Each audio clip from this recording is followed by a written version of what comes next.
fam, it's JulieBDeepDives and special guest Doug Hughes back again. Thank you Hi, so guys. much for being here, Doug. My Appreciate pleasure. it. We're gonna just be hanging out again. Doug has some more fun stories to tell us, so just thought we would go live and get a Friday night pick me up. I know I could use one, and let's see who's here. Hey, Amy. Nice to see you. And I saw Dieter above you. Hey, Trez. Hey, Amy. Hey, Dieter. Good evening. Good morning to you. And thank you for being here. An ungodly hour for you, as always. Hey, Doc. Doc is not feeling well. Normally, Doc would be joining on Fridays, but he's had the flu, so he's not feeling well. Doc, I hope you're feeling better. You've had that for a while now, haven't you? Yeah, he has. I think he's been sick for quite a bit, so he needed the night off. So feel better, Doc. And we'll see you next week, next Friday. Hey there, Scott. Awesome mod you. Thank you so much. You are terrific. Thank you. Let's see. Who else? Martin. Hey, Martin. Nice to see you. Hey, Martin. Martin's. It's funny because Martin uses that avatar of Martin from the show, but he swears his name really is Martin, and he's not just screwing with us. His name is actually Martin, but he's always used that avatar. So I just assumed it was, he was being funny. But no, and he said he's going to finally change it to back to himself once we do the rewatch of season 2, episode 2 next week. Which is Martin's second appearance and last in season 2. So then he's gonna drop the Martin avatar. But we've had a lot of fun making jokes with it, though. I think we've started to wear out the Martin jokes at this point. But Chili is asking, is that a man in yellow plushie behind Doug on the bookshelf? That is exactly what that is. Let me get him for you. Hey, Mr. Frogman. Nice to see you. Here he is. Yes, he is. There he is. Mini Man in yellow.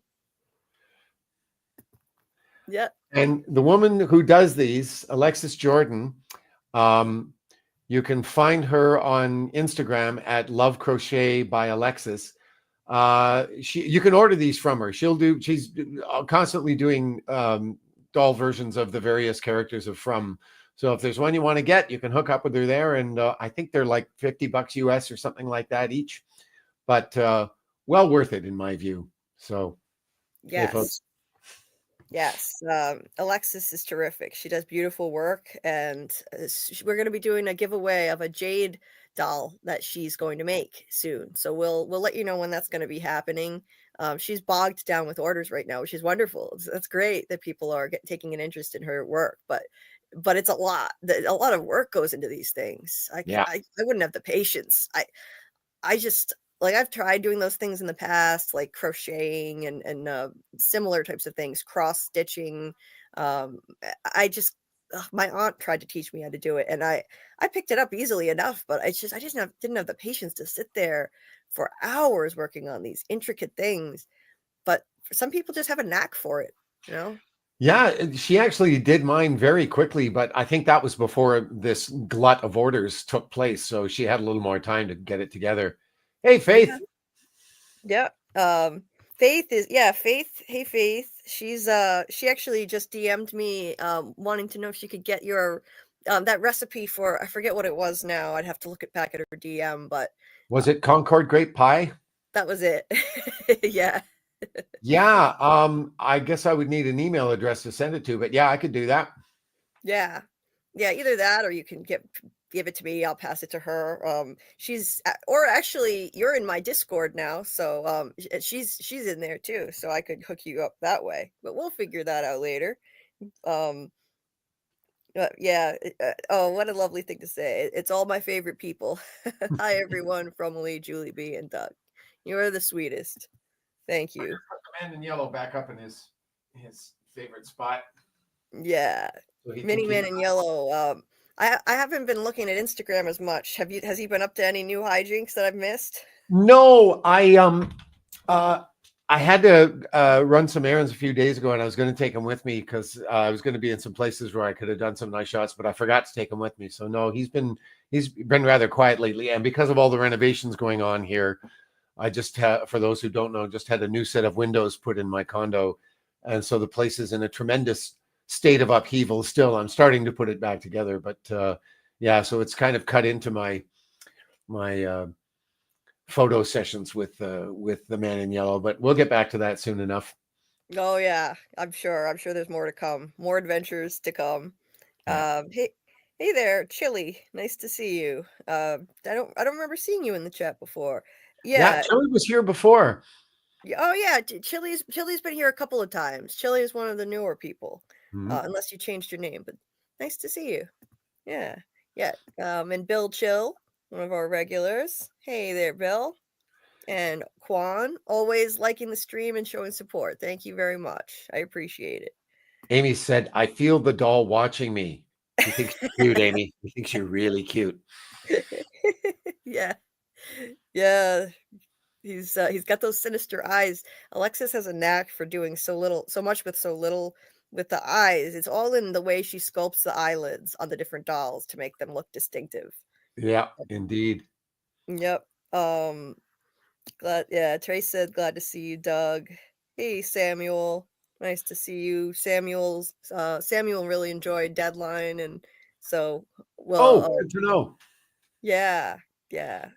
Yeah, he's ready for the deep dive when we get to that. So that'll be sometime around the middle of March when Doug's writing partner Marcia gets back from her trip, because she's gonna join us for that Deadline focused stream. So that'll be really fun. Yeah, and we can chat with those of you who have read it, and um, the link to Deadline is in the description of this video, by the way. So there's plenty of time to read it. It's not long. It's only 74 pages, and 32 of them are on the website for free. So if you're not sure if you want to read it, which is the murder mystery comedy play with most of you in the chat have heard me talk about it, so I won't ramble on incessantly, but the murder mystery with comedic elements that Doug and Marcia wrote, and the link to that is in the description of the video on playscripts.com. So if you'd like to read it and then join in the discussion with us sometime around the middle of March, we'll announce when we have a specific date. Then check it out. I highly recommend it. I absolutely loved it. Just Me loved it so much she ordered 4 more of Doug's plays right after. Hey, Wolf Spear, and hey, Kimberly. And Faith, yes, I have joined Discord, so you could find me there. Yes. Yep. He's his name in there is the Rottweiler. So yeah, he's been in there. He's even joined a couple of our watch parties this week for From, which was awesome. That was fun Hmm. having you there. Hey, Wolf Spear and Kimberly. Yeah, well, I'm glad you enjoy it. Thank you for being here. Really appreciate it. Hope you're having a good night or day too, wherever it is that you are. It's night over here. Hey, Roger Stone. Roger Stone, I hope not literally Roger Stone. Wait a minute. And you even have a picture of the Roger Stone in there with what looks like an eye patch. What the Yeah, hell? it's exactly what it looks like. Hmm. Okey doke. I was going to say, I think that's already been done, Roger. I think you've been made into a monster already. You don't need any help from me. Right.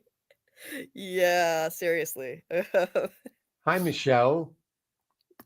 I don't Hey. think have I seen Michelle before? Maybe. Yes, actually, the picture looks familiar.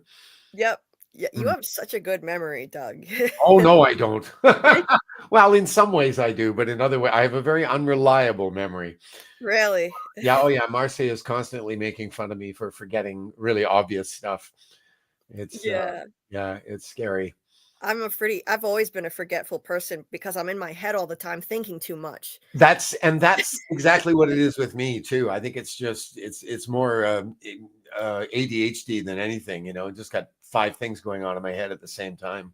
Exactly. That's it, so we'll drive by something and I'll be like, "Wait a minute. How long is that we'll I don't know, drive to some lousy part of town somewhere and I'll be like, "How long has that old ratty old building been there?" And they'll be like, "It's been there forever. What are you talking about?" Or how long has the trailer park been over there? It's been there for years. It's been there forever. Hmm. I'm like, "Wow, this is That's scary. These are areas that I grew up in, so I've been in my head since I was a little kid thinking too much. That's what that tells you. Yeah, you and me both. So you get it. Um, yeah, good, super awesome to have Doug, our man in yellow. Yay. Yes, it is awesome, Michelle. It is. Samuel said, I also liked you in Hannibal. He wanted to ask you this before, but he didn't get the chance. Did you get to chat with Mickelson and Fishburne? Mickelson wasn't there that day, I don't think. Lawrence Fishburne showed up right when we were wrapping because they were shooting a scene that he was in at the end. I think we said hello to each other, but that was really it. But yeah, that was a very cool shoot. I had never seen anything like that before. We talked about that on a previous live, I think, that I was playing a veterinarian that found a dead body inside a dead horse, and she had been put there by somebody, and then the horse had been sewn back up after having given birth. And the stunt woman playing the dead body had to like get sewn up inside this fake dead horse, stark naked because she had to come out nude, and she was covered in all this stuff that looked like amniotic fluid, and actually had like a regulator like a diver would use to breathe with while she was stuck in there. It was just one of the most involved things I've ever seen. And I just thought, my God, you couldn't pay me enough to do that. Oh my God, same. That sounds horrible. Wow. Yeah. Uh, no, yeah, God help you if you're claustrophobic too. Oh, indeed. Yeah. Yeah, please hit the like button if you haven't already. I would appreciate it. Let's see. Did I miss anybody? Mackie.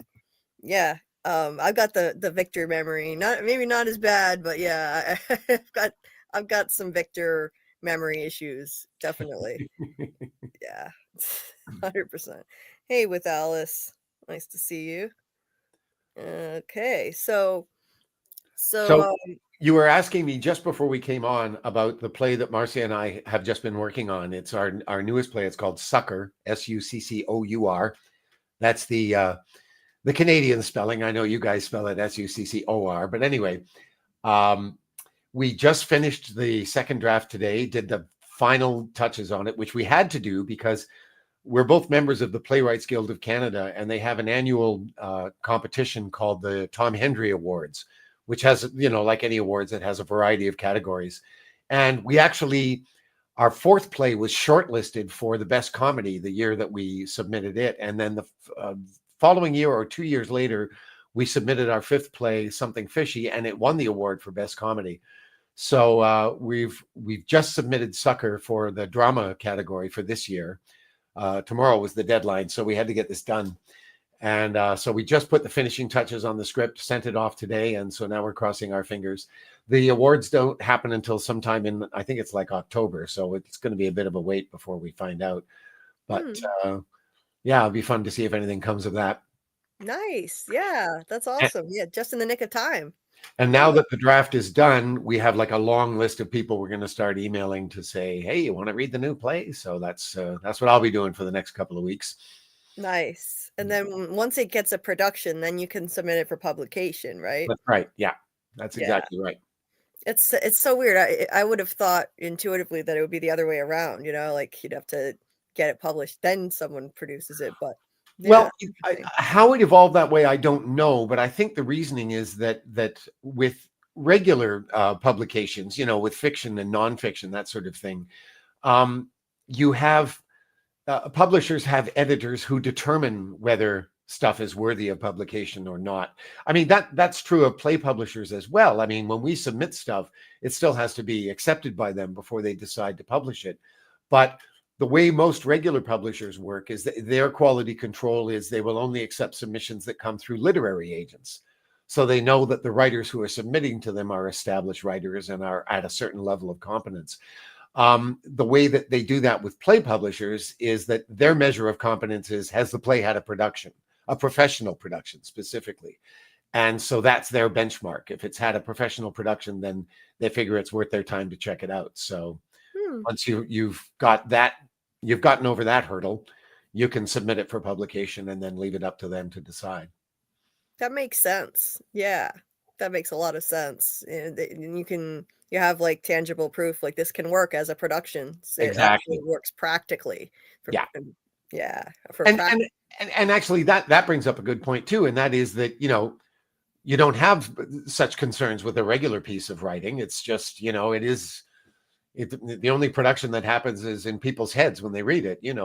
But this is something that has to be put on its feet. So if they know that that's been done, you know, and it actually made it onto the stage in front of a paying audience, then it's like, okay, we know this thing works in that regard, before they do any quality control on the script itself and decide whether to publish or not.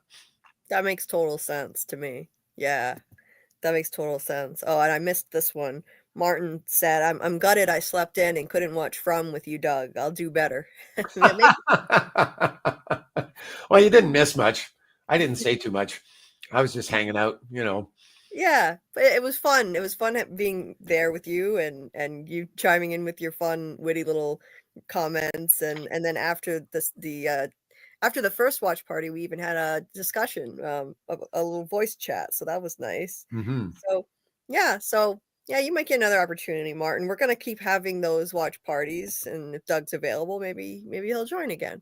Yeah, totally. Yeah, we would love it. Hmm. Um, so Diz Guy Explores, nice to see you. Hi, this Welcome. guy. Yeah.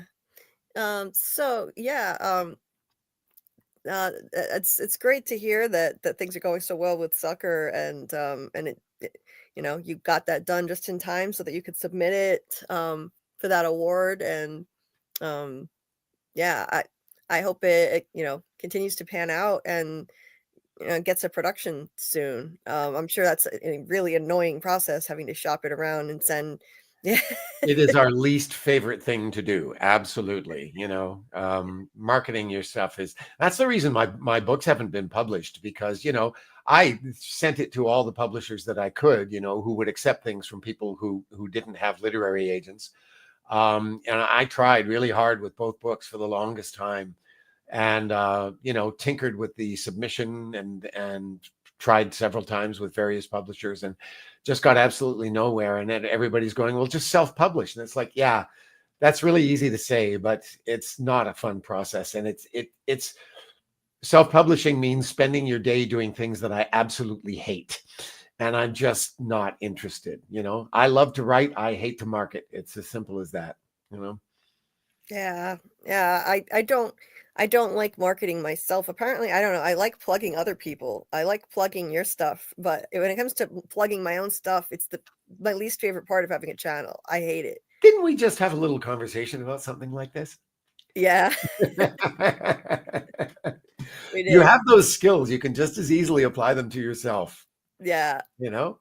I know, I know. The And you with know me, it's a different thing. It's the tedium of having to, sit down and send out the same email 250 times, oh, knowing that 248 of those people aren't even going to open it. It just feels like an exercise in futility. And Marcia and I have struggled with different ways uh, of doing things other than just sending out emails. Like we've posted a couple of silly little vignettes on our YouTube channel, which absolutely nobody visits because we hardly ever visit it ourselves. Um, but aside from that, and trying to use lots of visuals when we send things out. Sometimes we'll make a very colorful sort of one-page deal with lots of graphics and stuff and send that in email form. But even those, the vast majority of those emails aren't even getting opened. yeah, yeah, I mean, um, well, I mean, if you wanna do more with your YouTube channel, we'll plug the YouTube channel here too. Uh, if you do start using it more often, we'll just start dropping your link like we drop everybody else's links in here. I think I'd need a few tutorials from you before I would be prepared to do that, but it's something to think about, down the road. Hey, I'm new at this myself, but like any information I have, I'm happy to share if you Yeah. ever want tips on anything at all. Whatever I know, I'm happy to share it with you. So you might want to, utilize that YouTube channel a bit more. Hey, Now that Alexis you're is here. Hi, getting hi, more of it. Alexis. There she is. Yep. Hmm. Hi, Alexis. Nice to see you. She might be crocheting as we speak. She usually listens and crochets,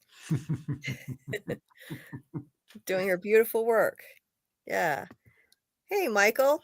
Hey, long time no see. Hey, Michael. Michael has some great theories on From. He's a very intricate theorist. Does a lot of he has a lot of knowledge about mythology and uses that. Finds the mythological layers of the show, and this show is definitely they definitely pull from multiple mythologies. I think there's Yes, no doubt in I my agree. mind. I agree and you and I have talked about this several times between ourselves, and I think that um, with a lot of the theories that I've seen online, the most common, I think it's a mistake. The most common mistake people make is when they look at that source material, they think it's going to have some tangible appearance that it's going to have some tangible effect on the plot, that we're going to see it materialize in some obvious way. And I Right, don't think that's what's going on at all. I think that what we're seeing with the little hints like the Maboose reference and um, those types of things is John Griffin's nod at some of the things that have influenced him to write this in the first place. I yes, don't think these things are all little Easter eggs that are pointing towards plot developments that are going to happen in the future at all. I don't think that's the case.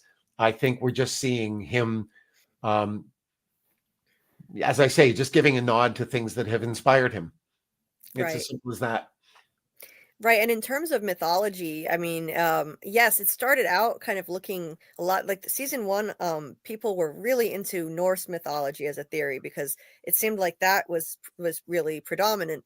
But then things got more and more confusing because, you start to look at it as the show progressed, you could see, well, for one thing, there's an enormous presence of Christianity in the show, that there are Christian references all over the place, biblical references, Adam and Eve, and that's all over the place. There's Norse mythology, there are Greek mythological references, like, Welsh mythology, well, yep, Jade with Celtic. his Yeah.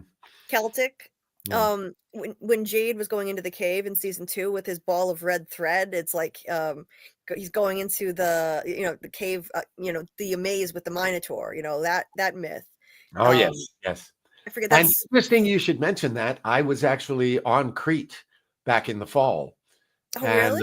yes, and I went to visit Knossos when I was there, and got to see firsthand a little bit of that mythology, That's uh, awesome. the whole Minoan society.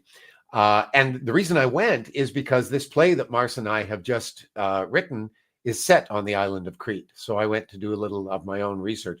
Marcia's been there several times already, but this was my first visit. So Nice. very Oh, cool. that must have been awesome. So much history. I mean, growing up here, the United States, America is such a young place in terms of like our society. But visit places like that have been around since ancient times. I mean, yes, I mean Native Americans were here long before us, but when we're talking about like American society and our history, it's like we're a baby. And Yeah. you go over to a place like Greece, or I mean, there's so many countries in the world where there are just thousands of years of history to their culture.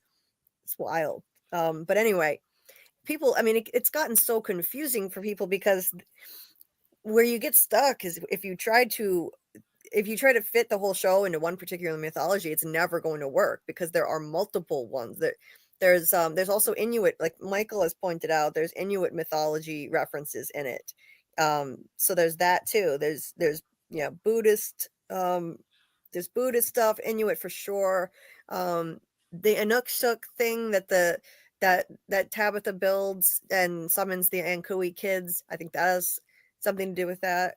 Michael pointed it out. Yeah. And That's the first thing I thought when I saw that pile of stones. I thought, oh, it's an Inukshuk. Check it out. yeah, and then Japanese mythology thrown in with the kimono lady. Like there's some myth involving a woman who's lost her child and she comes and takes some other woman's child, something Ah, like that. interesting. They definitely, and I've seen pictures of her too. They definitely even modeled that kimono lady after one of these Japanese, I wish I could remember her name, but one of these mythological figures. But so yeah, people are like, no, it's Greek mythology, no, it's Norse, no, it's this, no, it's that. No, it's not any one thing, it's a It's blend. all of them. It's all of it. And And and the other thing that I think happens a lot with people who are coming up with theories about From is that they're making connections that don't necessarily exist. For example, you mentioned the kimono lady and how similar she looks to Fatima. I mean, lots of people have been going on about the kimono lady is Fatima, just like oh the man in yellow is Randall, because there's like a passing resemblance between the two of them. And it's like, these guys aren't that obvious, no, they no, don't work that way. It's a misreading of the series, I think, if you look at it through that lens. yes, yeah. That Michael helped me out with it. Yeah, Abu. I don't know how to pronounce it, but Ubume, Abume. it looks Ubume, I would think, if it's Japanese. Abume. Yes, that was it. A ghost of a woman who lost her child. Yes. They definitely pulled from that. And it makes sense because the show is based in everyone is pulled from different country, different places in America. All from the continental US for some reason. And what is the US? It's a blend of many cultures. So that's why we're seeing all these different cultural influences and mythologies. It makes sense to me, but it can confuse people if they're trying to pinpoint it, pigeonhole it into one thing. It's never going to be. Doug, you are the big baddie. Maybe, maybe he's the big baddie wolf spear. We don't know yet, but he could be. I don't Dieter's asking if you're taking calls, by the way, Julie. And hi, Dieter. Sorry, I don't think I said hi to you. um yeah, we don't normally do that, Dieter. Like, I mean, not typically. Um yeah, but anything that you have to say in the chat, or anything that you want to pop in the chat, I will like I've been doing, happy to highlight any questions or comments. Um yeah, Michael, this was it. Yeah, like they break. So it was interesting how it progressed with the first Ankui kid, and we just saw this in the season premiere of season 2 of From. The Ankui kid rolls a rock out of the cage and it knocks it over and it breaks the Inukshuk. And then they set it up. Tabitha sets one up with Ethan, and that's so they're rebuilding it together. And then 2 Ankui kids appear. Then Tabitha builds the whole thing herself, and that's like the final step. And all 7 of the kids show up to her at the cave. And after that, they've kind of formed that connection with her.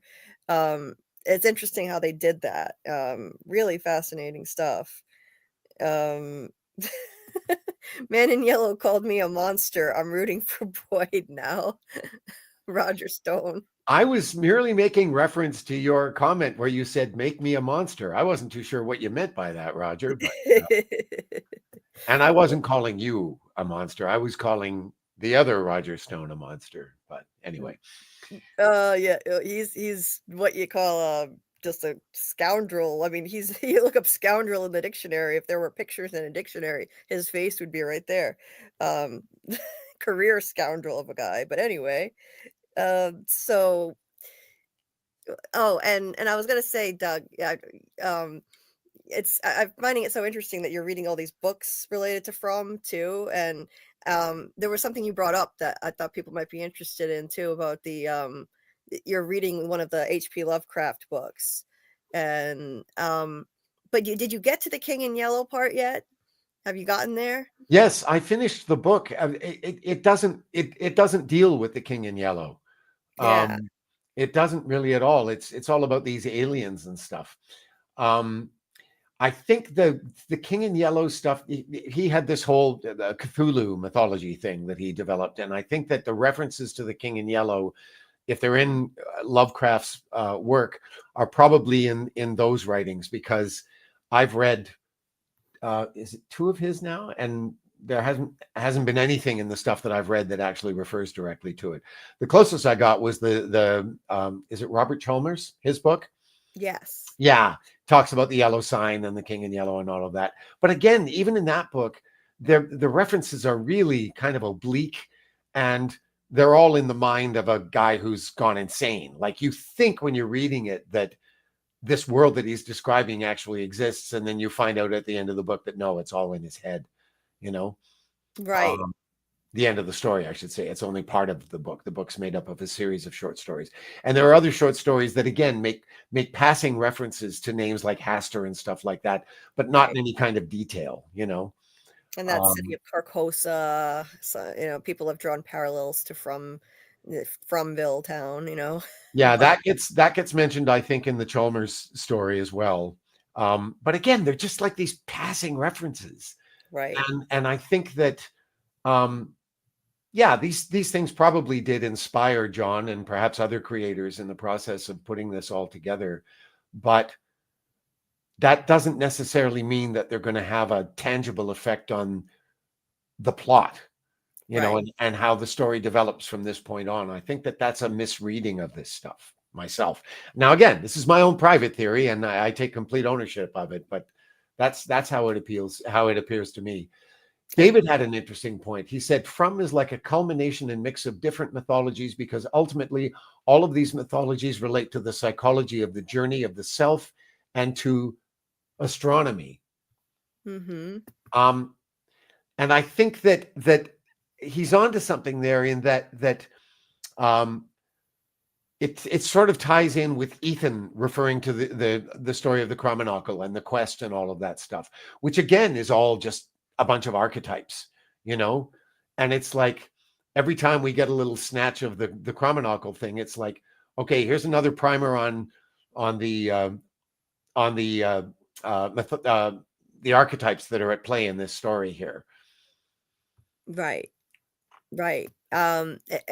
Yeah, I really think that David is onto something here, and we're also following Severance, and then you'll see as you get into Severance that there are really similar themes and similar, you know, similar concepts, the shadow self and the hero's journey, and um, I mean, it's really interesting how the shows are entirely different stories, and yet there are through lines between them that are uncanny. And through a lot of, I mean, if you look at the hero's journey, I mean, that can apply to so many books and movies and shows. Those archetypes, Yeah, yeah, yeah. Michael's got an interesting point here too. He says, regardless of the various melded mythologies, it seems like the core narrative is this multi reincarnational. Oh, where did it go? Oh, quest. it's on the screen now. Quest to save the children, and yeah, I think you're on to a major point here in terms of what's going on. Oh yeah. Mm. Absolutely, I agree, that's they're building at the end of the day, I think they're forming their own kind of mythology with the show. They've even used the word mythology that they've created. And they're yes, they're pulling from different influences, just like they're pulling from different literary influences, but I think they've created their own mythos, that underpins this show. Exactly. As opposed to, oh, they mentioned that, so we're going to be seeing this show up in the series now. No, they're just, it's all part of like this goulash of stuff that they've thrown together. Exactly, Um, it's like the narrative of Arthur Gordon Pym, which you also read. It's got huge parallels, but that's just a source of inspiration, I think. That's not any kind of predictor as to what's going to happen. Faith's got an interesting comment here too. A quest, the kids need saving. Someone has to be the hero, the villain, the one who sacrifices their life. Magic quest items. Yes. Yeah, it's all those archetypes, like Yeah. It's all of that stuff. Yeah, that's at the center of it all. And Ethan has the key. He's the narrative device that's giving us the framework through which we should look at this story, how this functions, how that's it will work. that's very close to what I was just going to say. It's like he's creating, well, they're creating the context in which you should be perceiving this story. Mhm. And I think that a lot of people are missing that, and they're thinking, oh, this is a hint about what's going to happen. No, they're just telling you what to pay attention to here, what's important in this story, and what point of view from which to look at it. Exactly. Yes. Yes. Oh, my friend Justin White is here. He says, "We're so happy to see you here, Doug. Both of you are cooking with phenomenal ideas." Well, thank you, Justin. Thanks, Justin. Glad you're He- enjoying it. Dieter says, Doug, can you tell Julie, say that Julie looks great? Yes, I can say that with complete honesty. You do look great, Julie. So there you go. Oh my Even if God. the compliment was fished for. Dieter is always embarrassing me with stuff like that. Dieter, what am I going to do with you? Really? We don't need to fish for compliments. My gosh. Oh my goodness. But thank you. You're sweet, Dieter. And thank you, Doug. um, um, Justin, my friend here in the chat, he was the one who put me in contact with the right people so I was able to do my first interview with Simon Webster. He's a member of the Screen Actors Guild, and Oh, I had no idea how to find this anybody's agent, and he got in contact, and so yeah, I have him to thank for that. That was really kind of him to do. He's awesome. He's a great friend. He's one of the first friends I made in the fandom. hmm. From the beginning. He welcomed me in, and so he's a big reason why I felt so comfortable to start sharing my ideas when I was 2 years behind everybody else. Discovered the show late, and then next thing you know, 6 months later, I started a channel, and just yeah. So Good on um, you, Justin. yeah, yeah, he's a good guy. Um, So, Justin, is there anything we would have seen you in? um, oh yeah, I think he does like screenwriting or something. Uh, Who's a screenwriter? Oh, y- cool. yeah, yeah, he's yeah, I think he does screenwriting. That's his thing. Yeah. Hey, Jay Sleek. Nice to Evening, see Jay you. Sleek. Jay Sleek, I met him over in Tony's community. I think he's also a mod over there. He's a great guy. Yeah, we just a awesome array of people here. Um, so yeah, Samuel mentioned the man, Tuck Everlasting, which is another source, and yeah, there are clearly a lot of parallels there. And I wouldn't be surprised if, in fact, that was something that John read, just because. And again, this is the theory on my part, so to take it with a grain of salt if you wish. But um, when I heard John's story about where the idea for the Man in Yellow came from, and the actual Man in Yellow that he saw, on two different occasions, once when the guy looked like $1,000,000, and then several years later when it looked like life had been extremely unkind to him, and that, I think, that started him on this journey of trying to figure out what happened to this guy, not what actually happened to him, but just an imaginative journey of what process could take someone from that state to that. And right, stories like Tuck Everlasting, I think, are an example of the kind of things that he probably went to go, oh, this is cool. This is about a guy in yellow. Oh, yeah. So there are certainly parallels there. And I wouldn't be surprised if some of what we're seeing came from John reading that. But then again, as my own experience has taught me, that's not necessarily true. It may purely be coincidence, because then you get into discussions about the zeitgeist and all that stuff, that ideas are out there, that no one owns any one idea. Lots of people have the same idea at the same time, um, particularly when you're dealing with archetypes. So it may just be that John created something that happens to coincide very much with what happens in Tuck Everlasting. So I think it's a mistake to read stuff like that and go, mystery solved. No, no, no, mystery deepened, I would say. right. Oh, absolutely. Right. It could be. He might never have even heard of it. Who knows? I mean, it's a very well known children's book. Came out in 1975, so he may have read it. Has a villain named the Man in the Yellow Suit, but that could be a complete coincidence. Um, or maybe it was a source of inspiration. But I mean, the fact that he told that story though tells me that's not where he got the idea to call him that. He literally did see a man on the street in a yellow suit. So, Oh yeah, it's clear where the origin story of that guy came from. You know. yep. And right, this is a good point. This is an interesting point Michael had made about all these different mythologies represented could be due to the many different people who have died there. I mean, even though everyone comes from the continental United States, you see people of all different ethnic backgrounds, people who have immigrated from other places, like Kenny's family and Fatima from Iran. So, you know, there's that theory that when people die in the place, some their fears could manifest, like Nathan's fear of cicadas. Maybe mythologies. Who knows? That's an interesting theory. Maybe people's ethnicities, whatever mythology they was tied to their ethnicity, could become part of the place as a result. Like that idea. Um, I, and here's another one that I puzzled over when speaking of the cicadas, when Randall, you know, took the defibrillator and stuck it on his head. A lot of people um, interpreted that as him trying to commit suicide. I don't think that's what he was doing at all. I think he was just trying to get the buzzing to stop. He was in, you know, in such a desperate state that he was willing to try anything. I don't think it was a suicide attempt at all. I think he was trying to save himself, in fact.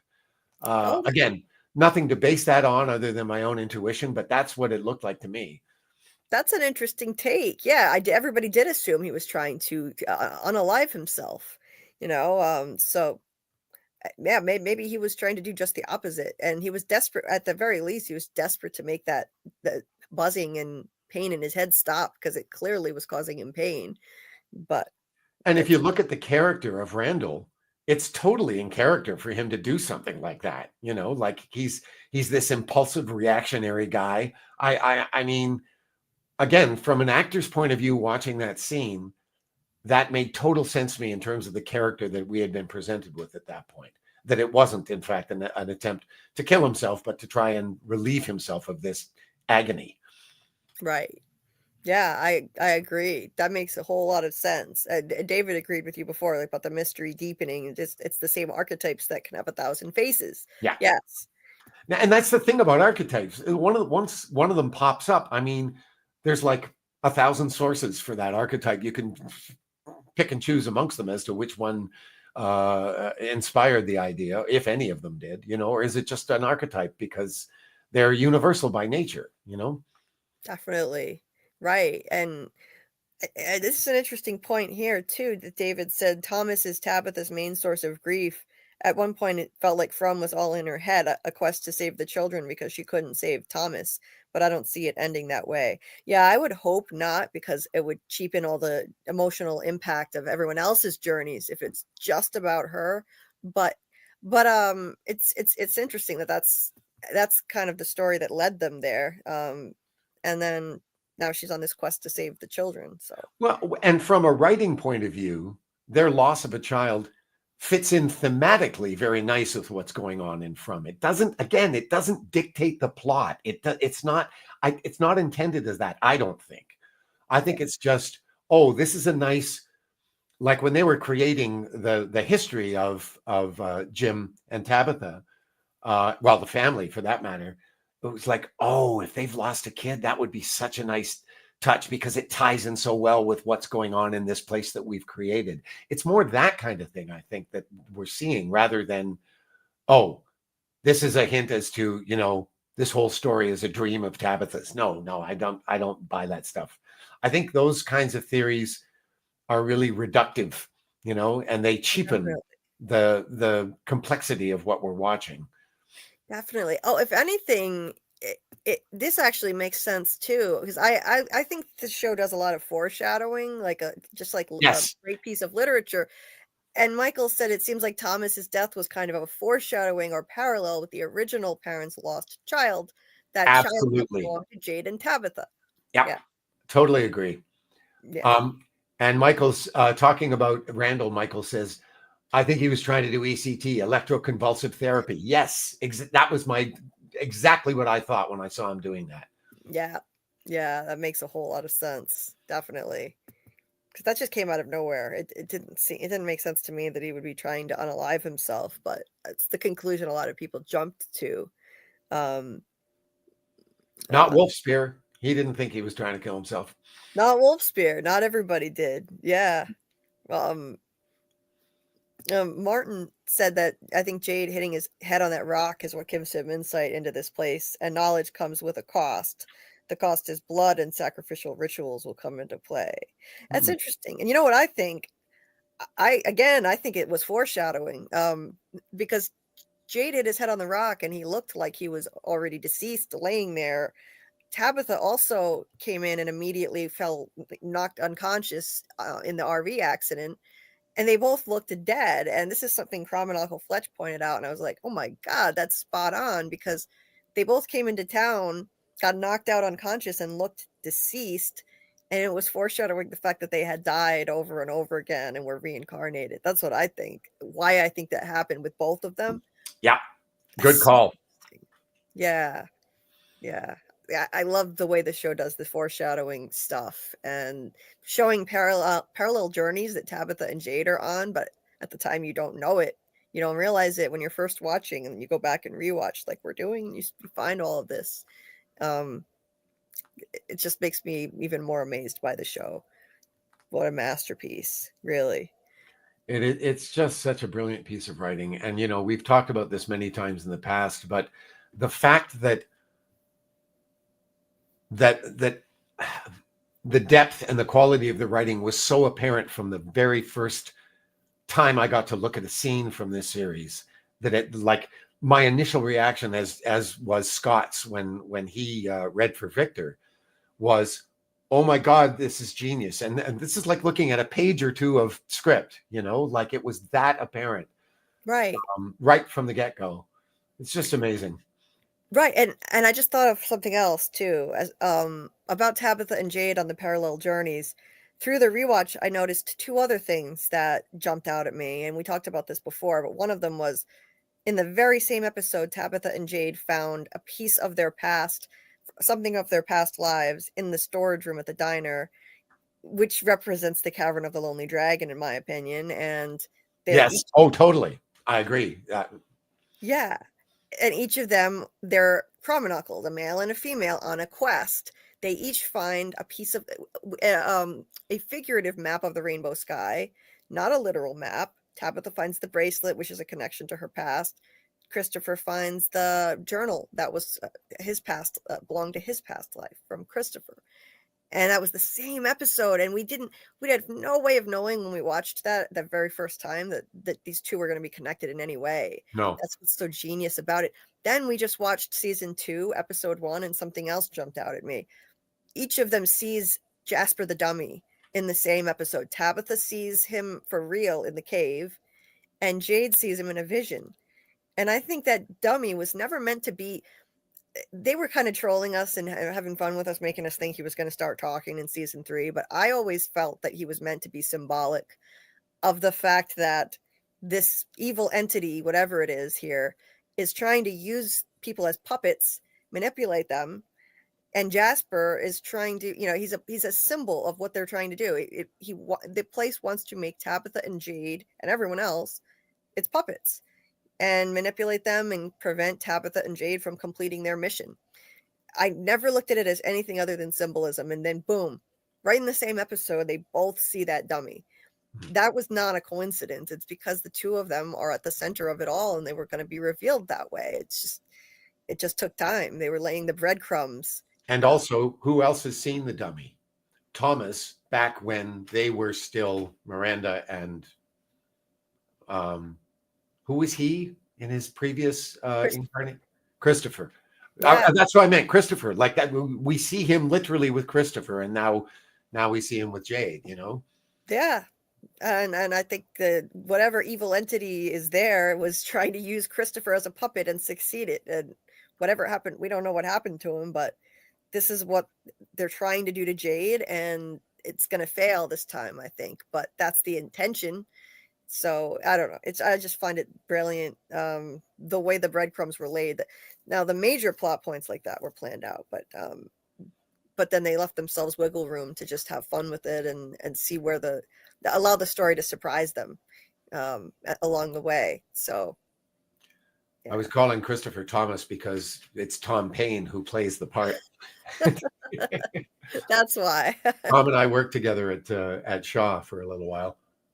Oh, no way. Really? The guy who plays Christopher? Yeah, and I didn't even recognize him when I watched those scenes the first time. I didn't even realize. I haven't seen him for years, so of course he's quite a bit older. But I didn't recognize him at all. I was like, holy shit, that's Tom Paine. Yeah. That's wild. Oh, he's so sinister. What little we've seen of him in the show, he's done a great job at playing this really unsettling guy with the Mhm. dummy. So we don't know what he did, but apparently he did something to make Miranda hide her kids from him. So yeah, Well, that's I mean, the series seems to be suggesting that, he got corrupted by the place, you know? exactly. Yeah, Um, yeah. Um, Anywho, yeah. Um, so last time there were some stories that we didn't get to that about some of the productions you've been in. I wonder if you wanted to talk about some of these mishaps. yeah, I was going to start with just for everybody listening and watching.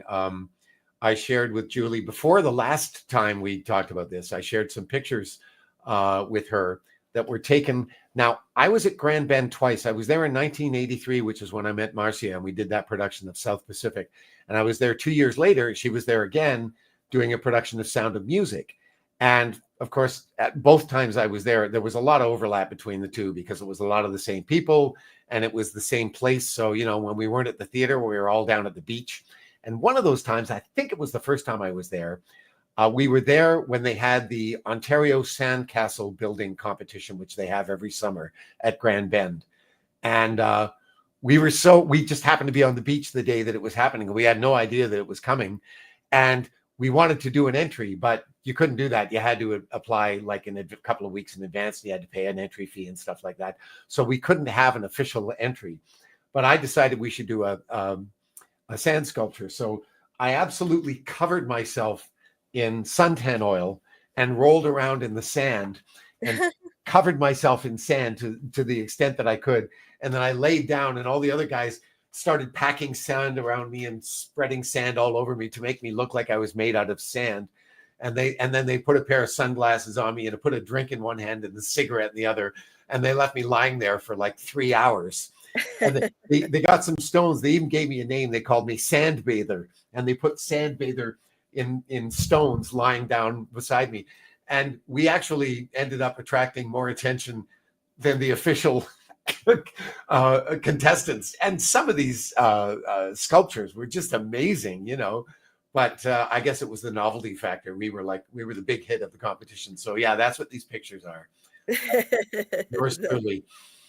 That's awesome. I just That's one of them. laid Wow. there for 3 hours hearing the click of cameras going on constantly. Oh my god.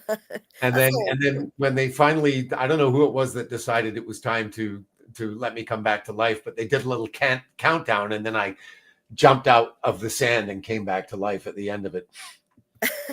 that's awesome. Yeah, I got that one too. Let me see. And I think I Um, had to take about 3 showers to finally get all that sand off of me at the end of it. that's hilarious. Oh my Yeah, god, there you that's go, sandbather. You can see it right in the sand. yes. Wow, that's awesome. They did an amazing job. Wow, that's a long time to be laying like that though. Wow. Oh, it wasn't a drink. It was the bottle of suntan oil. That's what was in my hand. And the other one had a cigarette in it. Yeah. That's awesome. Look at that.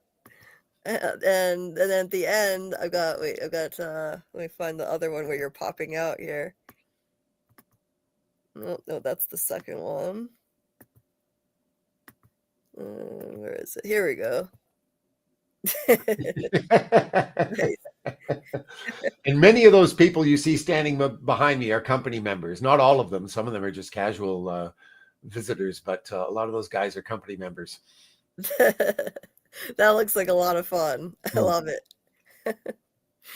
Yeah, it's fun. I've always loved the beach. Um, your beaches your beaches must be pretty freezing even in the summer, I Oh would think. God, no. Oh no, no, no, no. It's great in the summer. It's absolutely gorgeous in the summer.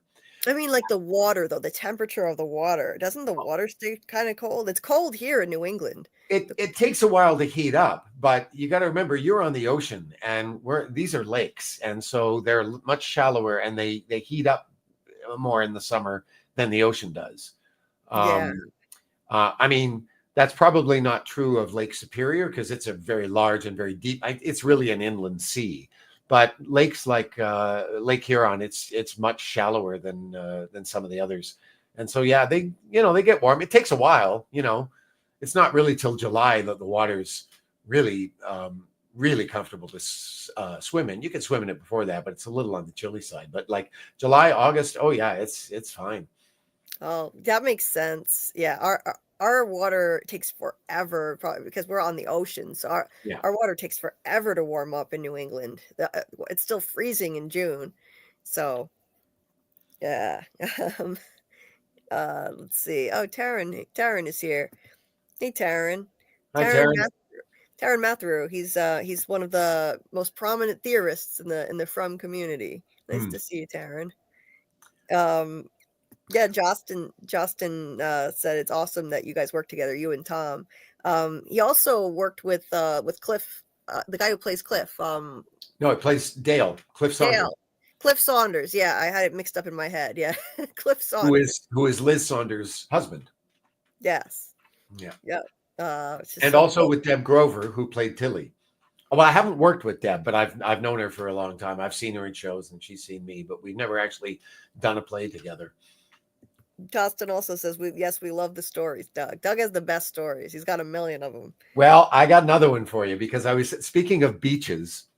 My very first professional contract was with a company called the Laughing Water Festival, which is in a town called Meaford, Ontario, which is on Georgian Bay, which is part of Lake Huron. It's much further north than Grand Bend, but and it's amazing. The water there, it looks like Hawaii. It's unbelievable. It's a lot colder than the water in Hawaii, but it just if you sit on the beach there, the colors are just stunning. It's a beautiful little spot. And it's a part of the Niagara Escarpment, even that far north. It's the escarpment goes all the way up to where Lake Huron splits off into Georgian Bay. And so it's a very hilly area as well. It's very scenic. And there are lots of ski places around there in the winter. But it's a little town of well, back then it was a town of about 4,000 people, sleepy little town in cottage country.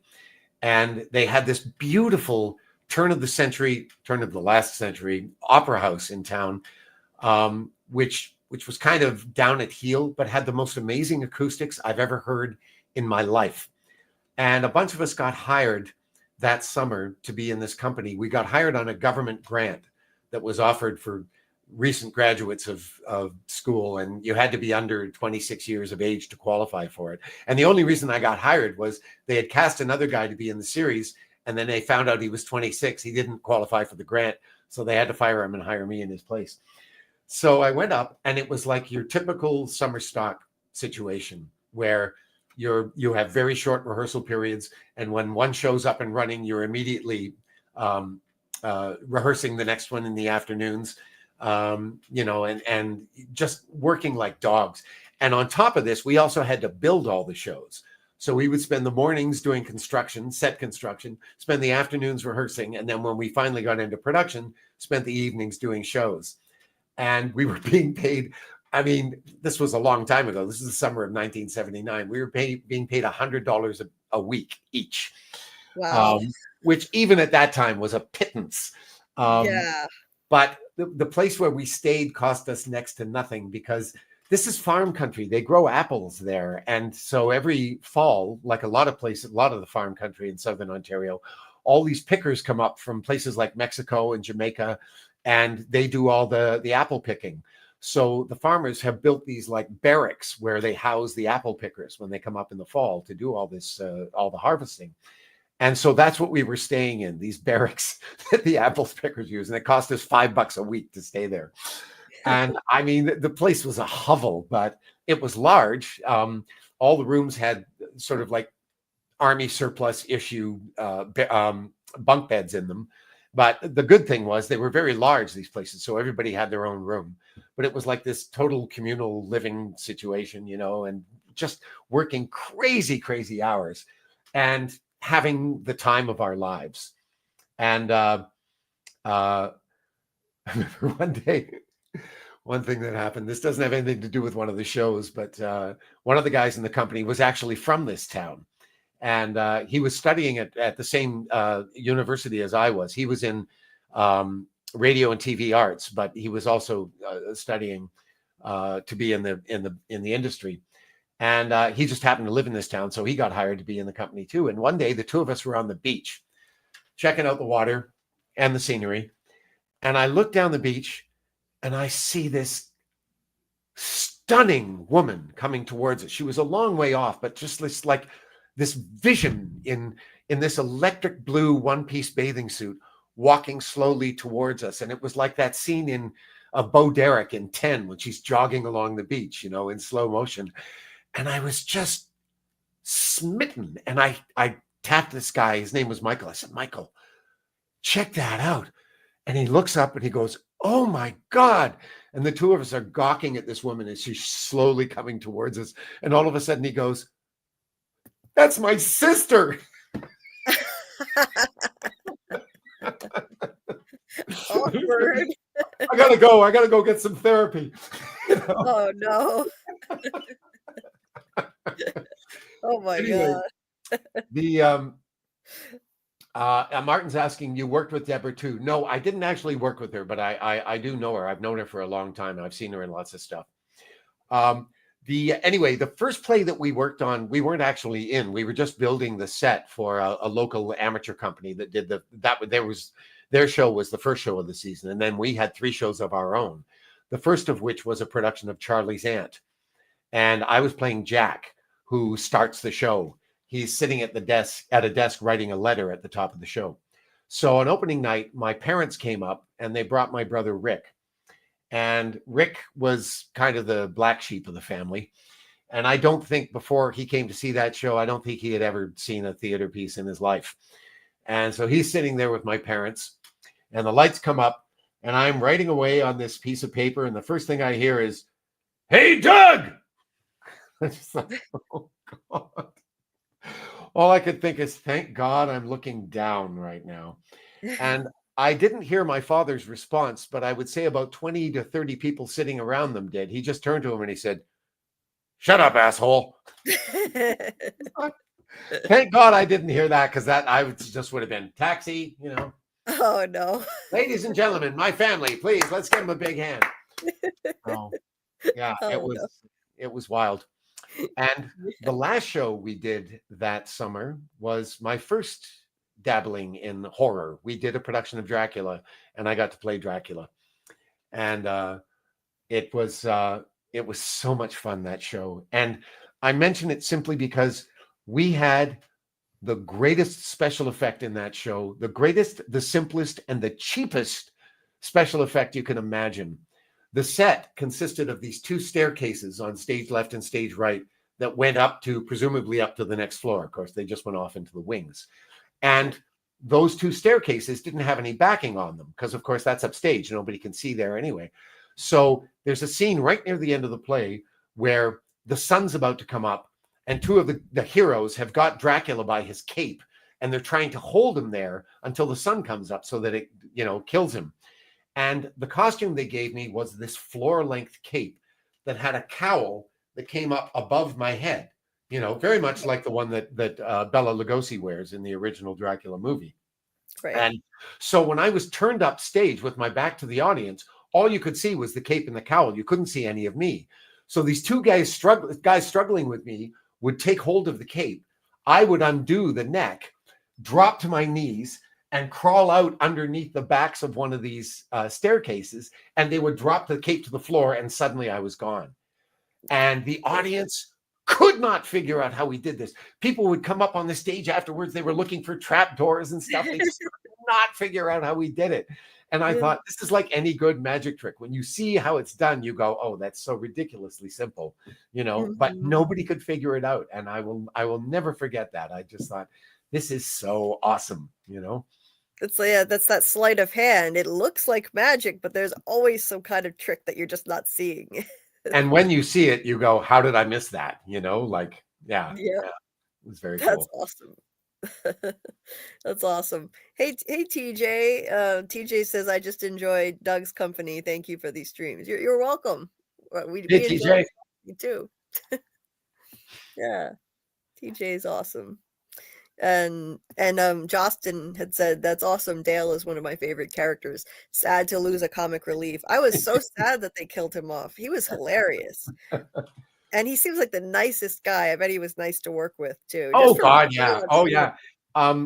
I mentioned this. I think the last time I was here, but Marcia and I just had a reading of the new play, and Cliff was reading one of the three characters in it, and he and I got together. It was the first time we have actually seen each other since we worked together at Stratford, which was like 15 years ago.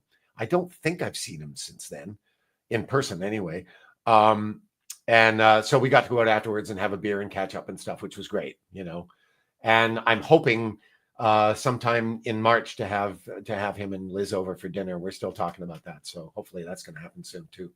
Oh, I hope you get to do that. I bet that would be such a blast. Yeah, And Liz, I still haven't met Liz. You know, like it's and I asked him. I said, "Is there any chance that I got introduced to her back in Stratford days?" And he said, "Maybe," but I'm like you. I honestly can't remember. You know, yeah, if we were introduced, she'll probably remember. So I'll ask her about that when they come over. But yeah, yeah. yeah. That's so cool. And yeah, you can bond over being new, a new member of the Fromely. Like you haven't met that many of the people yet. You've only met Ian, and he's not even going to be there anymore. And And Hannah, Sarah or and Hannah. Oh yeah, sorry. yeah.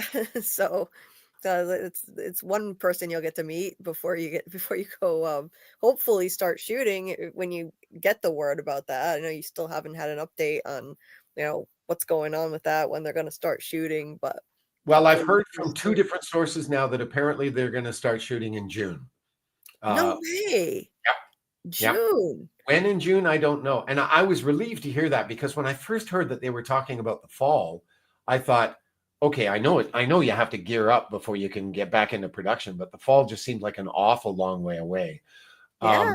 So June, and if that's true, then they'll probably be shooting sort of like June, July, August, September, which means, and then of course it might be coming out a little earlier than 2026 if that's the case. Now, again, there's lots of stuff they have to do in post. It takes a long time to put these things together. So I don't know exactly what that means in terms of a release date for season 4, but Oh, it's at least possible that it might be a little sooner than what we've been hearing so far. So well, that's fantastic news. Thanks for that now, update, because again, this is just, I mean, the fact yeah. that it's starting in June seems to be fairly solid, but anything beyond that is pure conjecture on my part. So don't take any of this to the bank. But Oh yeah, no, not at all. But that's a nice update to hear, though, because I was just assuming September for sure. I thought, it's got to be no earlier than September, because we kept hearing fall. They're going to shoot yeah, in the fall. That's how they originally did it. They shot seasons 1 and 2 in the fall. yeah. But that would be amazing if we could get it a little earlier than we thought. Oh, that's great news. And plus it's exciting too. When they start filming, things start, they put out little the actors will start sharing pictures from the set. And that's always an exciting thing to see, like just little glimpses into what the season could be like. Not much. They don't give you much. They're not allowed to, of course, but it's cool when that does happen. Hey, Hey, Grant. Grant, How you doing? Nice to how you see you, doing? Grant. How you doing tonight? Yeah, doing good. Just got back from the pools with the little one. She had a great time. And I thought I'd better check to see if you guys are still on. And I got a few minutes I can pop on, so I thought I'd jump on and say hi and see how you're going. I have no idea what you guys have been discussing, so I'm coming into the conversation completely deaf. So Well, Doug was just saying that he's got word that From may start shooting in June, which was earlier than we expected. So ooh, that's true. That's good news. We might actually get it slightly earlier than we thought. Maybe even if we're lucky by the end of the year. It's not out of the realm of possibilities. So that's cool. and that's I great for everyone shooting in the summer versus the winter. Well, I'm just thinking, the summer gets really warm in Nova Scotia, and I'm glad I'm going to be wearing linen. Yeah. Yeah, yellow's a good reflective color, so it doesn't absorb too much. There's that Yeah, too. That's light color. Yeah, absolutely. yeah. Totally. But I've heard that now from two sources. One was Simon Webster, and the other one was I think Cliff told me that when we were out having a beer. So it looks like they're starting in June. When in June, I don't Oh, know. If it's actually for real, I don't know. But that's the latest scuttlebutt anyway. So Well, that's hey, cool. that's great news. Yeah. Well, So that hopefully. means you'll be leaving us even sooner. Oh, Oh, that's the downside for yeah. us. Yeah, I was thinking that you're right in my head. I was thinking the same thing that yeah, Doug's gonna be tied up and busy earlier than we thought. Then we'll lose him for a while, but it's worth it because we'll get to hopefully see him in a bigger role on the show than 45 seconds next season. Fingers crossed. You know. You've got a lot to live up to. Like if you're on screen for a minute and someone else hasn't died, like it's kind of like your character's not as scary anymore. well, unfortunately, those kinds of things are completely beyond my control because I'm not writing it. So and I don't know. I've been thinking about that myself because they're not just going to bring the guy in to kill somebody every time they need somebody to die. I think there are probably going to be lots of scenes where I'm relating to people and nobody's in any imminent danger of dying, and that in itself, people knowing what they do about the character will be threatening. You know what I mean? Like it's kind of like the Hitchcockian thing. It's not the actual Yeah, moment of it's terror, the suspense and the build up for it. the build up, and when Yeah. you know that this guy is capable of such violence, every time he shows up, the stakes get jacked up to the ceiling. So I think that there are lots of ways that they can play with that. I just hope they give you a nice monologue every now and then. That's something that we can really sink our teeth into as theorists. Well, Yeah. we'll see. We'll see what comes up. I mean, he doesn't strike me as the kind of guy who's going to be really open about himself, So if he does have monologues, it won't be that. It's not going to be autobiographical stuff, I don't think. Did I got a question I didn't ask you during the interview. Did you wear fake teeth, or did they do something digitally with your teeth? Because your teeth look really different in the shot. Neither. They weren't fake teeth, and it wasn't digital. They did makeup. They did major makeup on my teeth. And in fact, when I saw the episode, if I had any disappointments, it was you don't really get a good look at them because if you could see what they looked like, they were disgusting. I told Julie the story. I can't remember if we were online when I told you the story, Julie, but after we finished the shoot, they had to drive me back to Halifax, and they always ask you, do you want to get out of your makeup and stuff like that? And I was like, no, I'll do that when I get back to the hotel. And then I realized when I was going back into town that we were going to be going by a mall that had an Apple store, and I needed to get something for my computer. So I asked the guy if he could drop me off at the mall instead of taking me downtown. And I said, I'll just take the bus from there. He said, yeah, sure. So here I am. I'm still in my full Man in Yellow makeup, teeth, hands, and hair, and all of it. Walking into the Apple store and asking the guy if he had a little phone jack adapter for my phone, and the guy didn't even bat an eye. I said, "Oh yeah, they're right over here. Here you go. They're $10. Yeah, Cash is right over there. Have a nice day." It's I mean, nothing. Didn't even register. to be fair, it is an Apple store. They do get a lot of characters in there, so. Yeah, and it was a pretty sketchy part of town, so maybe it was just like, oh yeah, another one of the street life, whatever. I wonder if Smiley ever did that. If he went out grocery shopping in his full outfit, full makeup and everything. That would be awesome. If I was ever a Fromby, that I would live in my outfit for sure. Yeah. I wanted to point out these two comments here.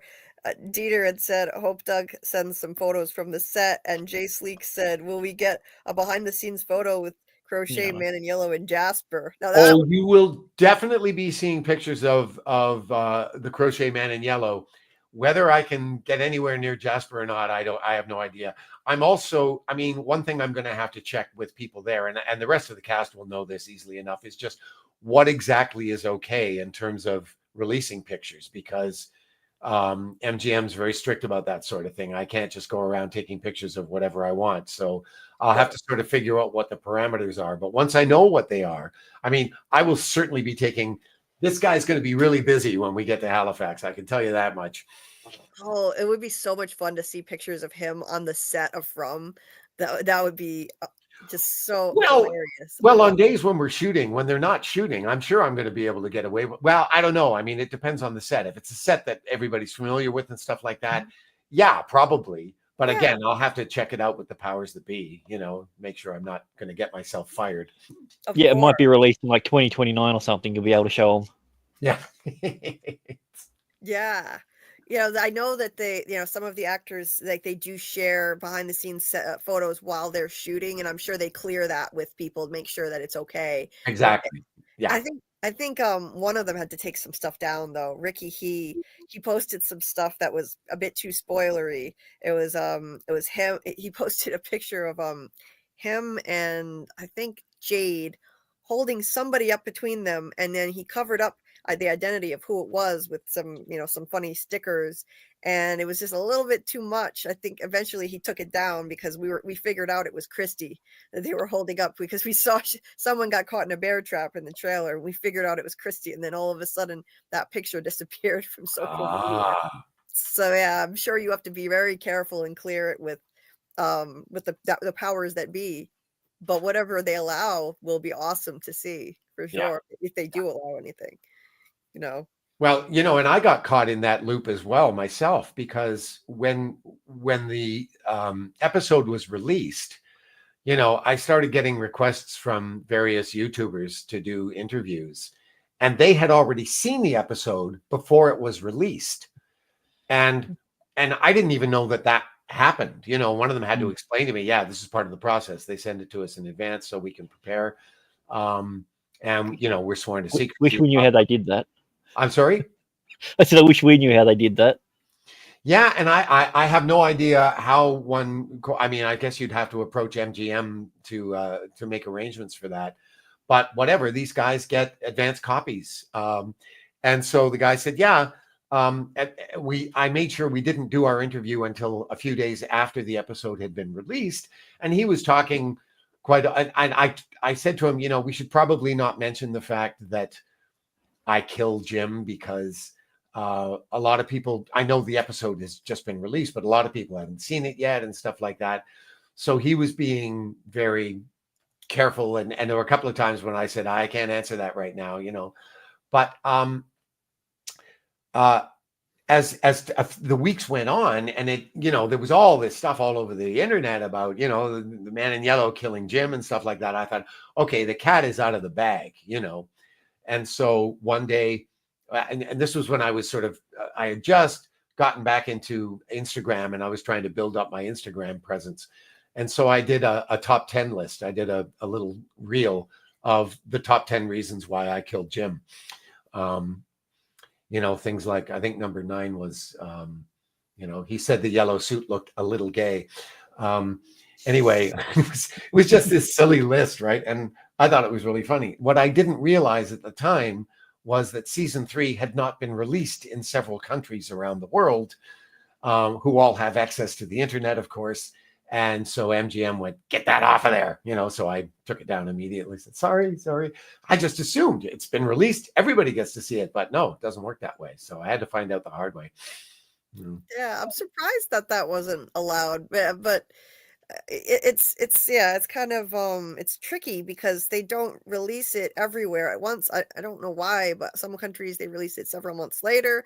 And if But I had known that in advance, that would never have happened. But, I just thought, okay, it's out, and it had been out for about a month at this point, and everybody was going on about it. So I thought, well, there are no spoilers here, but yes, there were, But like England got it. I think it was episode 8 was when season 3 first aired. It was like I couldn't believe that. Like, for whatever reason, like England was just so far behind. And there were ones that were even further behind than that. They didn't even get season 3 until all of it had been released here. So wow. Yeah, and the weird thing is though, you were allowed to talk about the fact that you killed Jim in interviews. Like they didn't get mad at you for that. Well, you were doing it. Well, it was because I would always wait for the interviewers to mention that, and it was like, well, I can't pretend like it didn't happen, Right. But basically what I was told was nothing about the role and nothing about the plot, It's like, Well, that's pretty much everything about From, you know. So I would just follow the lead of the interviewers because, you know, it's like I have no control over what you guys say. So, you know, I can respond to it in whatever limited way I'm allowed to, but I would never initiate that stuff myself. Right. Yeah, people are loving the thought of Mini Man in Yellow on the set. Martin says, "I'm seeing Doug and Mini Man in Yellow in the diner. Mini Man in Yellow and Jasper fighting over the last piece of food. Mini Man in Yellow snuck in the box truck." Yeah, this would be cool if they would let you have him pop up like in an Easter egg and stuff. Oh, it would be cool, like Michael said, to actually he actually popped up as an Easter egg in an actual scene. Many people have mentioned that, and I think the first person that suggested it suggested that I sneak him onto the set, and it's like, yeah, that would be the end of the Man in Yellow right there. It doesn't work that way. Like even if you put it in there, they're going to go, "There's a doll in the background." Like plenty of people that check it. Yeah, somebody's going to go, "What the hell is that?"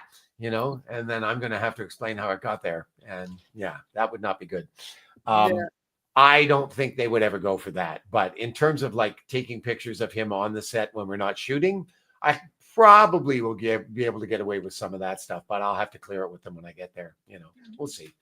So we'll look forward to that. That'll be like a special edition of Mini Man Yellow's hijinks because right on the Southern From. My sales pitch to the powers that be would be: you have to understand, this little guy has a huge following online. yeah. He's an ambassador for the series. You know, this is gonna get you viewers. So, you know, think about it. Yeah. Well, we need by the time you get on there, we need to be making Mini Man in Yellow trend. That's what we need to do. There you go. So that way they've got no choice. Yeah. Yes. I'm gonna have to start hashtagging like crazy. Yeah. Mini Man in Yellow is going to need a bath at some point with all these photo shoots. Yeah. The thing is, he's actually, if you look at his suit carefully, she's dirtied him up just like the original suit. You know, that's one thing I love about Alexis's work. She pays great attention to detail. Like,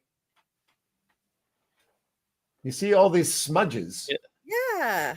He was made this way. You know, this isn't from me fooling around with him. This is the way he came. You know. Wow, I didn't realize the fact that she gave him brown shoes, because I was actually wearing brown shoes in the scene, but I don't think the shoes are ever on camera. So it's like, was that guesswork? How did she get that? You know. So anyway, that's spot on. It matches the suit. It goes with it. Yeah, true enough. It does. Yeah, that's awesome. I have to say, seeing some of the other dolls of Alexis's when she posts pictures, she's got a great color sense. I love the color combinations she comes up with the dolls.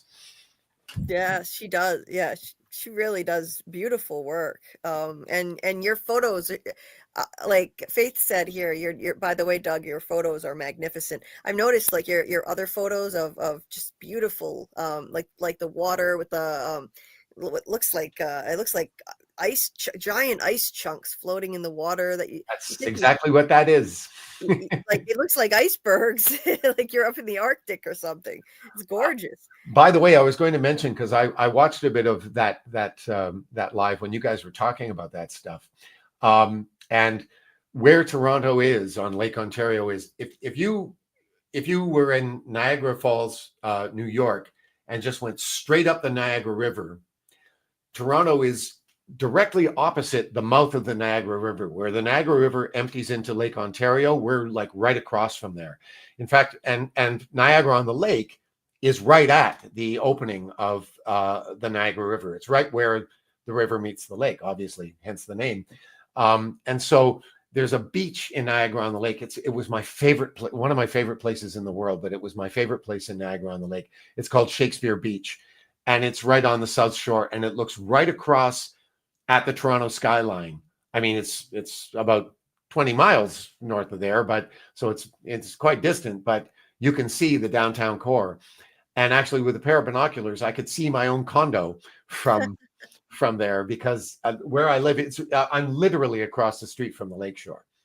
Oh, that must be beautiful. Well, to have that kind of a view. Oh, yeah. This part of town is called Harborfront, and there's a place across the street called Harborfront, which is like an arts center, and they have all kinds of cultural activities going on. and lots of artisans that work in there, glass blowers and people that make pottery and stuff like that. It's very cool. And there's a dance theater across the road. And this place in the summer is a major tourist area, because just west of me here, a couple of blocks, are the ferry docks, and because we have a huge island here, Toronto Island, which is a few hundred yards across the lake from where I am. And so there are people that actually live on Toronto Island. And there's parkland over there, and there's a place called Centerville where you can take your kids in the summer and stuff like that. So there are ferries that go back and forth to the island all the time. And the ferry docks are just a couple of blocks from here. So this area in the summer is an absolute beehive of activity.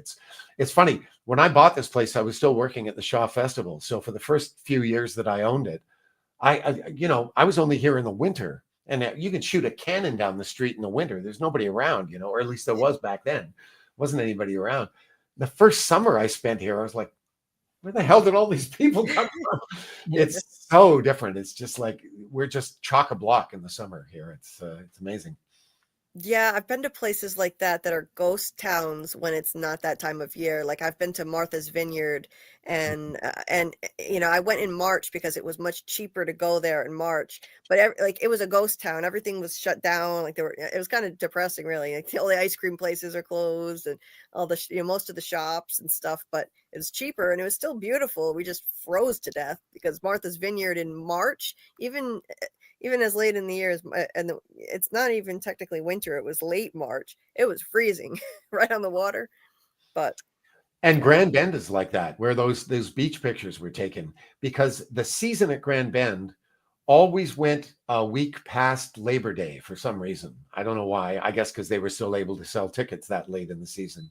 But the town basically shut down Labor Day weekend. So that last week that you were working at the theater, you go down to the beach, but now suddenly there wasn't a soul there. The place was empty. It was bizarre. Same kind of situation. Right. So where does everyone go? Like, do people not live there during the winter, or? Well, it is. I mean, it's a small farm. Well, I mean, there's a huge farming community around there, but it's a relatively small town. I think the population is probably around 4,000 people, something like that. Most of the people who are there, like running the shops and stuff, don't live there. They all go back to South Carolina or wherever they came from in the winter, and they'll come back in the spring.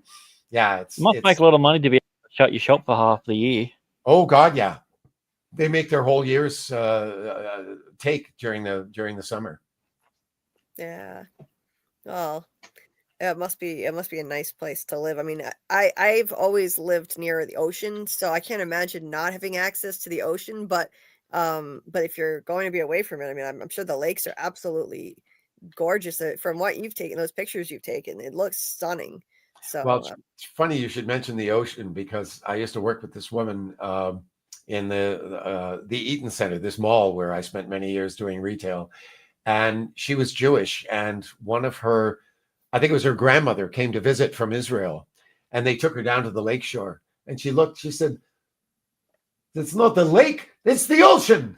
It was like they couldn't convince her that it was just a lake. And the thing is, if you like, I'm also right next door to the CN Tower. If you go up the CN Tower, you can see the other side of the lake, no problem, but you gotta get up fairly high before you can do that, But yeah, I could totally understand people coming here and thinking they're looking at the ocean, because a lot of the places along here, you can't see the other side of the lake. You just see water. So, it's gigantic. I mean, those pictures you took, I would have, if I didn't know better, I would have thought that was the ocean. Absolutely. Complete with, like Faith said, it looked like mini glaciers. You have a real eye for photography. The pictures you take, they're gorgeous. That's a hobby of mine too. So I appreciate them myself.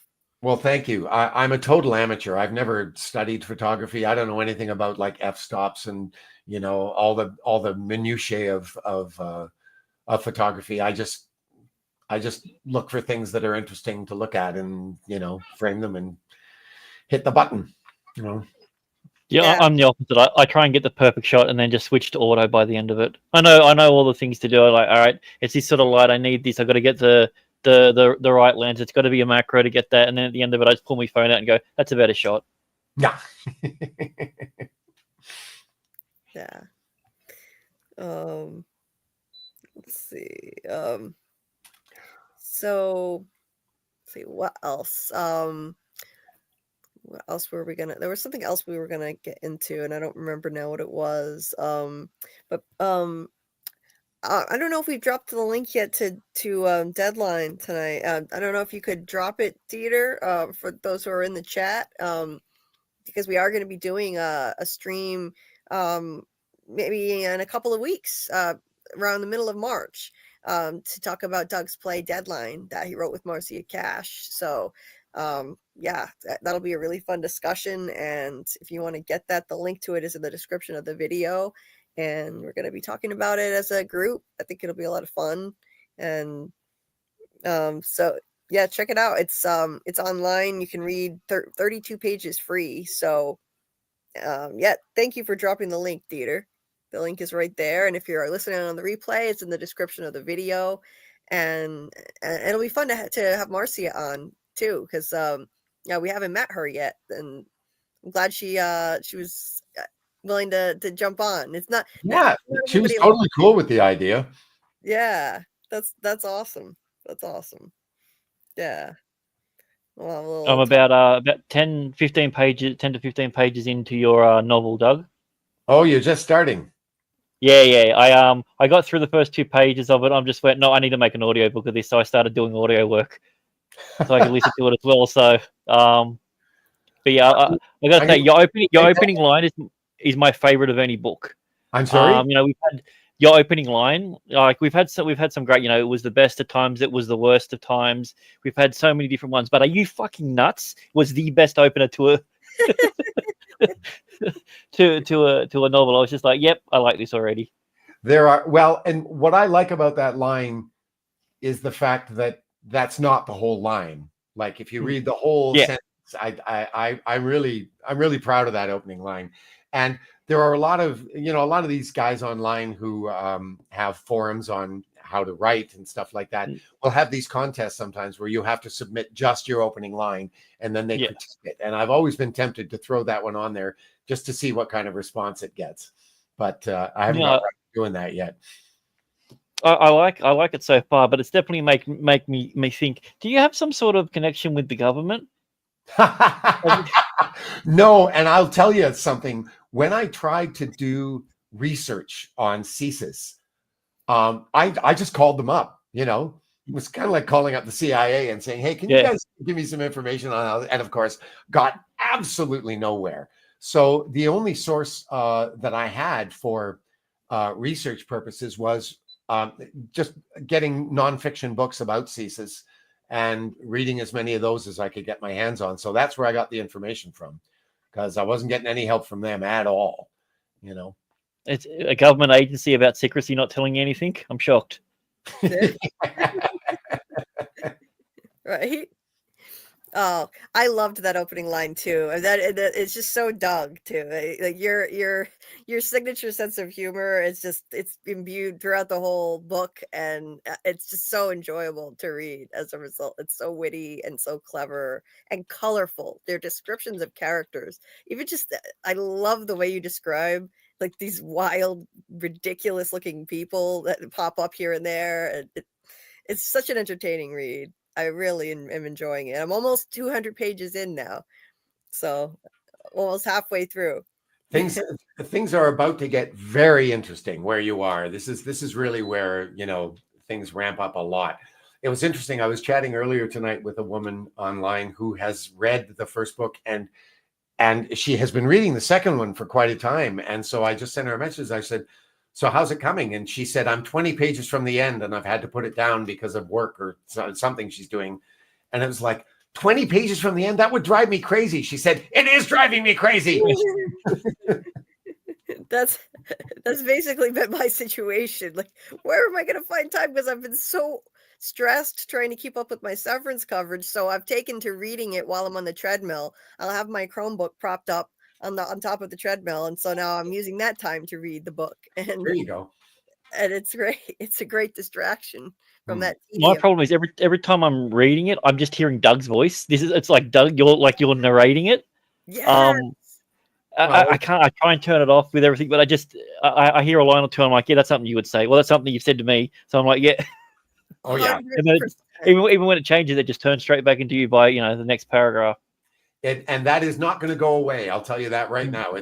That's going to be your experience through the entire book, and the second one as well, I should think, because the second one is also based on a real experience that I went through.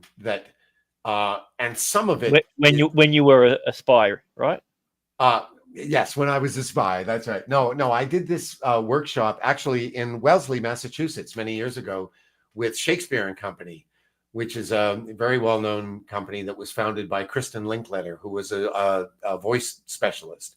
And they started this company in Lenox, Massachusetts, that was based on her voice work.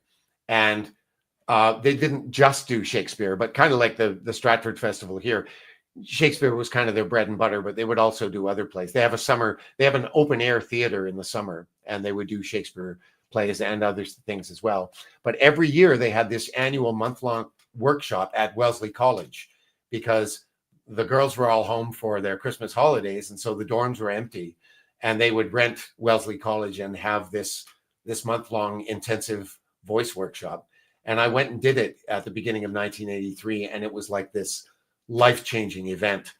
And I thought it would be so cool if I could find a way to work that into one of the stories. And so that's basically where the idea for the second book came from, because he goes to a fictionalized version of that workshop, but most of the stuff that happens at the workshop itself is almost taken entirely from reality. So a lot of that stuff is very, very close to home. That's awesome. And I'm the same as Grant. I'm reading it and I'm hearing your voice after having so many conversations with you. It's just so you, like, throughout. And that's what makes it so enjoyable. It's just as enjoyable as talking to you and you telling your stories. So does the Doug voice in your head slightly change accents when he's like Pete? Because mine does. I'm sorry, when he's Pete? Well, yeah, not accents, but timbre. Yes, absolutely. Yeah. Pete's got a darker voice than mine, for sure. Well, and that's the weird. Like, I hear you, but I just hear you putting on like a voice, like how you do, like you did with like Christopher's voice as well, and everything, but just slightly different. Like, it's still your voice. It's just a different version of your voice. Yeah. There's a line. I'm kind of reluctant to tell you this because it'll spoil it for you when you get there. But Pete has a lot of great comebacks, and he's got one in particular that. When I wrote this book the first time, one of the first things I did was hire an editor to read it and give me some professional advice, which turned out to be a very smart, if expensive, thing to do. She was great, but when she got to this gag, she just it was like exclamation marks and smile emojis and all. Like, she just loved this joke, and it's a simple little thing. It's Pete's talking. Harry's talking to Pete, his handler, while he's on tour. Oh, Grant's gone off. He doesn't want to hear this.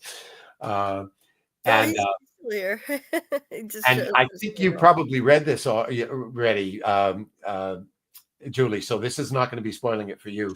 But there's this bit where he says something about, I assumed such and such a thing, and Pete says to him, "Well, you know what we say in CSIS about assuming, don't you?" And Harry says that it makes an ass out of you and me. And Pete says, "No, we say don't fucking do it." Yes, I did get past that part already. I loved that line. It's just because talking about voice, like when that line popped in my head, I thought, oh, that's so Pete. That's that total Pete response. So.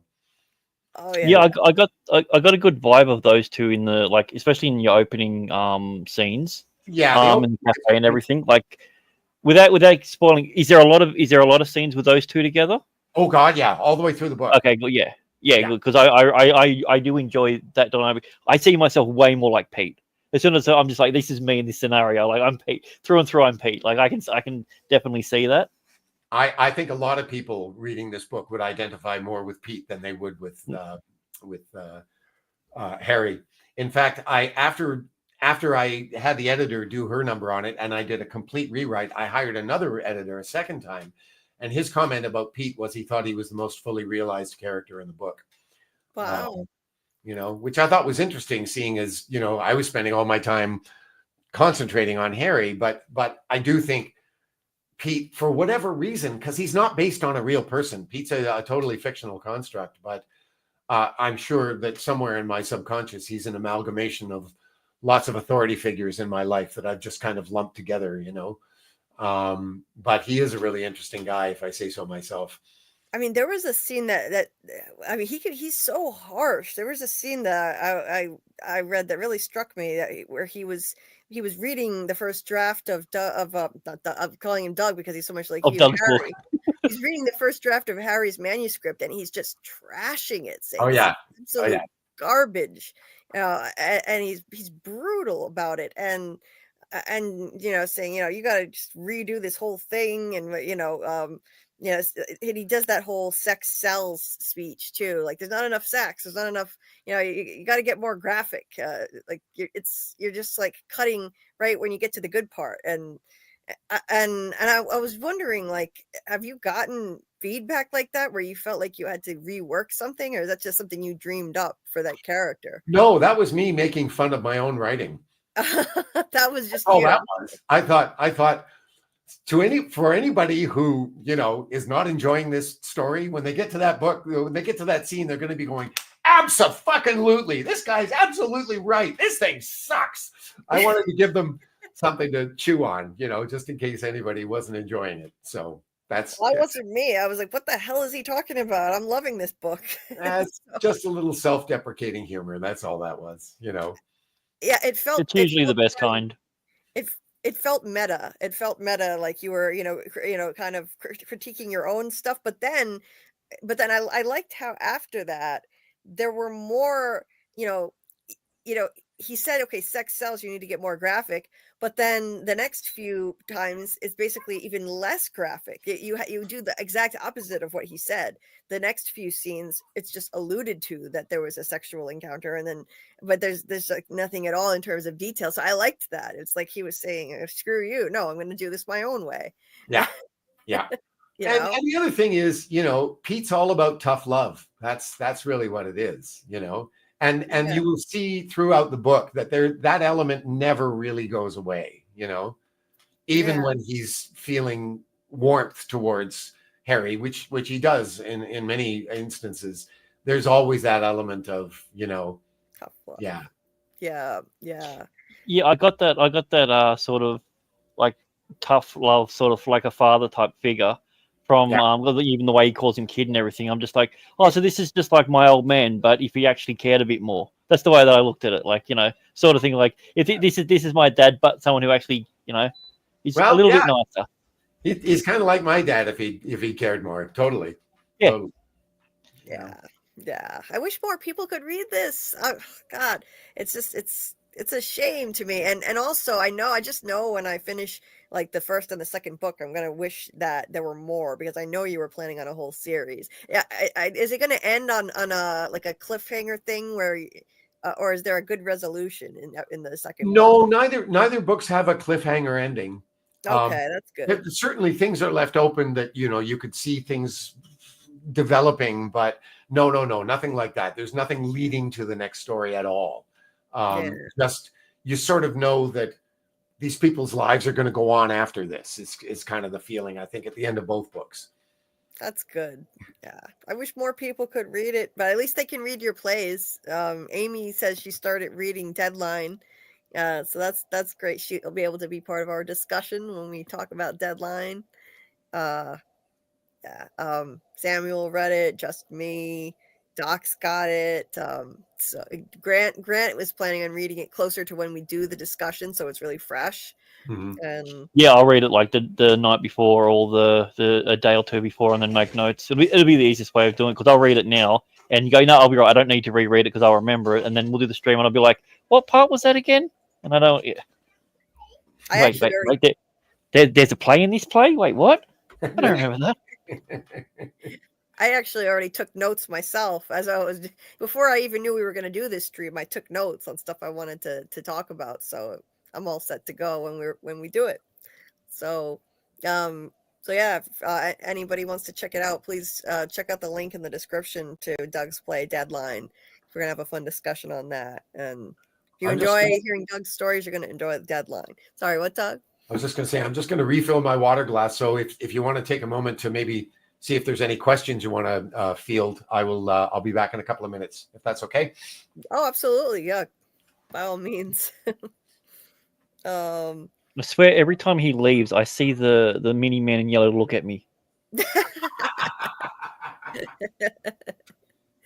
You can, and he looks like he's peering at us from. It looks like that- he's doing this. He's like, like Wilson over the fence, in Home Improvement, but like more sinister. Yes, he does. You can only see half of his face. Yeah, it's creepy. Oh, it's like the guy. Have you seen the meme? The black fella behind the tree, and he's rubbing his hands. He's in a yellow suit as well. No, I haven't. I haven't seen that Yeah. meme. Nice. He's always watching us. The little creep.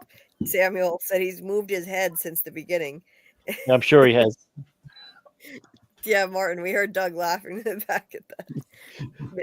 Men in Yellow's eyes follow you. Yeah, it's like one of those creepy paintings where when you walk different directions, you think the eyes are following you. Oh, Yeah, when I was she's been following me for years. she's following me too. Oh, God. She's lovely, so I wouldn't mind that. I'm sure that's a pleasant thing. Indeed. Yeah.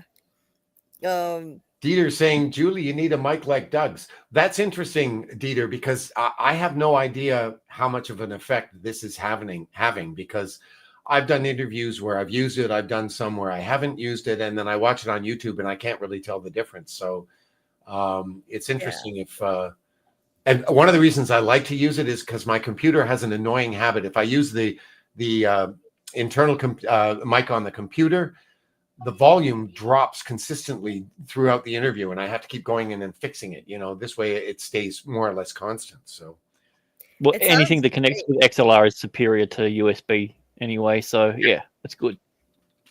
Oh, it always sounds terrific. It looks like a really professional setup there, like you're doing voiceover work with it. This is my voiceover mic. It's not an expensive one, actually. It's a good one, but it's a relatively inexpensive good one. So yeah, when I decided to build this thing, I thought, okay, I have to, get serious about this. So I think the whole setup between building the booth itself and getting the equipment cost me a little under $1,000, and one voiceover gig, and it's basically paid for. So paid for itself then.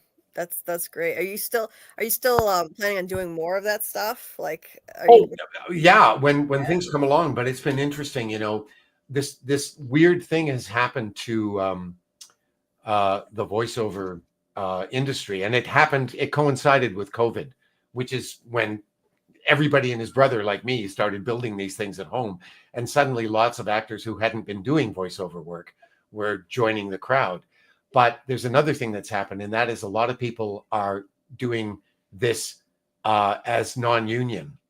And there are people who just make their living doing voiceovers all day long for people all around the world, but it's all non-union stuff, and as a member of ACTRA, which is the Canadian version of like AFTRA or SAG, I won't do that. I won't do non-union work. So I mean, a lot of ACTRA members are doing it on the sly because it's an impossible thing to police. But right. I won't do that on principle, But that's what's going on with a lot of people. Yeah. I helped a friend of mine do his first voiceover setup and everything, and he's like, I'm going to get this booth, I'm going to get this, and it was like $5,000 worth of stuff. And I said, how big's your cupboard? And we opened up his cupboard. He had all of his clothes hanging down. He sat in there. We closed it and put a towel over the front of it. The best he's ever had, and he did that for 4 years. Nice. Yeah. He just sits in there. He's got his little LED lamp thingy on there. He taped his script to the back of the door, and away he went. That's so cool. Yeah. Oh, I think your audio just cut out, Doug. We lost your audio. I was saying it's an easy thing. Can you hear me now? Yes. Yep. There's something weird going on with this thing. It keeps cutting out. I don't know why. We were just praising you, XLR. Be good. We were just saying how perfect it is. and then it died on us. Yeah. Well, anyway. Made a liar out of us. Yeah. I think we're good now. But yeah, if I had a closet that was big enough that I didn't need to put clothes in, I would have done the same thing. But there's no way to do that here. I mean, I'm not crazy about having this thing stuck in the middle of my living room, but it was either that or not do it. So here we are. Yeah. Yeah. Yeah. I actually have a microphone myself. I just haven't hooked it up yet. So I'm gonna try using like a more professional mic, and we'll see. But so far, this is going all right for the most part. My Chromebook has I released a video this week where I had some really awful audio glitches, but that's never happened before. Usually it comes through fine. So I don't know. I'll try the microphone setup though. Um, um, yeah. So what was I gonna say? So you haven't heard yet though? Like they haven't been contacted about like what's going on with like your shooting with From? Like no one's been in touch yet? Oh, it cut out again. There's something going on with this. I don't know what the Yeah, I problem can hear you is. now. Yeah, I Yeah. don't know. I don't know what the deal is. I've never had this happen before, but I've noticed that it's cutting out from time to time, and everything's connected properly. Oh, you just Oh. muted then. Oh. Uh-oh. It's muted at the stream end side. Oh, it might have glitched him out, has it?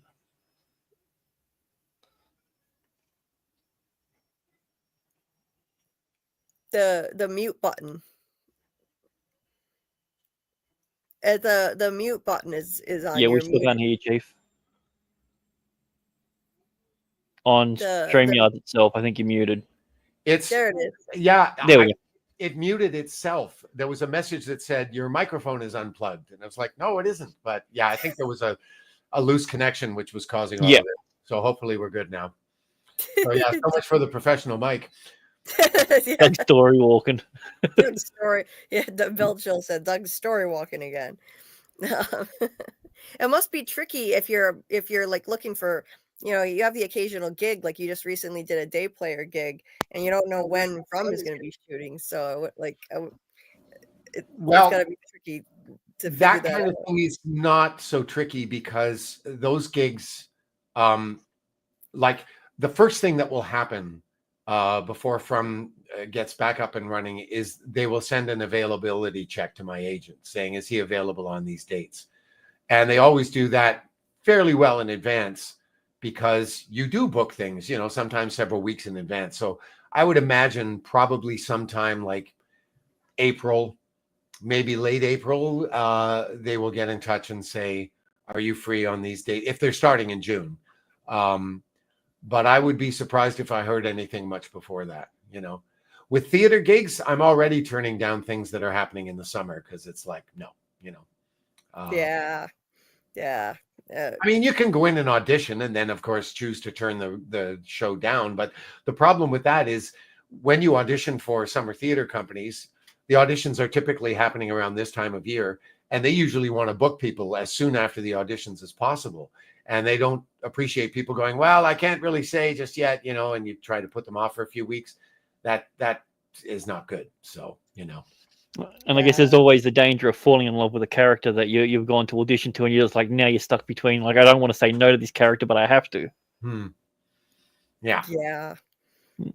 I have to say, most of the stuff that I've been turning down is stuff that it's been relatively easy to turn down anyway. So it hasn't been a big problem. But no, not in terms of film and TV. That hasn't been a problem yet. In fact, I just saw something about Courtian. He's shooting another series right now. So, Oh, wow. Yeah. Do you find that because you've had the stuff with being on From and that, does that help you get more theater gigs? No, not at all. I wasn't too sure if there was a correlation between the two. No, I'm sure there are people in Canada who are watching the series. I know there are, but like they're in the minority, and it has had. I'm getting people asking me, "Are you getting recognized on the street?" No, not at all. Even people that I know, people in the business, most of the people that I've talked to about this are like, "Oh, you got a TV series From? What's that?" They have no idea about it. Yeah, I don't get how it's not. I mean, it's not really big over here in Australia, which is really weird because everyone I talk to about it over here, they're like, I don't know what that one is, and then I describe it like, oh yeah, I think I've seen something on YouTube. You know, they've seen something about it, they just don't know about it, and they're like, I don't know if it's any good. I'm like, it's one of the top 5 series. You've got to watch it. Like, you have to watch this. It's like a new. It's like a new modern day era of good TV again, like stuff that's really good. Like when you're clamoring for the next episode. Yeah. And like I feel like with like Silo, Severance, and From, those are the ones that just if someone's watched one, I've got to recommend the others because they are just so good. That's like that's the trifecta. Yeah. And the problem is, at least from my perspective, is like everybody I ask about it, my first question, or everyone that asks me about it, my first question is, do you have Paramount Plus? And the answer is almost invariably no. So it's like they don't have access to it anyway, even if they wanted to watch it, you know? Right. Well, See, this is where piracy is a good thing, you know. At least more people would be able to see it. Like, I'm not saying you should do it. I'm just advocating for, you know, an alternative, advertisement for your Well, stuff. I heard somewhere shortly after the season 3 finished, I heard somewhere that seasons 1 and 2 of From were available on Netflix. And I think this was specifically in Canada, but then somebody else said to me, no, that's not the case. It's not on Netflix at all. So, you know, because if it were on somewhere like that or HBO, I think it would be a huge boost. Or if AMC picked it up. AMC, the American network, has been doing reruns of The Walking Dead, the entire Walking Dead series for years, you know, and dining out on that. And I don't know how all that works in terms of, you know, would MGM be open to having some other streamer pick it up? I would think probably not, but who knows? You know, I mean, it depends if they go syndicate or if they go multiple distributors. Like with Walking Dead, AMC was the distributor for that, and they were the creators as well, so they were able to constantly do that. And then when they put it to Netflix, they were doing it purely simply as a syndication. right. Even though they were getting the stuff at the same time on the same thing, just on a different platform, it was still under the syndication sort of banner. And I assume that was the sort of setup. I mean, if From had been on seasons 1 and 2 had been on Netflix, that's the kind of arrangement I would have assumed they had made. But apparently that's not the case. So I don't know. And I have no idea if they have any plans to do anything like that, to broaden their viewership. But God knows. I remember when I did my interview with Tony Teflon, that was he just kept saying, you know, if they could just get on a bigger platform, this thing would take off. And I suspect he's right, you know, because it kind of sells itself, you know, but it's got to get to people. People have to be able to receive it, you know? Yeah. Well, Yeah. season one was purely on Epics, like, and that was only available in America at the time. So like, very obscure. Yeah, like how we got it through a third party distribution out here. Our one's called Stan, and it's an Australian only one that they've got going. But it was just happened that they were able to get the first season of it, and then they couldn't get the second season. But by the time the third season come around, they had renegotiated their rights to be able to do it. So now, unless you have Stan in Australia, that's the only way that you can see it. Yeah. Because a lot of them, when they get those, when they get those rights back, they try and lock in an exclusivity thing with it, and I feel like that ruins more people seeing it, especially for the smaller things. Like Apple TV is a bit different because a lot of people get Apple TV when they buy Apple products. So, and you know, half the world's running Apple.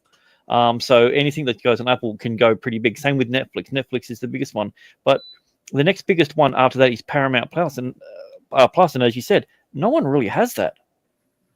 A lot of you know, like it's there's more people that have Paramount Plus than they do HBO, which is a weird thing because HBO is a much bigger name because they got much better when it comes to their advertisement and everything like that. There are more people on Paramount Plus. Hey, that's interesting. I had no idea. Yeah.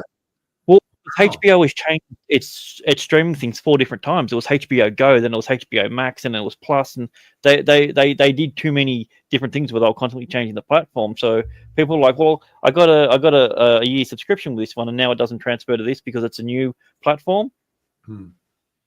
Yeah. Well, and I can sort of But see MGM's reluctance to give it to other platforms because, it's their baby, and they tend to be really protective about stuff like that because, they've got a huge uh, um, library of stuff on Paramount Plus. You're not going to get any of that stuff anywhere else, Um, and I think that's their feeling with this too. They're very protective of their own property. well, they're hoping to get like a post boost, like stuff like I don't know if you ever watched Suits, but it was a fairly yeah, I know you've seen Suits, but like I mean I don't know Oh, I if was you in Suits. I was in. yeah, I know I've yeah I know the episode. What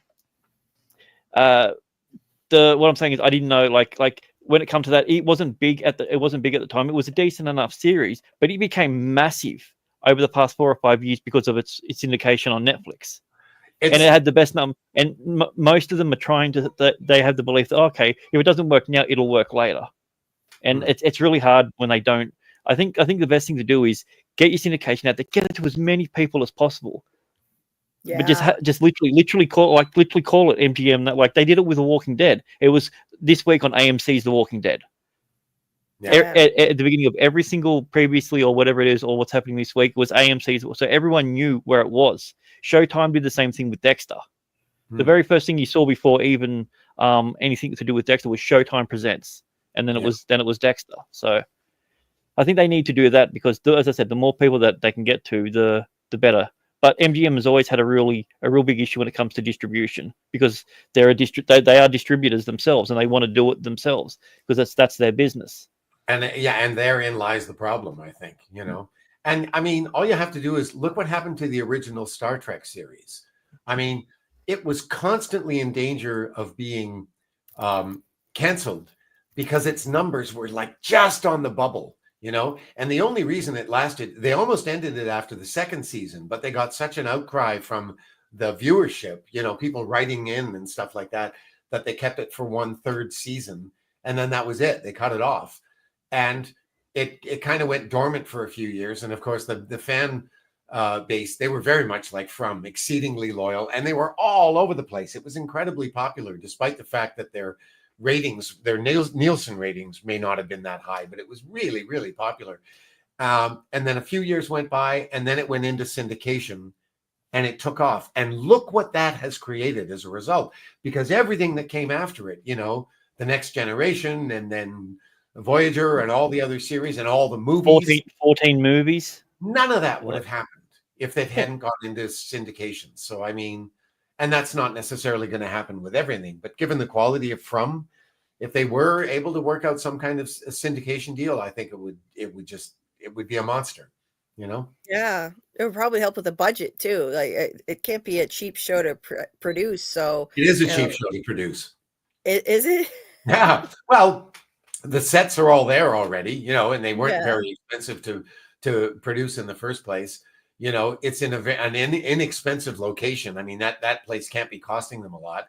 And they're hiring a bunch of Canadian actors at scale. So, I mean, it doesn't get a lot cheaper than that, I guess I'm thinking of like the CGI they have to do, like the with the monsters and whatnot. I figured that maybe that costs a lot. It's not that. I mean, CGI is a lot cheaper than when you had to do all that stuff manually, Yeah. And now with AI, it's even cheaper than it used to be. So, oh, that's true. AI's made everything more easy. But a Muncher Luncher said, Dr. Doug, no offense, but if I saw you out in the world and you said knowledge comes at a cost, I would actually soil myself. I seeing Doug out in the world now, there's nothing sinister about Doug at all. It's going to be hard. I mean, that's what a good spy makes you think. Yeah. It's funny, Grant, you keep harping on this, but several people who have read the book, one of the most common responses I get is, so are you actually really a spy? There's people joke about it, but some people are like really serious, and I'm like, come on, think about it seriously for a second here. Yeah, obviously, I know that's true, but where were you in 91 again? 91? Yeah. Where was I in 91? Uh, I know where you were in the book. I remember 92 very well. Oh, 91. Oh, of course. That's when Marcia and I started writing Who's Underwear. I was working in the Eaton Center Yeah. in a mall. Okay. I was selling 81 or 91. What was I selling in 91? Oh, no, it was after that. I had a gazillion jobs in the Eaton Center. In 91, I think I was selling women's shoes. And Marcia and I had just started writing Who's Underwear. Well, Wow. there you go. A little Yeah. bit different to the book, so Yeah. Well, and when And I what? wrote the book, I've actually changed the years. When I wrote the book, what is now 1991 was actually 1984. The book Oh, was set okay. originally that's in a good year. 1984. And it's been around for so long that I thought, well, if I have any hope of getting this thing published now, I'm going to have to update it. So I changed all the years. But it was happening in 1984, and it was sort of to coincide with my own career in terms of when I was doing school tours and stuff like that, because I was still doing that stuff in the middle of the 80s. Somebody's Yeah. asking, is Canada expensive? It is if you live in Toronto. It also is if you live in the north. If you live up in the Arctic, it's unbelievably expensive for the people there because absolutely everything has to be flown there. It's Oh, wow. if you walked into a supermarket in Inuvik or somewhere like that, you would faint from the prices. It's just insane. Yeah, I saw there's a YouTuber that goes around to remote places and remote countries and remote islands and everything, and he did one up there where they had to fly in, and it was literally like just a little tiny grocery store, and it was the equivalent of about $35 for some eggs, sort Yeah. of thing. It's just like so you got to understand, like we can't get chickens here, so we can't like. It's not like you can do them there. Like he's a polyglot. He does lots of languages. He was learning one of the native languages up there. Oh, cool. Yeah, and he, he's crazy. He learned it in like 2 weeks and was speaking fluently to all of them up there, and they were blown away. Wow. That's amazing. I was gonna ask Doug on the subject of like what's accurate in terms of your school tours. There's a character unto itself in the book that's it's like just the van. Beulah, is that how you Beulah. pronounce it? Beulah. Beulah. Yeah. Beulah Beulah. was a real van. Yes, absolutely. A Yeah. lot of the school tour stuff is based on a tour that I did out of Edmonton with this company called Chinook Theater. And the description of the rehearsal space, that's exactly what it was. But it was in Edmonton, not in Calgary. They were underneath a movie theater. And so the whole Yeah. place smelled of popcorn and hot dogs all the time. Yeah. And it was a hovel too. I mean, this company had very little money, and their van was ancient. And Yeah.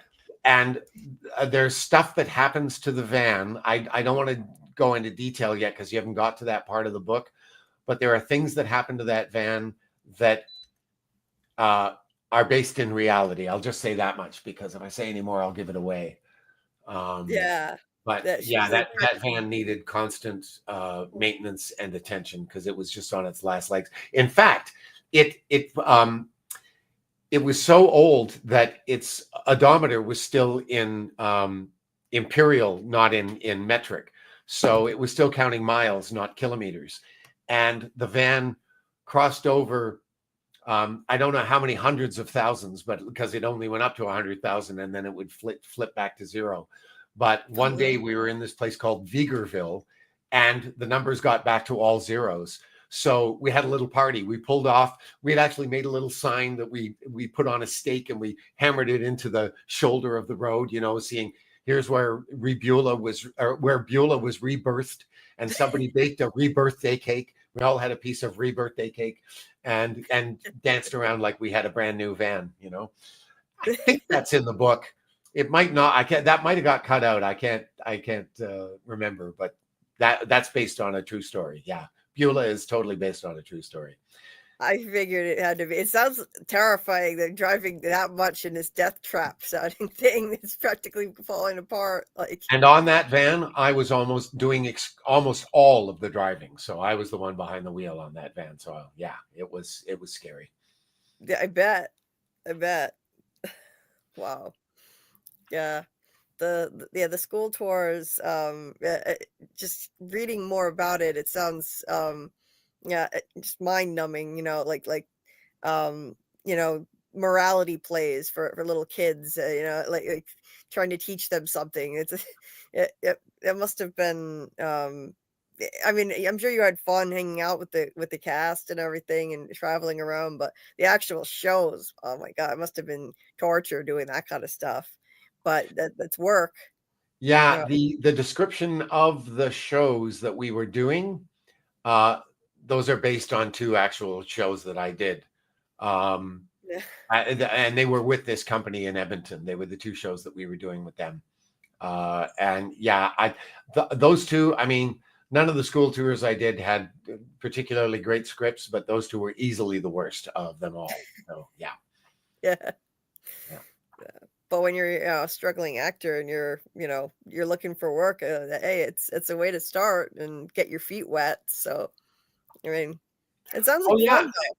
And as I say in the book, you learn a lot of valuable lessons doing school tours. As an actor, there's a lot of great acting training doing a job like that, doing long runs. And kids, man, if kids are bored, they will let you know, like without hesitation. If they're not enjoying the show, you're gonna know. And so you you develop a sense of like, how do I keep this thing fresh and alive and make it interesting for an audience? I mean, all those kinds of skills that come with doing long runs are inherent in a school tour. And you're working under the worst of conditions too. You're changing in gymnasiums, where we would usually use the boys' change room for both the men and the women, and the washroom in the boys' change room always reeked to high heaven.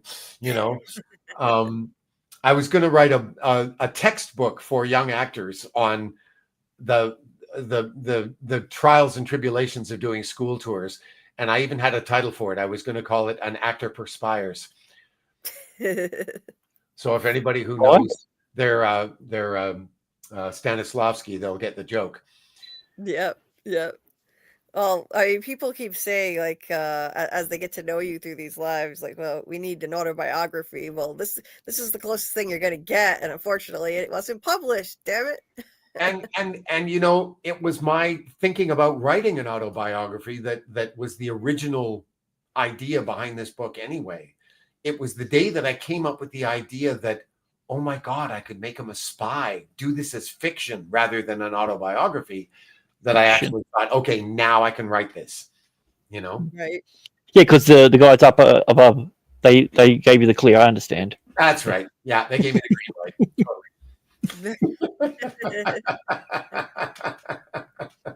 Because like I really enjoyed. Like I said, I'm only up to technically the second chapter in it, but I've enjoyed your writing, and I enjoy what you've created with it. And I'm a little hesitant to go too far forward, because if I really like both books, I know I'm gonna be hounding you for another book, because I Me kind of do too. that.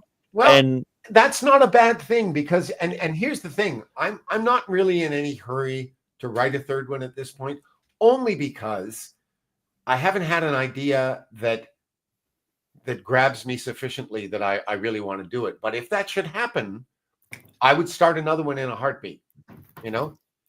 So if I get an idea that's like, yeah, I could go there, I will do it. The challenge is I have to find a way to tie whatever the story is into his theater career. Like, I have to find a way of putting those two things together in a new way. And yeah, if something comes along that's sufficiently compelling and something I can, draw from my own experience, I may do that. I mean, Yeah. all those years at Shaw seem like an obvious place to play with. Oh, I'd have to fictionalize it, of course, but and if I came up with a plot that sort of worked with that kind of setting, yeah, I would do it. Sure. because I So feel there the may same be way a as third book. Grant. Yeah, Sorry? I feel the same way as Grant. I know I'm gonna want, once I get through the two, I'm gonna want more, knowing that initially you were planning a whole series, and I'm sure you have a million colorful stories about the. I mean, you meet some wild, colorful people in the world of theater, and some of these people I know are based in reality, so it's just a lot of fun to read. You know. Well, and I think I told you in one of our chats that there was a bit in the book that I ultimately cut. that was based completely on a true event that this actress that I was working with at Shaw experienced. And she told me the story, and I just went, "Oh my God, that's genius! I got to work this into the book." But it was one of those things that no matter how I tried to put it in, it wasn't advancing the story at all. It just looked like something that got stuck in there. So I finally thought, "Nope, this is the darling I have to kill." So that was the end of that. Yeah, shoehorning things in just to do it, not a good idea. Exactly. Yeah. I mean, that's what George R.R. Martin says about not finishing his books, and yeah, I do pester him a lot because I kind of love those books as well. So can't help it. If there's a story that I like and it's unfinished, it's I don't know what it is. It's different with TV series. I can switch that off. But if I've invested in a book and there's stuff that's left out there, I feel like they've done it to me on purpose. I have no idea why, but I've always been that way with it. Well, the thing is with both of these books, as I was saying earlier, they do come to a conclusion. Stories, yeah. You're not left wanting something, but there is this sort of sense that, okay, these people's lives are going to go on. I'm getting a warning here that my battery is dying, and I just looked at the time and realized it's 1 o'clock in the morning. So I'm afraid I'm going to have to bail on you guys. But it's been great. This was a lot of fun. It always is, Oh, it's always so much fun to have you here, Doug. Thank you so much. We just love your company. And thank you so much for continuing to come back and wanting to hang out with us. Well, and I'll be back as soon as possible when the next time presents itself. So maybe Wednesday next week, depending on how it goes. If you guys are hanging around, I may be here. Yeah. Faith is falling asleep. Poor dear. We would love it. Yes.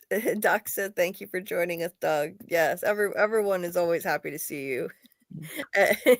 and always seeing all of you as well. I'm sorry we didn't get to interact with you guys as much tonight, but thanks for being here. And I'll see you all soon, I'm sure. Yeah. I also loved you. I love you wearing that shirt as well. I didn't tell you the story behind this. I'll tell you this and then I'll go. Oh. When the shooting happened in Parkland, Florida at Marjorie Stoneman Douglas High School, a woman, I don't know where I saw this. I think it was on Facebook. This woman in San Francisco was making these shirts and selling them to raise money for the ACLU. And I took one look at it and I thought, oh, I got to have one of those.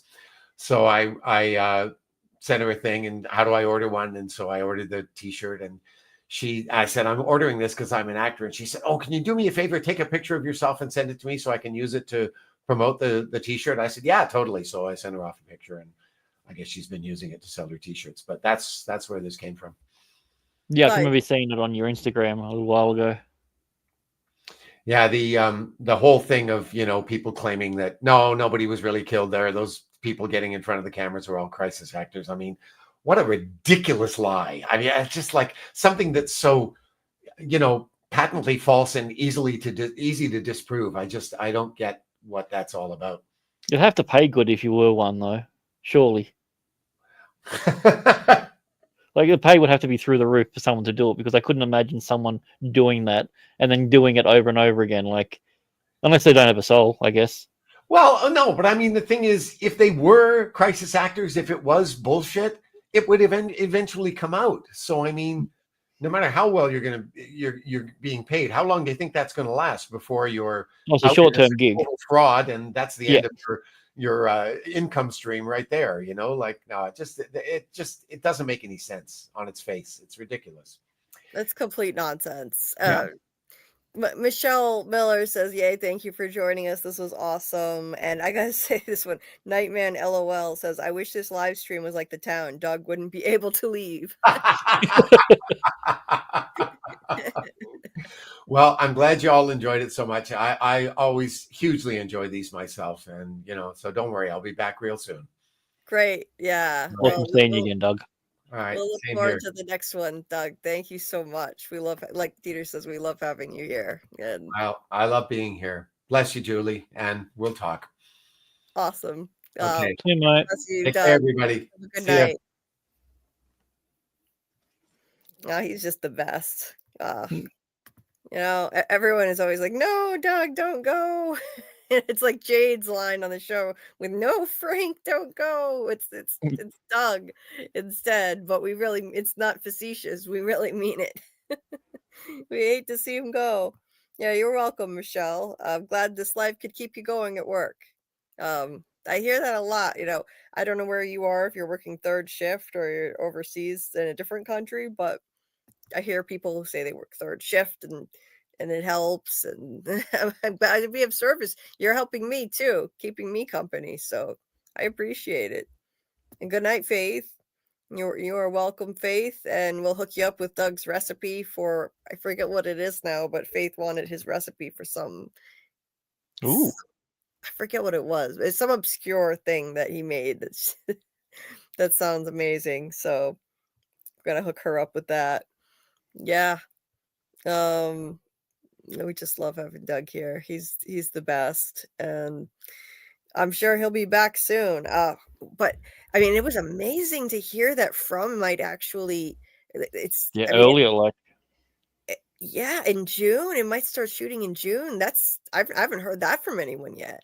Wow. well, that would mean that obviously there would be no snow around. So I mean, unless they're going to put artificial snow in.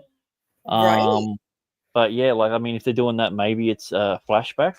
So Or they're doing a time jump because things could change. The season could turn back to more summer weather now. Maybe there's a reset. Um, maybe they could tie it in. Maybe something to do with Jim's death, and now everything's gone back to status quo's been fixed until yeah. because he was the one that gave away information. He was the one that, even though Jay technically figured out, he was the catalyst to it. So Mm-hmm. who knows? But yeah, like if it is true and they're doing that, I mean, we're probably still not going to get it for another 2 years. But um, that sounds so weird to say that. But yeah, like who knows? I mean, worst case scenario, they do a bit of filming and then they go back at the end of the year for it. But at least something's being filmed. If something's being filmed, then we know season 4 is definitely going ahead. You know, once they Yeah. start shooting it and they start investing that money, then yeah. Yeah. I mean, I had mixed feelings immediately when he said that. I was like, "Oh, this is awesome. If they start shooting in June, we might get it sooner." But then at the same time, I thought, "Oh no, we're gonna lose Doug sooner. He's gonna be too busy for a while." But It was like, yeah, oh, yeah, it's some bittersweet news. But he'll be back. I'm sure he'll be back. Hopefully, I'm sure when his schedule frees up and he's done with his shooting, he'll come back. Hopefully, he'll come back to us and continue to bless us with his presence, because he's just a joy to have on stream. He really is. Uh, I love his stories. He's got a million stories. I can't get enough of them. He's a fascinating guy. He's hilarious. He's full of insight. Um, so it's just such a great time. That's why I've started calling these stories. I mean these lives. Um, I've started calling them. What did I call them? story time. Yeah, story time. From in capital letters, the man in yellow. Story time with Doug, because that's what it is. You know. See, I hear that, and I'm expecting him in his big yellow suit and everything, and to read like bedtime stories to you. Right. This is a Basically, story about a man who shouldn't have let his wife dig a hole. yes. Yeah. It just seemed to fit, I as these lives kind of evolved as he's on, since he tells such awesome stories, I just thought, okay, well, um, From is all about storytelling, story walking, and all that stuff. And so yeah, From in all caps, the man in yellow, story time with Doug. It just fits. It's Doug's story hour. And I mean, we can't get enough of him. He's had so many experiences throughout his career that are just fun to hear about, and it's so entertaining. You never know what you're going to get from Doug when he shows up. I mean, someone asked him if he believes in fairies, and he even had a story for that. So he had some kind of a funny story related to that. Yeah. Yeah, let's hope that when all the filming starts and everything like that, he's still able to do these sort of streams. Yeah, I hope Because so. you can never tell with some of the executives, especially if it's something big in it. So Yes. Yeah. Michael. I'll be back in just a couple of minutes. I just got to sort out some food real quick. Okay, great. Michael, that's hilarious. Man in yellow red, go the fuck to sleep. Yeah. It's funny you say that because last week when we were, I think it was not this week, but last week I believe it was. We were doing our Severance live, and Doug got up to go to the bathroom. He told us in the middle of the night. Well, not the middle of the night. It was early morning. It was like 4. It was after 4 in the morning, and we were still talking Severance. And he popped in the chat and said, "Go to sleep." He said, "Go to bed, you people." So yeah, he said he told me after that he woke up to go to the bathroom, and he thought, well, it's after 4 a.m. Yeah, Julie's probably streaming. I'm gonna pop in and she'll get a kick out of it. So he popped in, and sure enough, we were streaming. I mean, it's pretty much a safe bet if especially if we're talking about a new episode of a show. We're talking about Severance. Yeah, we were still going at 4, up to 5 a.m. I think, something like that. But he was funny. He popped in the chat, and I was I warning. bet this one's going to be even longer this week. You're going to have such a hard time with the screenshots this week. Oh my god, you have. That was my exact thought. As soon as it was over, and my mind was blown. But then I immediately thought, "Oh my god, how in the hell am I going to get these screenshots? Like, what the flashing images on the screen at this breakneck pace, and also they did some wild stuff with subliminal flashes. It was just like you just see a scene, and there'd be a split second shot of something that you couldn't possibly tell what it was, at least not on the first viewing, and it was like subliminal imagery that they're popping in there. So I want to catch this. There might be some clues they're putting in there too. So I'm going to I actually talked to Dieter about this, and he suggested a way that I could take a downloaded version of the episode and then use software to slow it down. It's the only way I'm going to get the screenshots I need. And I take more pictures from this show than I've ever done. I thought I took a lot with From, but now it's been about over 1,000 screenshots for every episode of Severance, and this one is probably going to be a record because I can't show clips or Apple will take me down. So I just take a million screenshots and flip through it like a flip book. So it's gonna be pretty wild. Yeah, yes, Scott. I think that was your first time here. It was like a 5 or 6 hour. I think it was a 6-hour stream. Yep. We're gonna have a lot to talk about. Michael, you remember the 11-hour one? Yeah, that was my record. I won't be doing that again. I don't think. I was falling asleep. Literally, people were calling me up to wake me up. Yeah, Amy, I know it's a lot of pictures. I have over 1,000 for the last couple episodes of Severance each, but I just flip through them like it turns out to be kind of like a flip book as I'm breaking down the scenes, and it works out pretty well actually. I don't stop on every image, or we would be here for like the entire night and day. But yeah, Doug was hilarious. He popped in the chat just to say hi.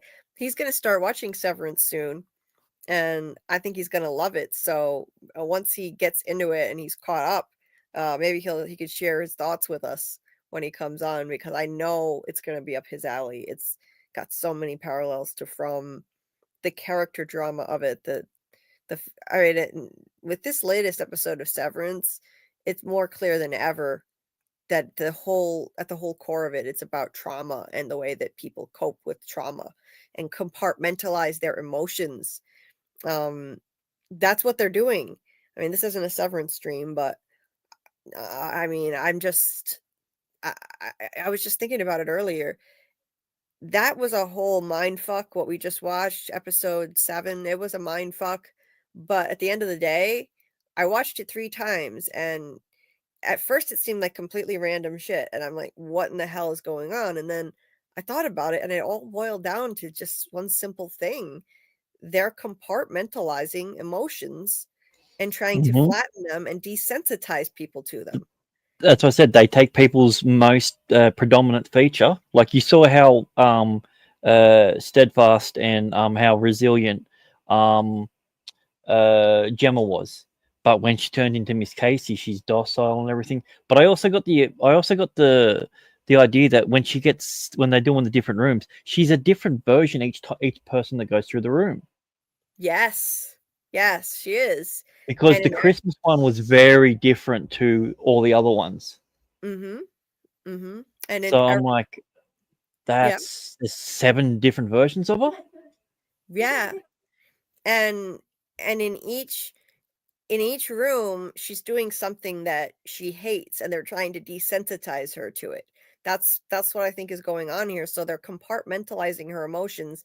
That's what these rooms represent, and they're trying to desensitize her. So she must hate the dentist and fear going there. She must hate. She already said at some point in the show that she hated writing thank you notes.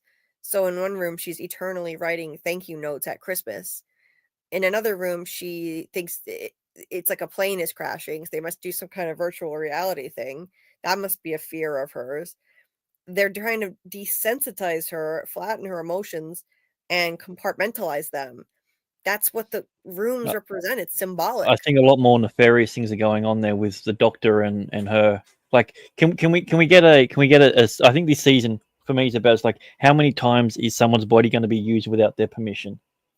Like Mm, that's the whole thing, and especially for what basically appears to be a somewhat of a sexual nature. Like she was in something really like almost look like a lingerie style sort of thing when she was doing that. And then mhm. when the doctor fella said that you might have even found love in there. I've seen it, and I'm like, oh, that was the most skin crawling creepy thing because you know that he's definitely taken advantage in that time.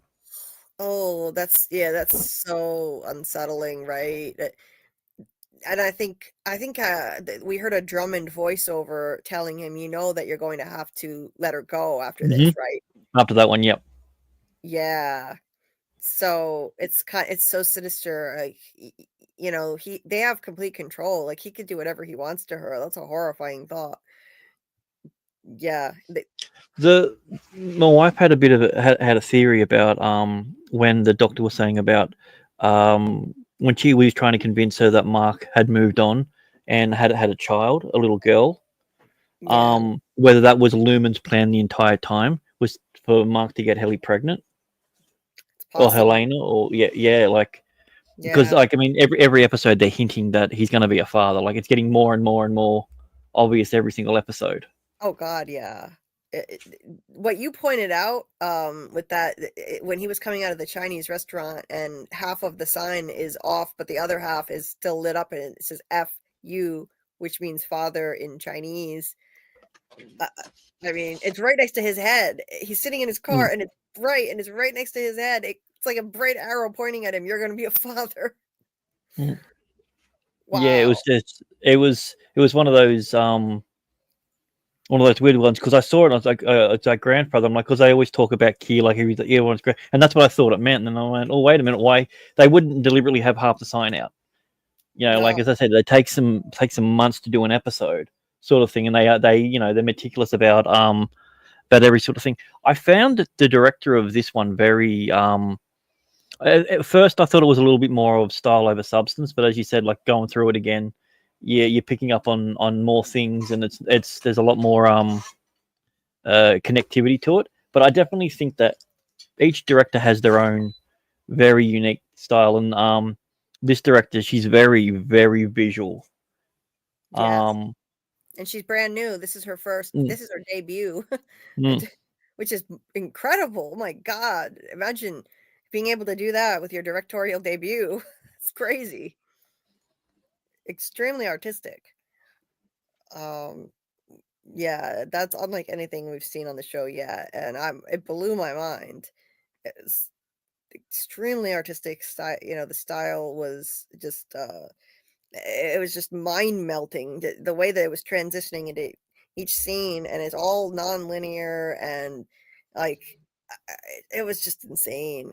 I mean, my mind was just exploding trying to process everything that was happening. I had to watch it 3 times before it really started to marinate in my head, and yeah, it looks confusing as hell, but then it really just boiled down to compartmentalizing and flattening her emotions, desensitizing her. Yeah. I think that is the ultimate goal. And she's not Cold Harbor. And as I said, we don't know what Cold Harbor is, and she's not Cold Harbor. So that was one of those few theories I've actually gotten right.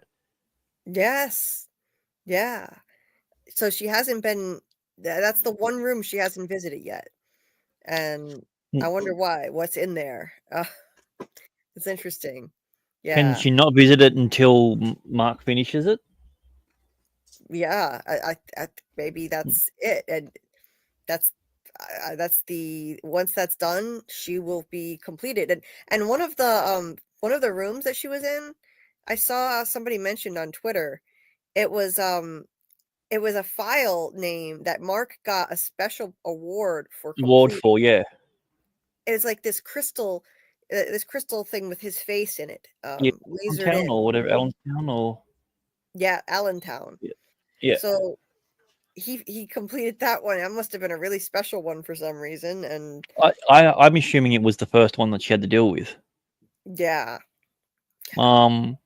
But I mean, I guess it makes sense when they're doing the files why sometimes they're feeling like the fear. You know, it's like, Mhm. oh, sometimes the numbers can be scary. Why would a number be scary? Maybe because the person that's like Gemma, like, let's clear one thing straight off. Like, hashtag Gemma libs. We know that she's not in a coma. Nope. That Live. we don't know. We don't know if she. We don't even know if there was even an accident. Like, we still that part's still a mystery about how she went there. I have a feeling that she went there voluntarily. Yeah.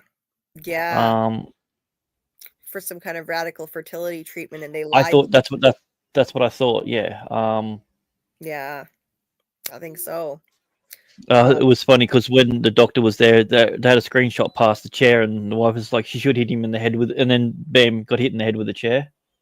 Yes, So that it was was just like, yeah, I was amazing. like, good. Yes, But like, I mean, she called it. the defense that they use of having severed, desevered, like on the elevator, there is literally no way for her to escape. No, that was so crazy. She went in the elevator and, she's her outies. This is what's so mind-blowing. See, I was wrong about this. I thought that they've done so much experimentation on her, that she's not herself anymore at all, that she doesn't have an outie anymore, but that was crazy to see that she's just a normal person still down there when she's her outie. Hmm. She tries to escape, goes up in the elevator, and immediately turns into Miss Casey and was sent back, and docile again. Like Milchick he happened to be there, and maybe he was watching the camera He and said was something. a little out of breath when he got there. I feel like he only just made it. Yep. And it was creepy. It paralleled the scene where he sent her back to the testing floor in season 1. It was an exact parallel. She was like she stopped for a second before she turned back to go and tried to say something, and he cut her off and said, "On you go." It's the same thing that happened in season 1. And then she goes back in the elevator, turns back to her outie. It's like, "Oh shit, there really is no way out." There's no way out, even if she manages to escape to the elevator. That's the only way. It only goes up to that one floor, and then she turns into Miss Casey. So, wow. That was wild. Yeah, it was so satisfying seeing her hit him with the chair, but yeah. Um, as far as the compartmentalizing emotions, like so the answer was right in front of us the whole time. I mean, I already associated that with what they were doing with the numbers in MDR, because they're reacting to the numbers with different feelings. They're feeling something as they see the numbers, and then they put them into boxes at the bottom of the screen. So right there, they're compartmentalizing emotions, and each one has the little codes for the 4 tempers: frolic, malice, woe, and dread. I think might be the 4th one. Um, and Yeah, I so think Dread was one of them. Yeah. It's a weird one to have as well. I remember. It is. Yeah. So what the MDR people are doing, that's exactly what they're doing to Gemma. So like the MDR people are sorting the numbers into bins. They're compartmentalizing the emotions they're feeling as they look at the numbers, and then they're doing each file that they work on corresponds to a room where they're compartmentalizing Gemma's emotions. It's a genius concept. It's really brilliant. I'm shocked that they gave us such a huge reveal so soon. I thought I heard that they changed their minds and we're going to do 4 seasons instead of 3, but they've revealed so much. I'm not sure how they can do 4 seasons now after this. It's weird, but um yeah, it was a wild episode. Yeah. Yeah, Miss J's reviews. Yeah, that guy, he's a monster, clearly. And the wild thing was the way they made him look different in every room.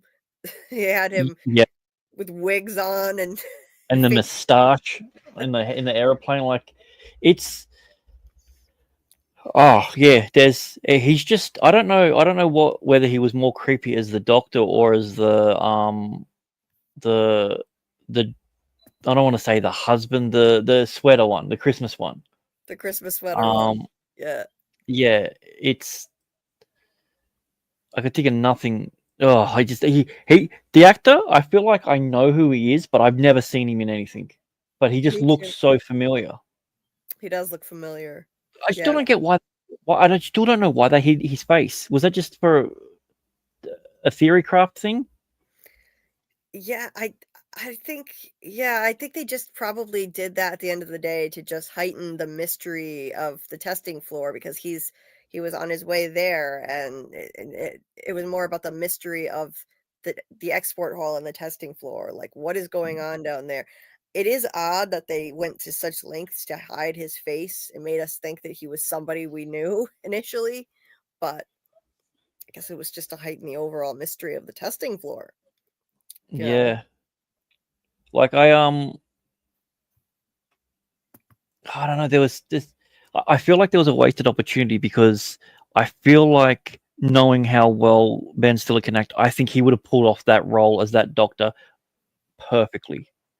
Like Mhm. that would have been just that would have given him that because he can do the weird bad guy sort of thing, but if he was able to do the creepy like subtle doctor, like I think that would have just elevated him. And he had in his earlier career, I don't know if you know that, but he didn't want to go in the same route of his parents. He wanted to be a serious actor. He didn't want to do comedy. He just happened to be really good with it because obviously it was literally in his blood. Right. Yeah, I but didn't yeah, know that. poor Gemma. Oh yeah, yeah. No, he did a fair few serious roles to begin with. Mm. Like he said, yeah, I think he was in his movie with Christian Bale, Empire of the Sun. He was a leader of the punk kids that were there during France in the World War II, the Resistance. That was one of his first roles. Oh, wow. Interesting. And then he wound up just doing like the most zany, ridiculous comedy, you know. Some of it got to be just downright dumb, in my opinion. Yeah, Um, but yeah, who knew that who knew that he could be attached to a show like this? It's not what I would expect based on his movie career, but it's just phenomenal. Yeah. And I think he would have been a great doctor if he had played that role. He could have pulled that off for sure. yeah. See, for me, I still think he's most evilest role that I've ever seen him in. The one that I still hate the guy, even if I see someone cosplaying as him, is the nurse in Happy Gilmore. Mhm. The Yeah. with the big moustache and everything. He was only in it for a really small bit, but I hated that guy so much.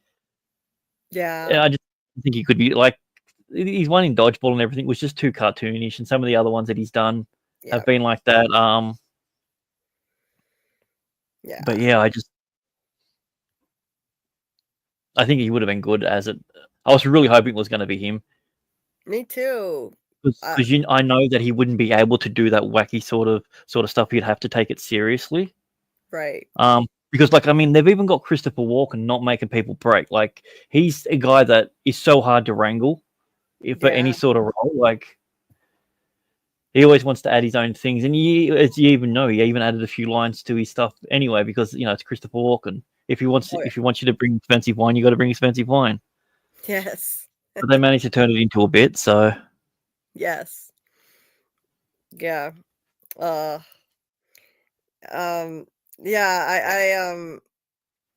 I remember just I made a video just the day before the thing came out, and I made some predictions, and I actually managed to get a few right. I was wrong about a lot of things though. I was sure that Mark had a stroke.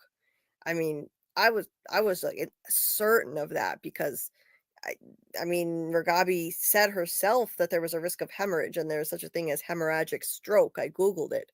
I read about it. So he was exhibiting the signs. Like we were looking at how his hand, it looked like he couldn't lift the glass off the table. It was kind of just limp. And his face looked like it drooped. He collapsed. He smelled something. He had a phantom smell. He was like, "What is that yeah, because he said, smell?" "What's that smell or what stinks or something?" Yeah, I mean, Yeah, who had Ragabi leaving him to fend for himself on the lounge on their bingo card? I didn't. that's one of the only things I got right. I You thought just she was thought, going to take off? yeah, I predicted she was going to take off. I did. That's one of the only things I got right. Um, there were 3 things I got right. I said that Mark would spend the entire episode unconscious, which was pretty much right. He woke up at the very end. I said he was going to spend the entire episode unconscious and we would see memories, flashbacks, which we did. And I said Ragabi would take off and because she cares about him. She has empathy. She has tears in her eyes when he talks about Gemma, but at the end of the day, her number one priority is protecting her own ass and her research, from what I can see. That's why she was so eager, like a mad scientist, to flood his chip, regardless of the risk. She's like, let's do it now through the hole that's already in your head. She sounded crazed when she did that. So that made me think, okay, she's going to look out for herself over anything else. And if there's a risk that she's going to get caught, she's going to be out of there. So I said, but I got it wrong in that I said that they would call 911 and Ragabi would take off because Lumen has people everywhere, the hospital, the cops. So so I was half right. She took off. It just wasn't because they called 911. And then the other thing I Well, got I right. mean, with mentioning Cobell, I don't doubt why she left. That made perfect sense. As soon as he said, "Well, I'm ringing Cobell," she's like, "Nope, I'm out." Yep. Yeah. Yeah. Yeah. And that was a weird thing to bring up out of nowhere. Like, let's call Cobell. Maybe she'll help. Like, what? She's once again another episode where she's mentioned but not in. Yeah. I don't understand. How can you underuse Patricia Arquette in this incredible role? That's my only gripe about this season. She's amazing, and I think she's been in about 2 episodes, if I'm not mistaken, out of 7. Well, 2. she's one of the main producers of the show now. Is she really? Oh. Yeah. So maybe it has something to do with that. Maybe it's her decision. Maybe. Well, I mean, because she took off of her own volition. So I'm assuming last episode or second last episode she'll come back. I hope we get more of her. We only have 3 episodes left. I did see something on IMDb. I don't know if it's accurate, but I think she may be back next episode. I hope Yeah, so. I saw that as well. Yeah. They also said this episode the chick with the freckles that was one of the replacements was going to be in this episode that we just saw, and I didn't see her in it. So Yeah. So it's not always accurate. And also next episode, it said that the 3 replacements for the MDR crew from episode 1 are all coming back. And I have no idea why they would bring them back. Gwendolyn, Mark W., and Dario, which Scarlet will be thrilled about because she loved those people and she wanted them back. But how in the well, yeah, hell? because the Gwendolyn chick, every episode that you look at the next one, it says that she was going to be in it, and she's been in some pretty big things. She was in Star Wars. She was Inverness. She was in she was a bad guy in that one, but turned out that she had her own motives. Same basic exact character in Falcon and the Winter Soldier as well. And then when I saw her in the first one, and then she wasn't in any other episodes, I'm like, that's a really weird casting to get in there and not bring her back. Right. Scarlet thought that too, because she knows her from other things. Hmm. So she thought that was very strange. Like, they've got to bring these people back. I just don't see how you can shoehorn them in. Where do they fit? But maybe they'll have a very small part to play somewhere. I don't know. Hmm. So it said they were going to be back, and it was not accurate before, Grant? Yeah. Oh. Episode 4 and episode 6, it said they were going to be back. Oh, no, she was going to be back, specifically her, not the other guys. So who knows? Okay. Also, Miss J has a bit of a question here as well. Wait, A bit further up. Miss J. Oh, let me see. It's about, I wonder if the room generates different innies. Where is it?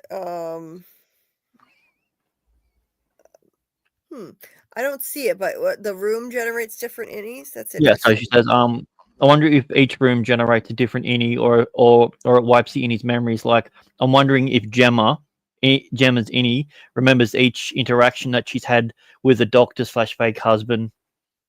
Yes. Or I want to add another question. I wonder if Gemma herself actually remembers it, but he's lying to the doctors. Because they keep saying, what do you remember about that? And she goes, nothing. Joy says nothing. She just says, like, my mouth hurts, but she doesn't know why. Then after the Christmas room, she said my hand hurts, but she didn't know why. She didn't remember the dentist room, according to her. That's a good point. Maybe she does remember and she's lying. So yeah, if each room generates a different innie, that's what I was thinking, like that she's severed 7 times over. Like, I think there are 7 rooms. If each innie remembers each interaction. Yeah, I think in my the way I took it, I think for her, in every room, she remembers everything that happened. Like, that's her whole existence. So she remembers, like, it's always Christmas. Like she said in the Christmas room, it's always Christmas. She said it's always Christmas, but and then the other one, she said, I was just here a second ago when she had her teeth done. Right. So, and also, what work takes 2 hours to do when she has beautiful, pristine teeth? The only thing that I could think was, one, they're either trying to change her dental work, so if she's ever discovered, like, no, the dental work proves it's a different person. Right.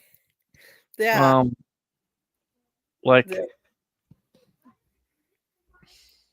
Because now that we know it's not about bringing someone back from the dead, you know, when they're talking about this being the most important job on the planet, I definitely think what they're doing now, it's just a weird experiment, and they honestly don't know what's going on.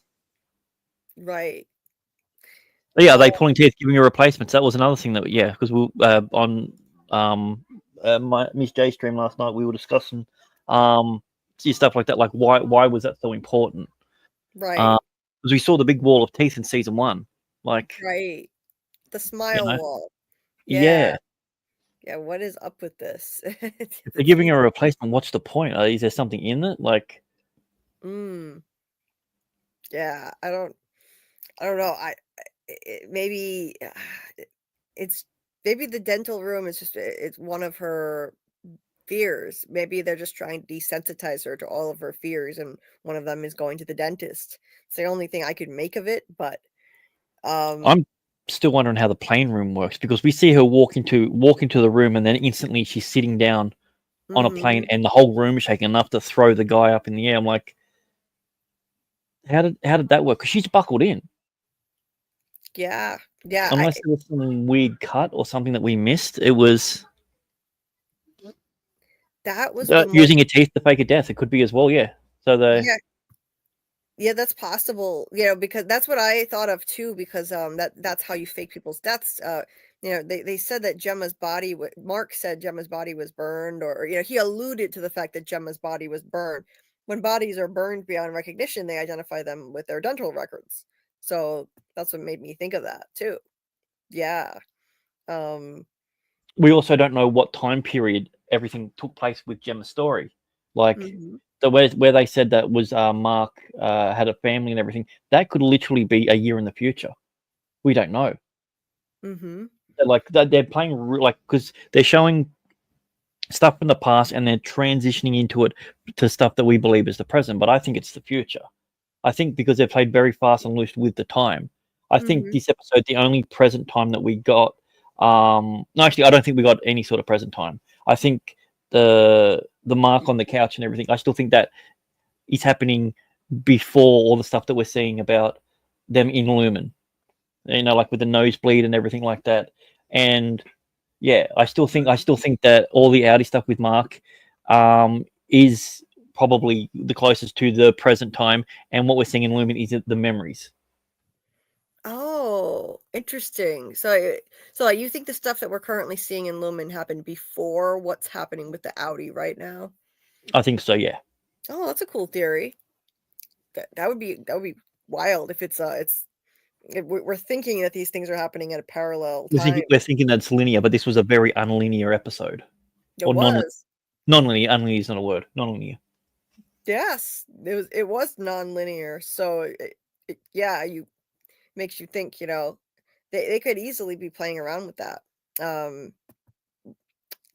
Yeah, Miss J's playing on her fears is a good theory. If that's what I'm thinking, like if she's scared of the dentist and the plane, I think she's probably afraid of flying on planes. And she said at some point in the show that she hates writing Christmas or writing thank you notes. So I think they're trying to desensitize her to everything. And yeah, it's a How would I genius. know that? That's such a weird thing to know. Because clearly before, where they were living, that didn't look anything like the town of Kia or anything. Like it looked like it was somewhere else, but it also looked like it was set in like the 70s. All the decor was everything was so dated, yet they all had smartphones. Right? I know. Yeah, it feels like it's a deliberate choice. Yeah, that's been bugging me from the beginning. The old tech mixed with the new, the fact that they have the technology for Severance, but they're all the cars are old, the computers are old, everything, all the tech looks so But they have ancient. smartphones. We see Cole Bell used a smartphone in season 1, but even to the point where Helly was watching the footage back. She's watching it on an old CRT monitor in the boardroom, a place that no one but the board goes to. Why would there be such old technology there? Yeah. See that I wondered that myself. Like what the hell? Yeah, it's even on even the upper level people like Helena Egan is using old tech too. It's so strange. Yeah. And you can't tell me that Milkcheck doesn't look like he stepped straight out of the 70s. Oh my god, yeah. He's got like a mini afro going on. And a glorious moustache. I've been trying to grow mine like that. Yeah. Yeah, it's so strange. Scarlet says the style is retrofuturism or something retrofuturistic, something like that. Yeah. That's like something that other filmmakers have done. I'm not a film buff, so I don't know about these things. But so I just wonder why, logically, why they have this mixture of old and new tech, but maybe it's just a vibe they're going for. That's what Scarlet thinks. Yeah, the most common version of that style of thing is something like steampunk. Yes. So yeah, so you've got these giant robots and everything, but it's set in the Wild West sort of thing. But it's using old style technology and bells and like it's that sort of thing. It's the weird blending, but it still feels like there's two things that are completely out of place, because if they've got the technology for a flat screen phone that we can see they're taking photos on, why does their stereos look like they're from before they were born? Right. Why like the only TV that we've seen is a CRT TV in Dylan's house. Right. Yeah.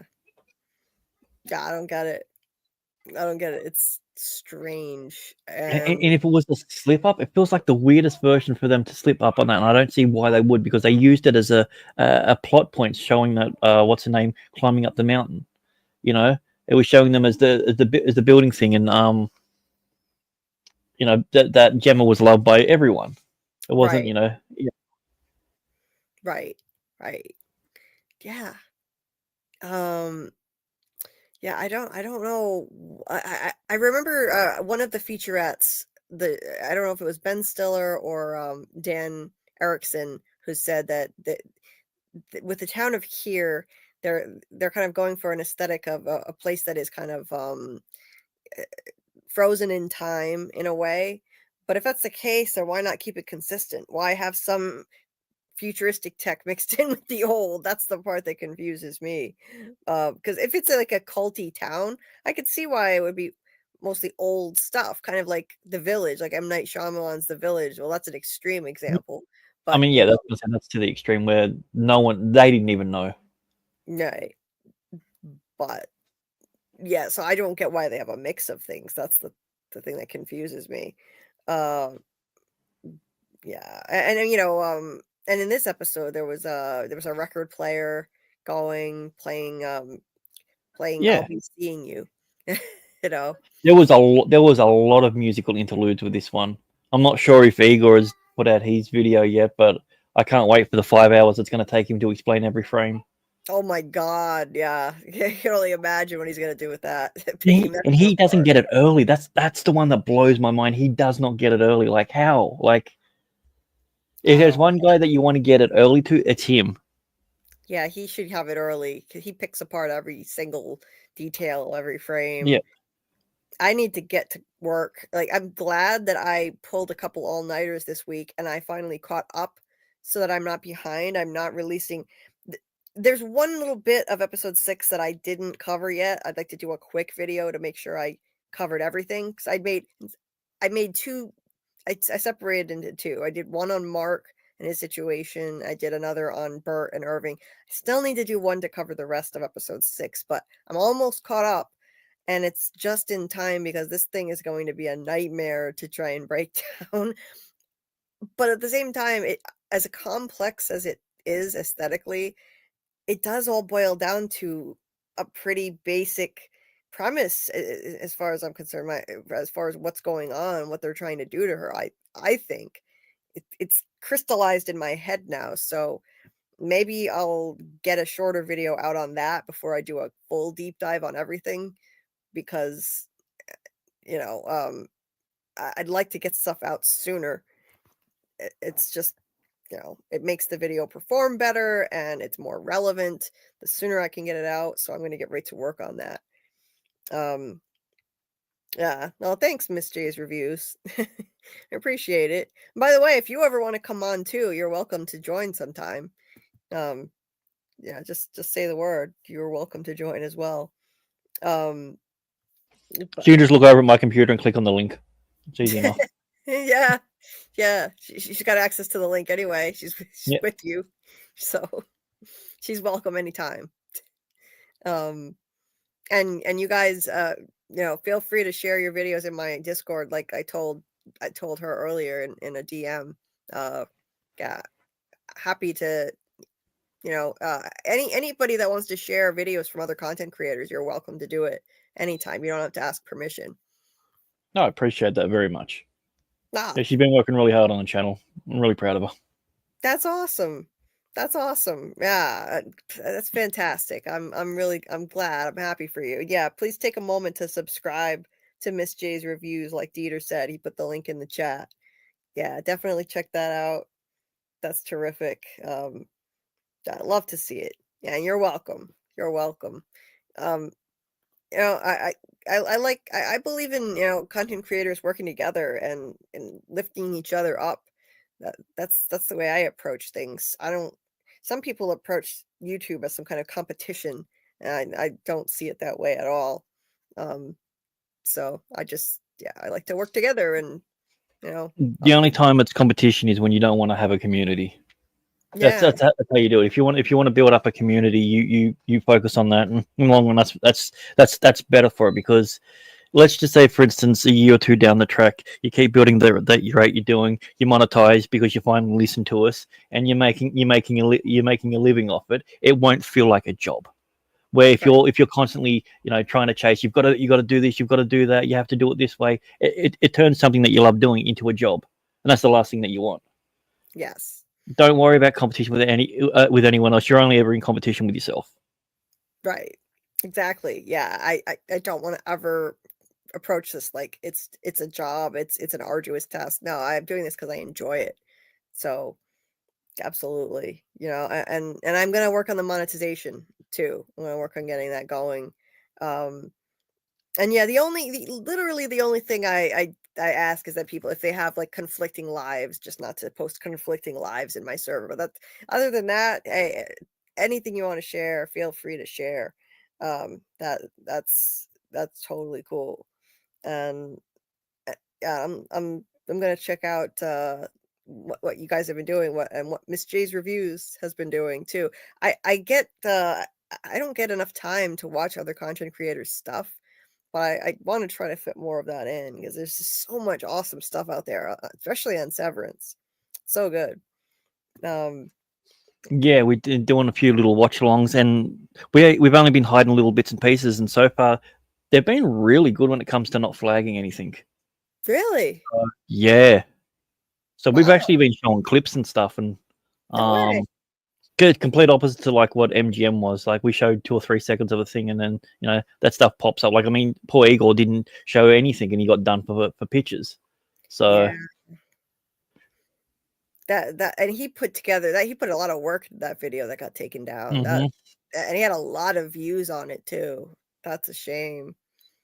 Yeah, I don't take the risk because I've heard that Apple TV is militant and doesn't even let you show a few seconds. Apple normally is, but for whatever reason, it seems that there's a lot of people, especially Severance. Maybe they've finally learned the lesson. Maybe Apple is the one, distributor that's like, you know what?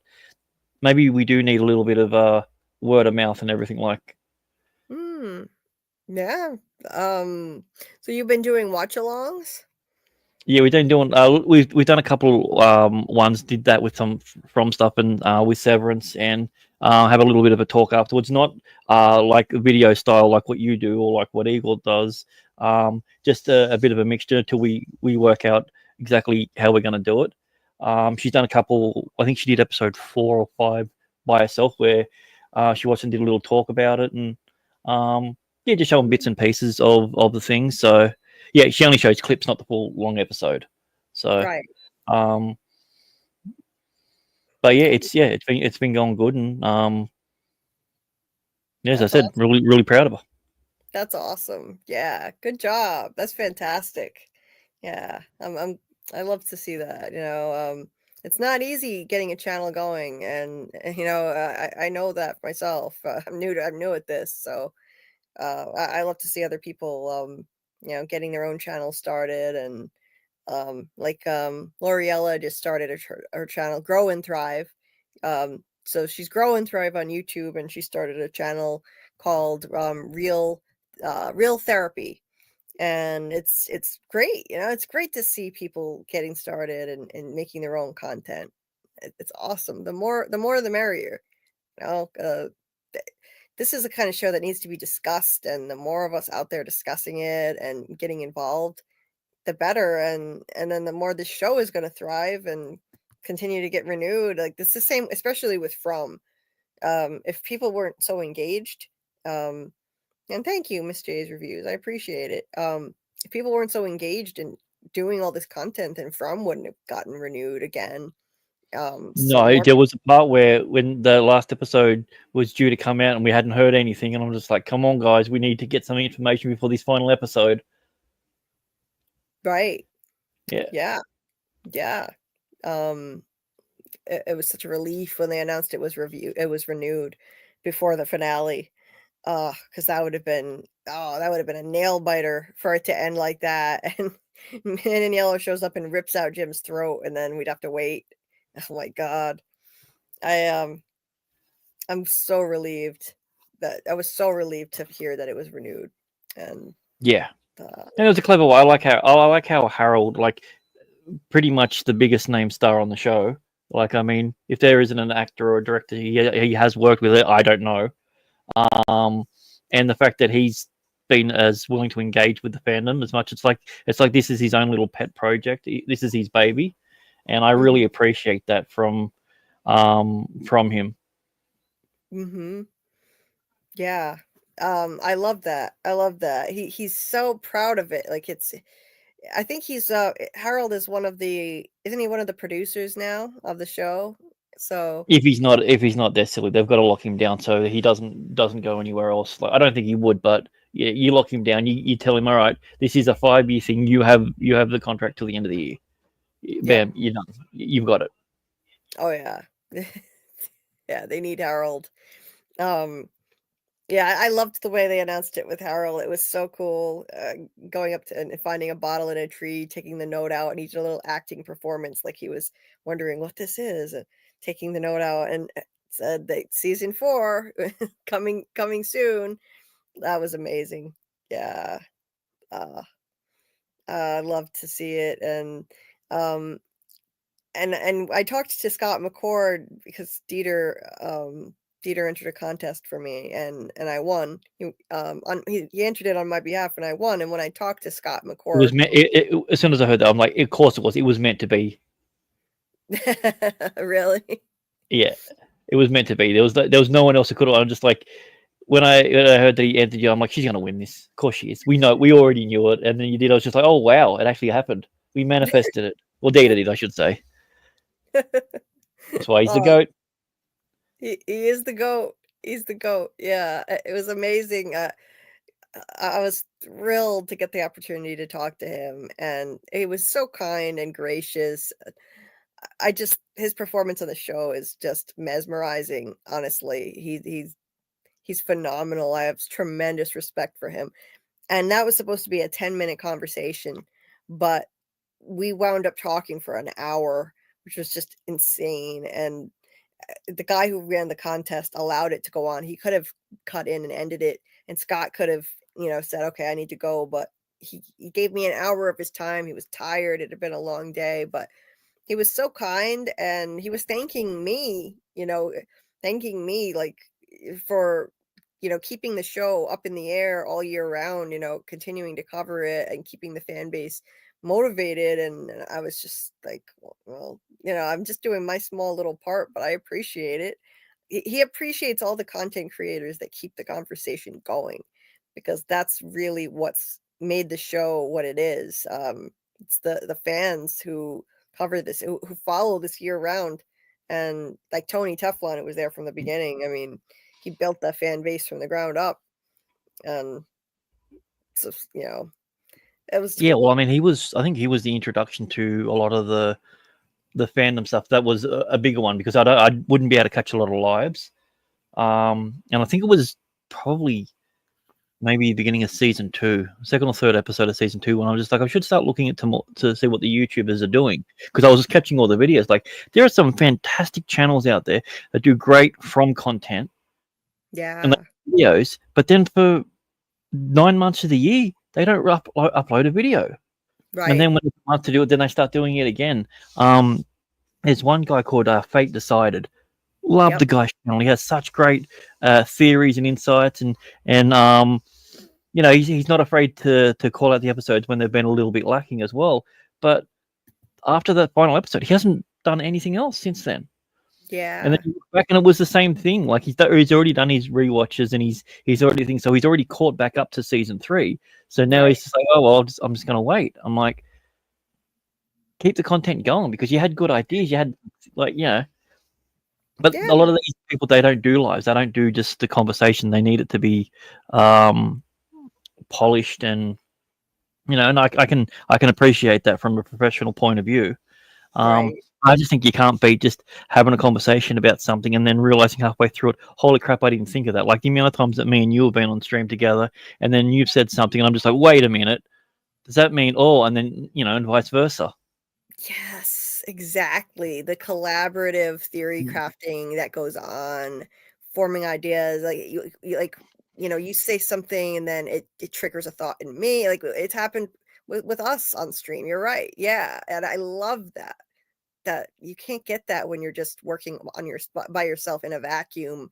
It's these kinds of shows really need to be discussed, and it kind of takes a village to you know figure out what's going on, and you come up with so many more insights when you collaborate and put your heads together. That's why I love doing these streams. and talking to people like you and talking to Scarlet and the chat. We all just bounce ideas off of each other, and I've come up with theories just live on stream many times, and some of them collaboratively. So I credit people in my videos. I credited you for something. I can't remember what it was, Grant. I think in one of my, either this last video on Severance or the one before, I said I credited you for something you said.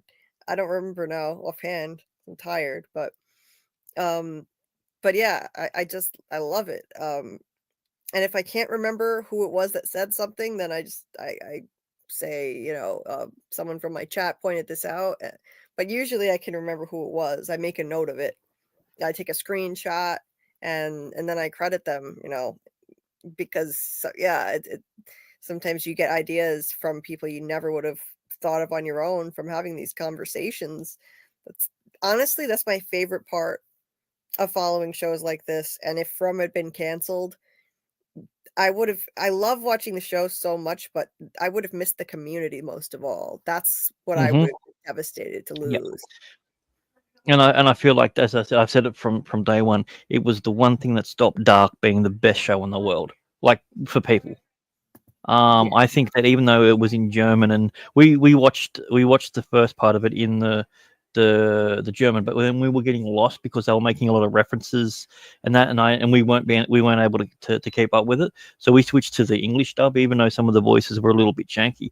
It took less than an episode for us to even realize that they were speaking in another language. It's like your mind gets tricked, right? And like, I would have loved to have been able to just sit down and just hash something out for like even half an hour with someone about it. But they put a little tiny little twist at the end, so you just want to see what happens next. Yes. And it was a good formula for them. Right? Yeah. Dark would have been amazing if it had not been on Netflix, and if they had, because Netflix has the binge model, and if they had just released one episode at a time, like other mystery box shows, and let people really have deep discussions about it like this, it would have been phenomenal. What a shame. What a missed opportunity there. Amazon has the best down pat. They'll drop 3 episodes straight off the bat and then 1 each week. I think that is the perfect model. Because they release those 3 episodes. Those are the 3 episodes that go to all the pre-releases. No one gets full seasons of pre-release videos. They'll give people the pre-release of those first 3 episodes, so you've got no worry about spoilers. But it's also enough that if you go, you know what, it's out this week, I might wait a week. Yes, you're not gonna miss too much, sort of thing. Or you watch the first 2 episodes, wait a week, and then watch the next 2 episodes. So then you've done 2 and 2. We've done that. I think we did that with the boys. Yeah.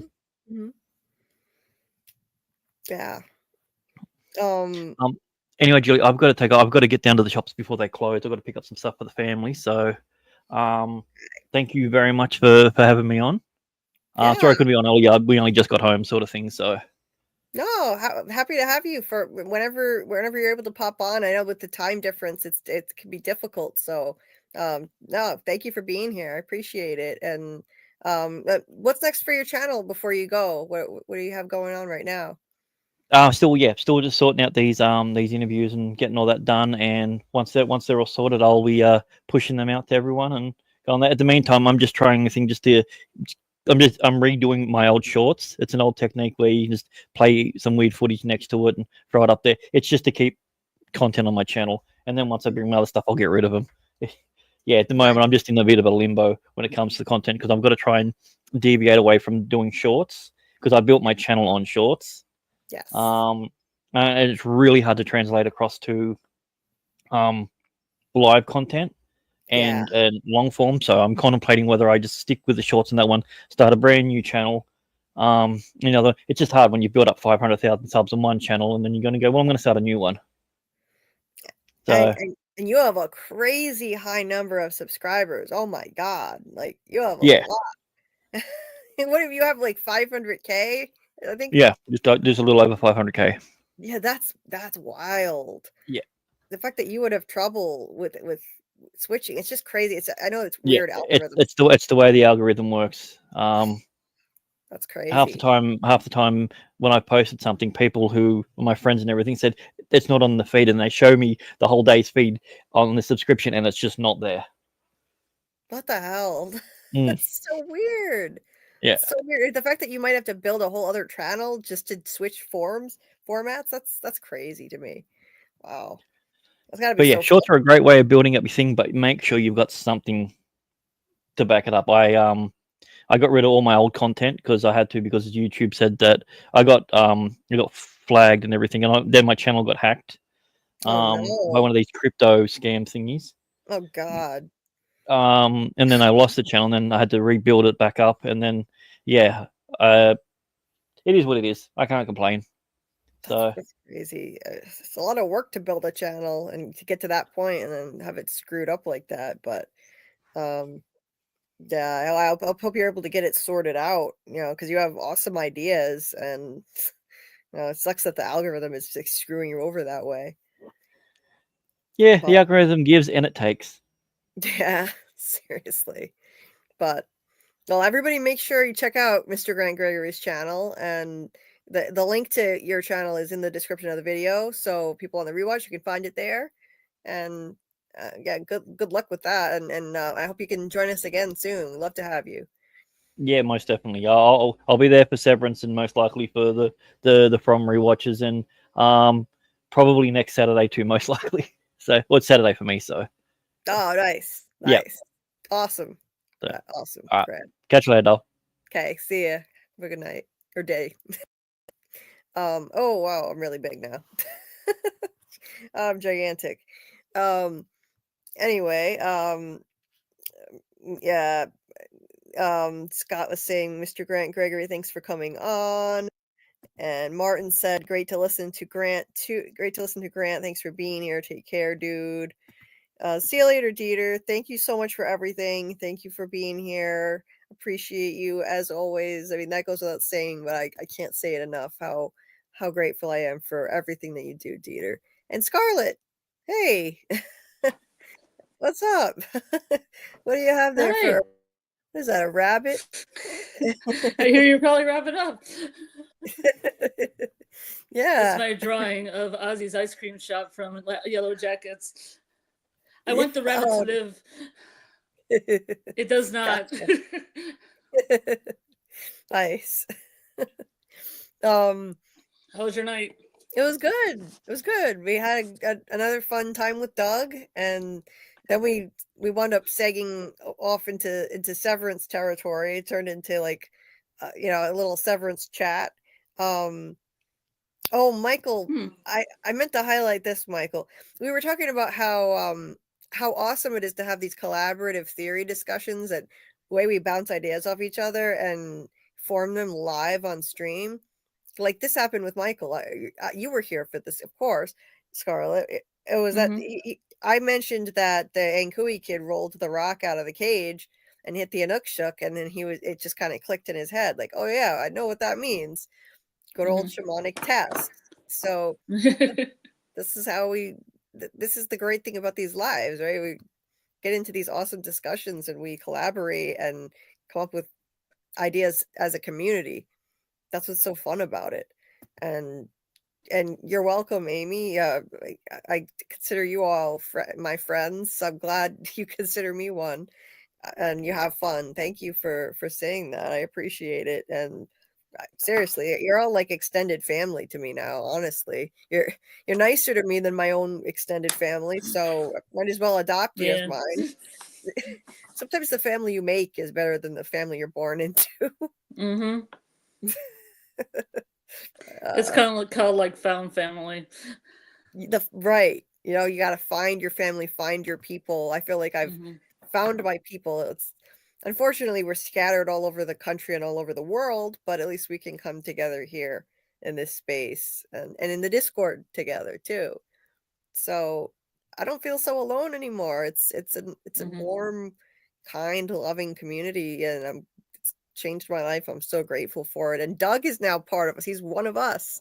That's the coolest freaking thing. Oh my God, Scarlett, there's some breaking news earlier. Doug said that he had 2 different sources, 2 different people who work on the show said they believe that From is starting to shoot in June, not the fall, June. Oh, Yes. That means we may get it a little earlier than we thought. yeah. So that's exciting news. Yeah.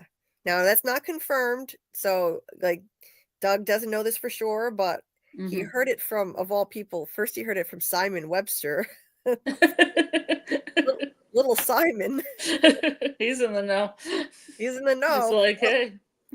Well, hey, I mean, it's kind of fitting. Ethan knows everything that's going on From, right? So He knows the part of everybody in the quest. he knows everybody. So why wouldn't Simon know everything too? Yeah. So it's on theme. He said he heard it from Simon Webster. I've got to ask him how he heard it from him. Instagram? Like, is he chatting with him or what's going on? Simon is quite active on Instagram, in fact. So he told me, like, after I interviewed him, he posted something about a new project he was working on. And I said, "Oh, is this the one you weren't allowed to talk about?" Where you said, "Sadly, I can't talk about it because I signed an NDA and I can't." I said, "Is this the one?" And he said, "No, I'll DM you when I can when I can talk about it." Mhm. So he's quite active. Maybe he and Doug have been chatting. Mhm. Yes, Amy, we love seeing Doug come on 100%. That was from a little bit earlier. She said that, but yeah, You and know then who I think we could get on? who? The guy who plays Kira on Severance. Oh, you think? Yeah. Oh, wow. Oh, that would be amazing. He What has an makes you think? Instagram. He has an Instagram. I could Yeah. find it and give it to you. I don't have one.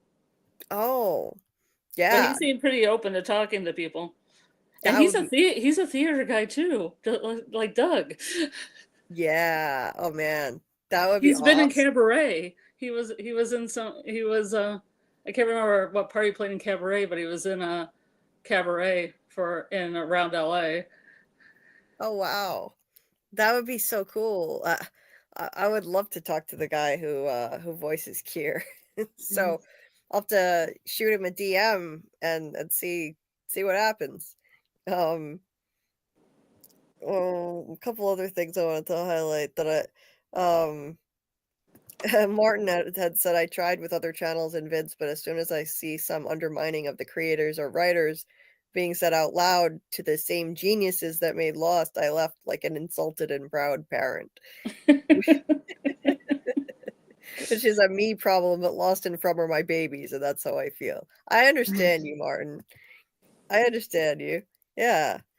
I think that these are works of genius too, and I hate when people put them down, and I really hate when people hate on From. Like, if you don't, I mean, okay, I understand it's not for everyone, but if you think that From it is going off course and they don't know what they're doing, and you just need more blood and gore, then you're missing the whole point of what the show is trying to bring us. It's not about the blood and the guts. It's so much deeper than that.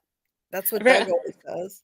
I forgot to tell you the best thing about Mark Geller, though, the guy who plays Kier, is that Yeah. he's a From fan. He's a From fan. He said he loved From. Oh, no way. Oh my God, that Yeah. would be amazing then. That would be amazing to talk to him. Oh, we should totally try to get him on, because then we could talk From with him. Yeah. And then you wouldn't have any problems with it because there's no, it's not his show. Yeah, so he could just speak freely on whatever he thinks. That would be so Yeah. cool. I'll give it a shot. I'm getting bolder about asking people. Like, I've gotten so far. I mean, I've gotten no response from one person when I DM'd, and then another Mhm. one I got just flat out no. But Mhm. I'm trying to develop a thicker skin and just Yeah. ask. And if actually no, there are three. There's another one I haven't gotten an answer from, and that's Scott. Mhm. I don't know, like Miss J's reviews I was saying earlier. Tell us more about your chat with Scott. I can talk a little more about it. Unfortunately, I can't release it without, unless I know it's okay with him. But he was just absolutely lovely. He talked about how amazing it was to work with Robert Joy, and how he He learned method acting. Like he lives in New York actually, and there's some kind of school there for method acting. Like it was like the home of the method or something like that. Like that's where method acting came from. That's how he started carrying a disco lunchbox of his own to set every day from the beginning. That was that method acting, and he studied at this place. Eventually, he said, "Oh, you come." What was that? Little fire. Just like, I had a can, and it just kind of got away from my hand. Okay, Sorry. that's okay. He was saying how he developed eventually. When you study method acting, you kind of develop your own method. And so when he found out that when John Griffin told him that Victor carries a disco lunchbox everywhere, he bought his own vintage 70s disco lunchbox. And as we've seen in my cameo that he made for me, but he told me a little more about it, and he thought, well, okay, I want to get into that character. And so he bought one, and he got a notebook and started drawing crayon pictures to get into that mindset of Victor. Which I think is just so awesome. I love that. That is the coolest thing. I mean, and they're beautiful. Like the picture he drew with my name on it, it's gorgeous. They don't use his pictures on the show. That's somebody else that does them, but he does it for his own process. He considers it, he called it his homework, which is so cool. I love that. He doesn't just, learn his lines and show up and that's it. Like he really, I find it so interesting when actors go to extra measures to really get into the mindset of a character and method acting, like the lengths that some people go to. It's fascinating to me because it's not easy to play a child in a man's body. Like how many people could do that? He's amazing. So I basically was just, spending a lot of the time gushing to him over how amazing he is doing that. I didn't treat it like a sneak interview or something because it was designed to be a conversation from a sneak interview. Yeah. I didn't grill him with too many questions because it was designed to be a conversation between a fan and an actor. But I did put some questions in there. I of course I did, but boo, you're messing up my lighting. What the hell are you doing? So yeah, I just, I asked him a few questions about what it was like, how he got into that mentality of having meltdowns and being triggered by his trauma. In season 3, he had to do all kinds of things he never did before, like throwing all his stuff out the window and hitting himself in the face, having these severe meltdowns. Why is the light so weird now? Boo, it messed up my light. Now I look like my face is glowing. It's fine. That's for full vampire pale hour. That's great. I'm like really white. So you're just fed. It's fine. I use the same light every time and it looks different. I don't know why. Some nights it looks different and I can't get it right. But anyway, yeah. He said that he kept expecting things to settle down for a while throughout the whole series as Victor. Like they would keep throwing more and more at him, especially in season 3. And he thought, okay, well, after this, they'll probably, ease up for a while and it won't be as intense. But then they surprised him again. He'd get another script and okay, oh wow, this is what I'm dealing with. I have to hit myself in the face. It's going to be even more intense. But he just did the work, and he didn't know anything that was going to happen. He had no idea they were going to ever bring his father into it, Victor's father. And then once his father showed up, he thought, well, I wonder if he'll ever get to meet it. Probably not anytime soon. And then boom, a few episodes later, he gets a script and okay, this is happening. His dad's coming to town. And next episode, okay, he's got to meet his dad. They kept on heightening the challenges. And so he talked about that. And yeah, that he just like it was unpredictable, but like that he was just amazed by just being like in the same position as us, never knowing what was going to happen next. And he's a lot like Doug. He doesn't theorize. He doesn't do theories because for him, he said it's because Victor doesn't come up with theories. So he doesn't either, because he's trying to inhabit that role. He's doing method acting. So since Victor doesn't theorize about what From is all about and how to get out, he doesn't either. And I think that's really cool, actually, that he doesn't go there. He just he finds things out at the same time as everybody else. And he is like Doug in that what he loves about the show is the beautiful writing of the characters. John Griffin's writing, he's just amazed by it. He and Doug are really kindred spirits, I think. Like when they meet, they're gonna have a bond, I'm sure. Yeah, Doug's gonna fit right in with that cast. But anyway, I know Scott may be just busy, so I haven't heard a yes or a no yet on that. I'm gonna actually email the guy who did the contest, because he emailed me a very kind, lovely email. He's amazing. He has the what is the podcast? What is it? Squawking Dead. That's it. He's such a lovely person. He sent me an email.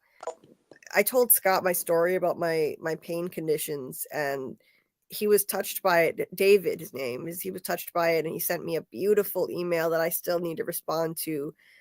I couldn't come up with the words to even express how grateful I am for this kind and lovely thing that he sent me, and suggestions about, things that I could do for my pain. And it was just so kind and wonderful. So I'm going to get back to him.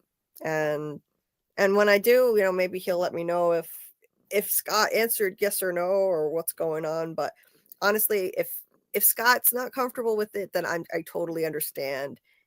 It had been a long day. He was tired, and I'm just grateful for the experience, and that I have the video for myself. And there's nothing saying I can't talk about it at the very least. So, hey, I'm just grateful for the experience. He's a wonderful person. And the best part of all of it is that because of that connection, I was able to ask him if he'd be willing to do an interview, and he said yes. In the spring when his schedule frees up. So we should be able to get him here on the channel. Just that's amazing. So yeah. So yeah, he's a beautiful soul. Like I told him that you are a beautiful soul. I mean, what else would you call someone who is just like this gentle, loving person who draws like a spirit animal of Victor in a notebook to get into character? He envisions Victor as his spirit animal as a wise old owl. And I guess there's some mythology that actually says owls are the protectors of the peaches, which is so fitting. So he draws Victor in this notebook as a spirit animal owl. It's just beautiful. He's like this gentle, like calm. He has this gentle, calm energy. You talk to him, and it's just, I can't explain it. He's just one of those special people that has this light about him, and this calmness that I wish I had. I'm a nervous wreck. I'm full of anxiety and tension, and he is just one of those chill, soothing people that you talk to, and you're just like, oh my God, this vibe is amazing. I need more of this in my life. Yeah. Oh, thank you, Martin. Thank you. My pain condition is it's getting worse lately, and it's kind of getting scary. So I made a bunch of calls yesterday to set up appointments and tests. So I'm going to start trying again with my medical care, and Dieter and Doug have both been encouraging me to do it. And so I'm gonna get back into it. Go back and see some doctors to get some tests run. give it a try. It's not easy. Yeah, I've had some scary new symptoms, so I'm trying to get medical care as soon as I can, but unfortunately it takes months to get into specialists, and it takes months to get tests done too, unfortunately. But I at least started to take the first steps, and in the meantime, this channel is my therapy. You guys are my lifeline. So if I didn't have this, I would really be lost, this community. There's a comment. Oh, sorry. What, Scarlet? Oh, the comment from Michael that said we are become Vampira. Did you get like Doc's like idea for our horror show? Horror hosting? No, I didn't. I didn't read our emails all back and forth to each other. I saw the beginning of it, but then I didn't see the latest stuff. Oh, see you later. Yeah.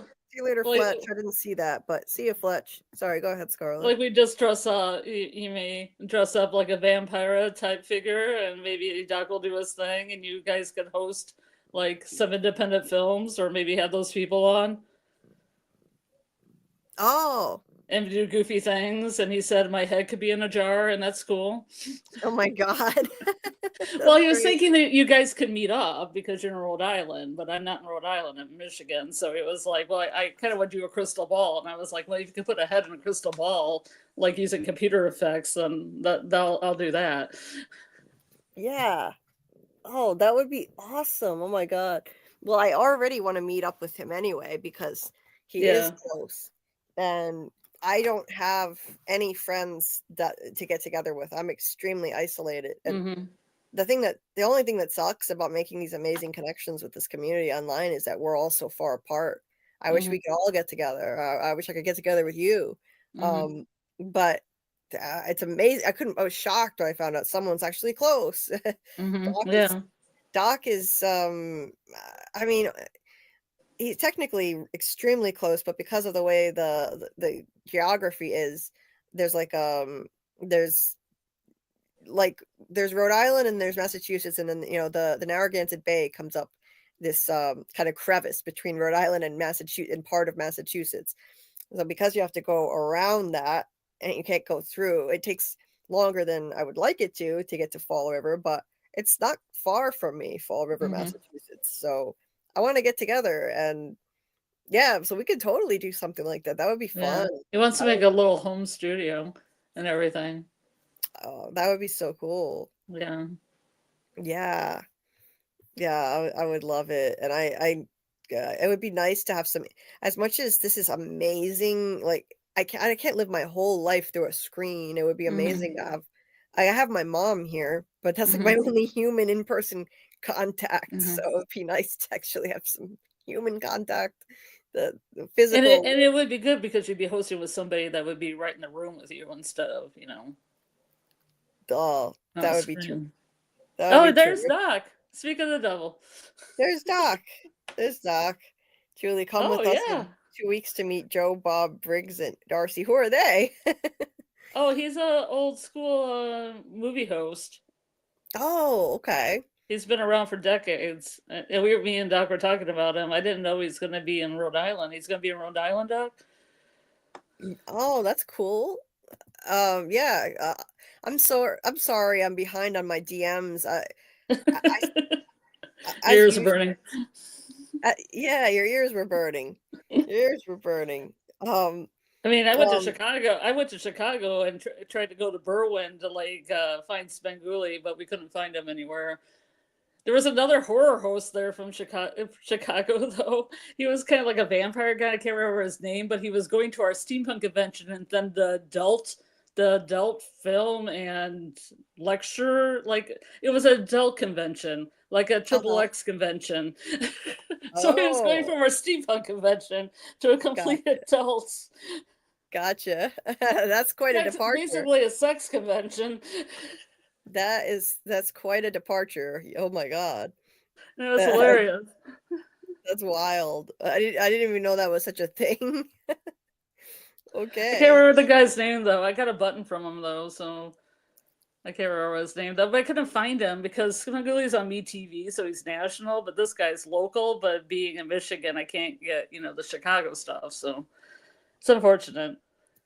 Yeah. Because they have awards every year for these things, and I see all these people listed, all these horror hosts, and I would like to look them up, and some of them do have online presence, but a lot of them are very local still. But we could do that ourselves. We could become the product. Yeah. That would be cool. That would be cool. Yeah. I'll catch up on the DMs I've missed.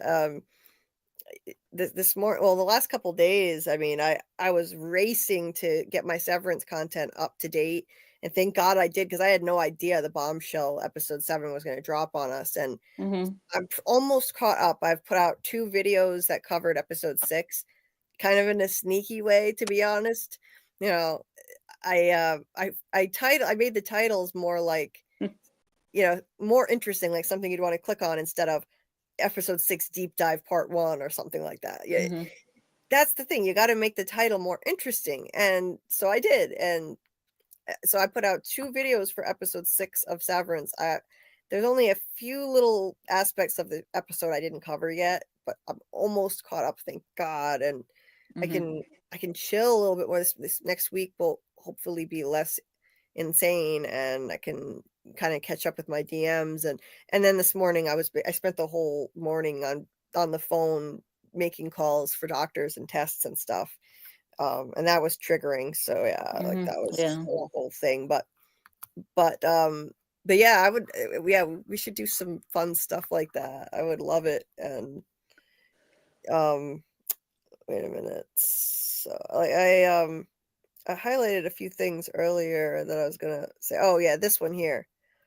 I wish I could. If I were rich, I would be at the Mayo. I would have been at the Mayo Clinic years ago if I had the money. The Mayo, whatever the hell, however you pronounce it. Mayo. My mom went there when she had really bad diabetes. Where is it exactly? Minnesota. I'm gonna say it's been a while. It was the 90s. Minnesota. Someone help me. Minnesota. Yeah. Wisconsin. Somewhere in there. If only I had the money, I would go there, because nobody knows what to do with me. I've been to so many doctors. I've had 4 different neurologists, I think 3 rheumatologists, 3 different PCPs. I've had almost every test known to man. And nobody understands what's wrong with me or how to help. So yeah, I mean, my mom went when we didn't have tons of money. Oh, really? We were pretty like middle, like kind of lower middle class, really. Well, how far is that from you? Like, I can't remember. Scott knows it's in Minnesota. What city, Scott? Do you know? It's got to be closer than me. St. Paul? It's way. Minnesota's further than Michigan for you. But like, it's got to be closer to you than it is to me. I'm saying. Oh yeah, definitely. But Minnesota still isn't that close, really. It's the travel that would be a problem. But I mean, honestly, if there were a chance they could figure out what the hell's wrong with me, then I don't know, maybe I could just take on a bunch of credit card debt and do it, because I'm getting desperate. The next thing I think I'm going to try is going to Boston, because Boston tends to have better options for medical care, although I don't have that much faith in it, because that's where I had my back surgery when I was 14 that left me with chronic back and neck pain for the rest of my life. So, and that was Boston Children's Hospital, which has an amazing reputation. So bad shit can happen to you everywhere. But I'm still going to try Boston. I'm going to try, see what happens. I couldn't do it before because I was on Medicaid, and Medicaid makes you stay in the state. Rhode Island is tiny. Really? Yeah. Rhode Island is tiny, and that doesn't give you many options. And a lot of doctors have left Rhode Island because they're not being paid. Yeah, I wonder if it's different in Michigan, because I'm pretty sure you can get Blue Cross Blue Shield when you have Medicaid, and it's more than one state. Yeah, not here. You have to stay in state, and there are not many options, and doctors are leaving the state because they get paid more elsewhere. It's terrible. So, but now I have a different kind of health insurance, so I can finally leave the state. And I think that's going to have to be my next move. I've exhausted my options here, and I've gotten nowhere. So, Martin, I'm sorry. Yeah, your sister has pain too. Yeah, it's been years I've been dealing with this with no relief. So, and now it's getting worse. So yeah, I'm gonna look into it. But what else did I miss here? Yeah, I think Fletch said earlier Doug will probably be a main character in future seasons. I don't know if I could see him being like a real frequent presence, but he just hangs out in the diner. He makes pancakes. He takes over the diner. Yeah. He just makes pancakes. Yeah. He tends the bar instead of Tom. Yeah. Just imagine. Oh my god. I don't think he'll be a main, but I think he'll be a much bigger presence in 45 seconds on screen.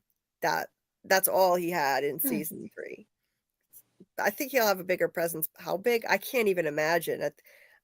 I like to theorize, but I have no idea. I can't even imagine what they're going to do with him. I genuinely don't know where they're going to go next. Martin said Doug was brought on set to shoot at the very end of From last time, so this time it could be the beginning. That's a good point. It could be. It could. He could be right at the beginning. Yeah. That would be great. Yeah, I hope he's involved with the cast a lot more and not saved for season 5. Yeah, me too. And I want that for Doug. You know, he loved this show and he was so thrilled. He's so thrilled to be a part of it. I'm so happy for him. So I hope he has a really meaty role in season 4. He hasn't heard yet, like the official anything official about when he's going to shoot, or even if he's being brought back. He can't guarantee it 100%. It's just a one and done, and we're like, that escalated quickly. Right? Who knows what that was all about? Yeah. Jim's dead. Yeah, and he's just gone forever. We never see Man in Yellow again. Like, he disappears just as quickly as he appeared. Just poof. Man of mystery. Yeah. Imagine like if it was like a situation like the dragging of the tent and the spider webs, the Man in Yellow is just something like that. Like, gee, what do you think the Man in Yellow meant? Season 5, we're still questioning it. What the hell was the Man in Yellow guy about? It's like, I got a signal. I gotta go tell somebody else they shouldn't have dug that hole. I'll be back. Yeah. Up and away, and he flies too, like here. Yeah, and he goes away. Yeah. No, that they can't do that. He has to be back. This can't be another tent dragging scenario or we're never getting an explanation. He'll be back. Yeah. I don't think he'll be around a lot, but more than season 3, if I had to guess, and probably more toward the beginning.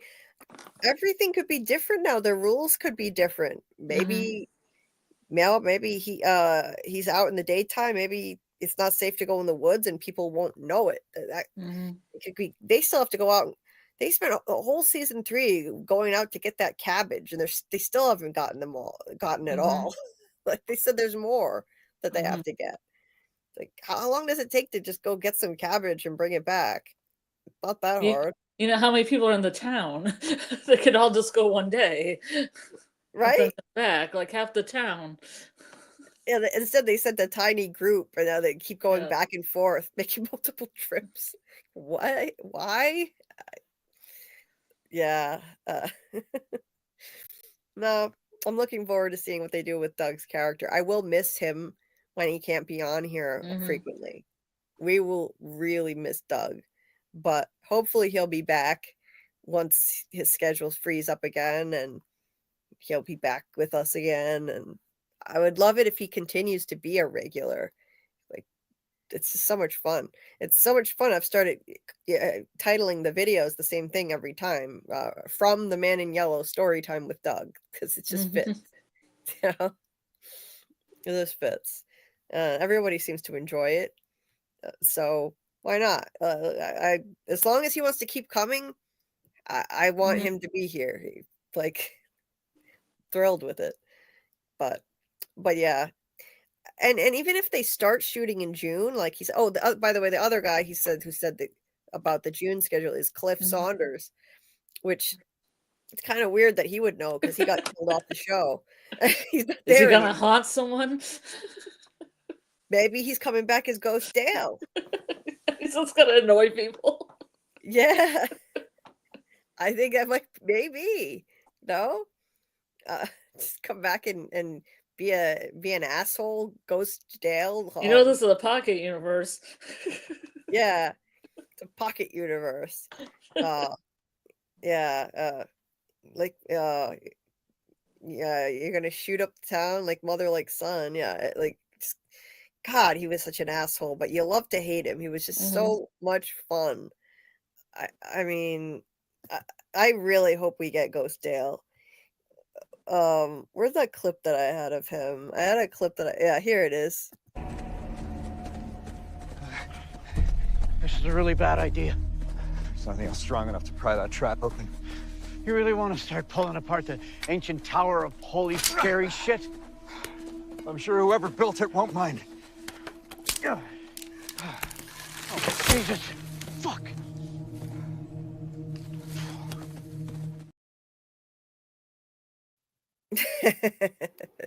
One of my favorite Dale moments. It was his last. You're being brave.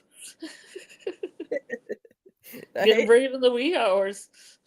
I know, right? I hope we don't get pulled for that. We don't get blocked. You know, I was watching a new creator. I think his name's Mud Love Media, and he did a Yellowjackets watch. And first he dressed for the wilderness, which I was like, that's pretty cool, you know, camouflage and stuff. But then he had a mirror that reflected on his television or whatever he's watching it. So you could tell where he was when they were doing a live watch. You could tell where in the video he was because it was reflecting off this mirror he had strategically put by himself. Oh, so you could see the image in the mirror. And I thought maybe we could do something like that. Nice. Yeah. That guy has a pretty good channel.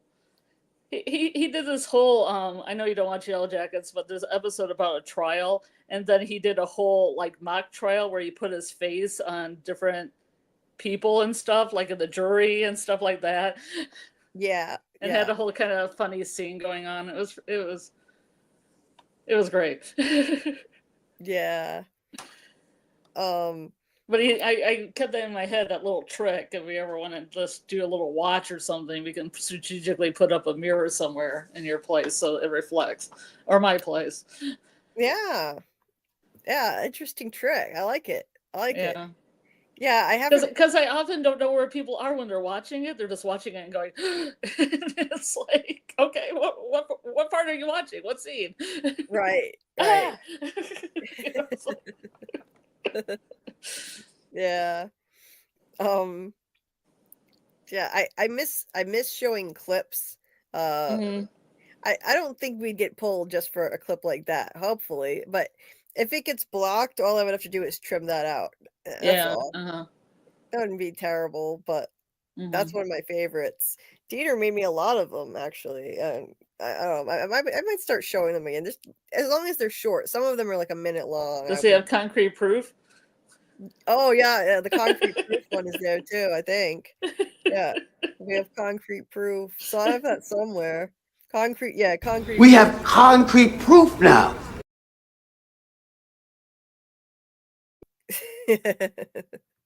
That one. That's nicely put. Yeah, that was great.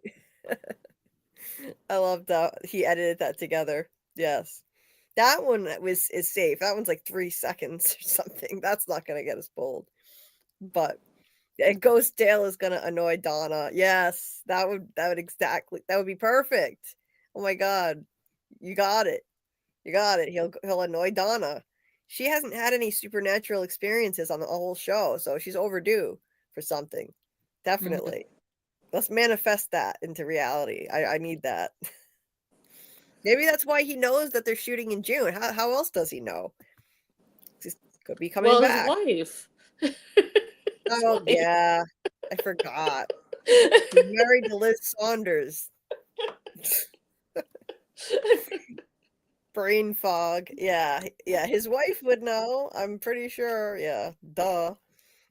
And when are you guys shooting? Shh, secret. Yeah. Yeah. Now, Heard you now say keep in your it. sleep. Yeah. It's not confirmed. So we don't Not know this confirmed. for sure. This is just rumblings that Doug has heard. That Not Cliff concrete proof. not concrete proof. So don't hold us to that or hold Doug to that. But there are rumblings, so that's hopeful. I was thinking they're not starting shooting till September, which would mean we definitely wouldn't get it until at least early 2026. But Doug said that there's a chance it could come out by the end of 2025 because of this. So that would be really amazing. Imagine. Wow. That would be so cool. Although, I mean, honestly, I know it sounds kind of crazy, but I don't want to rush it too much. I like to enjoy the even the off season. I like to theorize, and if we're only getting 5 seasons, I wouldn't want them to come out too fast and then it's over. Yeah, Nobody yeah. listens to our Fromely community. You know, I'm not in a gigantic rush. Everyone's in a rush.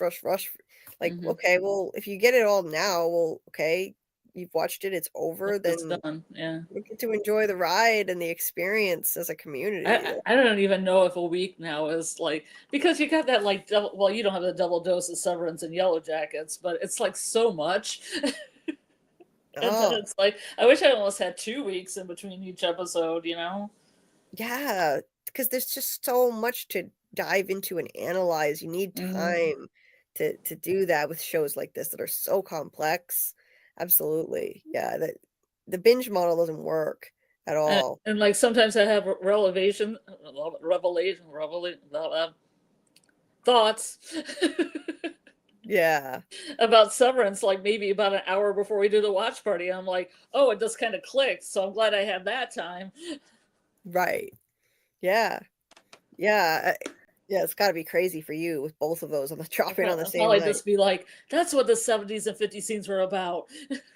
Yeah. That's why they had that imagery. And I'll be like, click. Yeah. Oh, Michael, when I shared the Dale clip, the ancient tower of holy scary shit, he was just right. He was literally writing that in the chat. He was about to write that. Great Yeah, mind. I'd love to make mashup videos, but I don't want a copyright infringement. Like, I'd like to make a From Severance mashup video where the people are doing data, but things are happening in From. Oh yeah.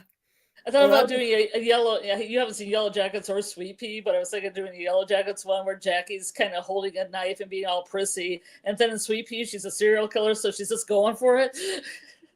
yeah. Yeah. You know, like she's almost like she just looks at the knife and she's ready to go. Yes. Oh, that would be great. Yeah, mashup videos. That'd be fun. But also From Yellowjackets one, like they walk into that like cannibal village, but it's actually the cannibal council from Yellowjackets. Nice. And then they walk Yeah. away because it's too scary. Oh, that'd be Teenage awesome. girls. Yeah. Oh, that'd be so cool. It'd be But tough. I'm afraid they all get pulled. You know, I make them and then we show them, and then you'd have to take them out. Yeah, copyright police. They're out in force. Apparently they're cracking down on From a lot because of the fiasco that happened in season 3 with everybody, like, you know, people abusing the freedom that they had given people to share clips and stuff.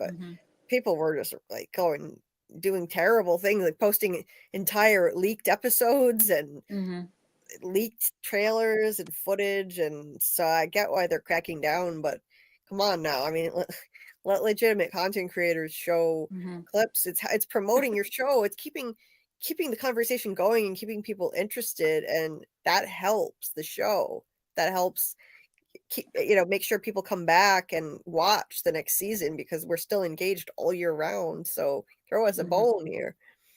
Yeah, I wanted to do another one where like there's this girl in Yellowjackets named Mari, and she was talking about when she was younger and she was watching a show. She's like, you know that show with the stupid puppets and the dragon, and I was gonna go From, have somebody like say From in closed captioning. Yeah. It was actually Eureka's Castle, but I was going to show like the puppets from Oh, and the Lonely Dragon because I feel like, oh, the puppet, the one of the puppets in the dragon. yeah. Oh From my God. came to mind. I loved Eureka's Castle when I was a Oh, kid. really? I never even Yeah. heard of it. You never did you ever see it? No, I didn't really have cable when I was a kid, so I think I missed the whole Nickelodeon thing. Yeah, it started out as a Canadian show, I think. Yeah. And Yeah, a lot they of them did on Nickelodeon. and then by the early 90s it hit Nickelodeon and I Yeah. loved it. I don't know if I think it might have been started in the 80s, but I loved Eureka's Castle. Yeah, I grew up watching that, and there was a dragon who was constantly like knocking stuff over with his clumsy tail, and yeah, it was a cute show. It was a cute show. Yeah, it was all puppets, and these two weird little, I don't even know what the hell they were. They were twins and they lived in this moat, and they were brother and sister, and they were constantly fighting, and they were obsessed with peanut butter sandwiches. They loved peanut butter sandwiches. It was a cute show. It's hard to describe it and do it justice, but it was cute. It was interesting because in one night I had this like I was saying in our watch party for Severance, I was having a Yellowjackets moment when they had that plane scene. Yeah. Only to Yeah. watch Yellowjackets and have a character do a Christopher Walken impression. Oh, that's so weird. And then what was the other thing that was like Severance-y? God, I can't remember. There was a Christopher Walken impression. God, now I can't remember the other thing. It's early. Yeah. But I thought it was funny. There was Christopher Walken. Like it was a trade-off between the two shows. I'm like, am I watching shows that exist in the same universe? Yeah. Maybe yeah, do exist in the same universe. That's funny. Yeah, because the plane thing came out of absolutely nowhere. That was so weird. It was like a virtual reality situation. She opens the door and she's like suddenly on a plane that's crashing. That was one of the most bizarre moments in the whole thing. Yeah. So, and I watched just enough of Yellowjackets to understand why that would be connected. I saw something I was gonna highlight. Michael said, "Waiting for Men in Yellow to just walk into houses and steal the talismans." Ruh-roh. That'd shake things up and maybe put some horror or suspense back into things for a few episodes. Yeah, imagine if they took away the talismans. Yeah, that would definitely shake things up. I could see it happening too. Just the rules could be completely different now. Yeah, who knows where it's going from here. It's like Scott McCord, he has this kind of sense of awe about it. He says like I I can't even imagine where it's going from here, but he doesn't speculate. He gets ideas now and then. I saw an interview where he says, he gets ideas now and then, but they're always wrong because they don't tell them anything at all. And he doesn't theorize. So, he's in Victor mode. He's a pro, that guy. He deserves every award that there is. Now, this is interesting. Michael said, I'm leaning toward the bubble world theory, and it's slowly collapsing over time with all points on the surface slowly getting closer to each other as it shrinks like a deflating balloon. That's interesting. So, like, the way the trees are moving closer, maybe it's collapsing in on itself. That's a fascinating thought, Michael. I remembered what I forgot. That was like Severance of Someone in Yellowjackets. One of the characters looks in a mirror and kept saying she's sorry into the mirror, like over and over again. Oh. Like she's like, I have to apologize. I'm truly sorry. I'm horrible. I'm a horrible person or something. And she kept saying into the mirror, and I was like, am I in the break room? That's crazy. Collided.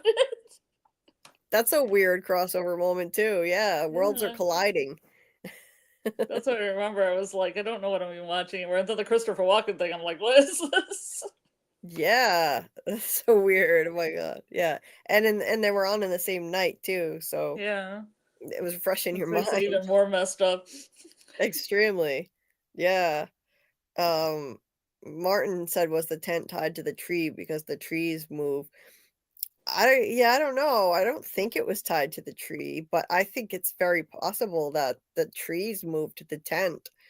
Um, as simple as that. You could even see when the tent was rolling around, you could see the outline of trees, the shadow of them around the tent. I think the trees just moved the tent. Whatever force collapsed to the house probably made the trees move and made the tent move. That Occam's razor, like the simplest answer is probably the right one. Yeah, that's what I think. I don't know if they'll ever explicitly tell us, so it may have to just be something we, theorize about. Doc said Julie and I will look dashing together with our matching red outfits when we go to meet them. Tristan can drive. Hey, oh, that sounds awesome. Yeah, let's wear matching red outfits, Doc. That sounds like a blast. I would love to do that. I love red, so I'm game. I am game. Hopefully my pain can be under control enough to do it. I have so many limitations, but I want to try and at least get out a little bit more. I never go anywhere, and it's not good for the psyche. I barely leave the house at this point. It's especially in the winter when it's not cold. At least I go walk on the bike path, but the cold is bad for my pain. So I've been hibernating in here. It's not good for me. So getting a little out there, as much as this community has been a godsend and a lifesaver, you also need human face-to-face contact that's not through a screen too. So yeah, hopefully we can get together, and I just wish more of the Fromely were close by. We could do a meetup. We could all hang out. If only. Yeah. You could go all out with like sunglasses and a wiggle skirt and a little parasol and vamp it up. Yeah. Yeah. I have so many like cute outfits and stuff, and I'm back to like being all dressed up with nowhere to go. I love I was obsessed with buying clothes. I have a lot of clothes. They're just hanging in the closet. I forgot that we're gonna have to have like you, me, and Susie dress up as Belle for something. Oh yeah. Because we all have Belle dresses. Yeah. I don't remember why we were gonna do that. Well, yeah. Because you said you had some top that was inspired by Beauty and the Beast. Yep. And then we all said we had Belle dresses. Yes. I have to dig through my closet and see if I still have that Belle dress that was from the Beauty and the Beast collection. We should all get together online and can wear our Belle dresses. Yeah. Totally tea or something. We'll have tea. Yeah. It was funny like that. I was wearing that and somebody mentioned Beauty and the Beast. I was like, yeah, actually it literally is from a Beauty and the Beast like brand. I was right on the nose. It was a good guess because you couldn't even see the whole thing. It just has some red roses on it. Anyway, that was a funny coincidence that somebody happened to notice. Yeah, please hit the like if you haven't already. I would appreciate it. Thank you, Scott. You're awesome. Truly appreciate it. Trace. Yeah, Scarlet would highly recommend Yellowjackets. Yes, especially this episode because like the 12. Well, it said 12 angry girls, but it wasn't exactly 12 angry men. But it was really well acted. Like the coach has this whole monologue. It's like an Emmy-winning like monologue. Where he talks all about his life and how bad his life was, and he roots for the underdog. And I was like, that guy should get an Emmy just for that. And you know who the coach guy is? The guy who lost his leg. The actor. Yeah. Yep. Yeah, I hear it's a fantastic show with a great cast. I know it has a great cast because I've seen the first 2 episodes. Well, you've seen Juliette Lewis and Christina Ricci and their scenes, They're fantastic. Yeah, they're fantastic.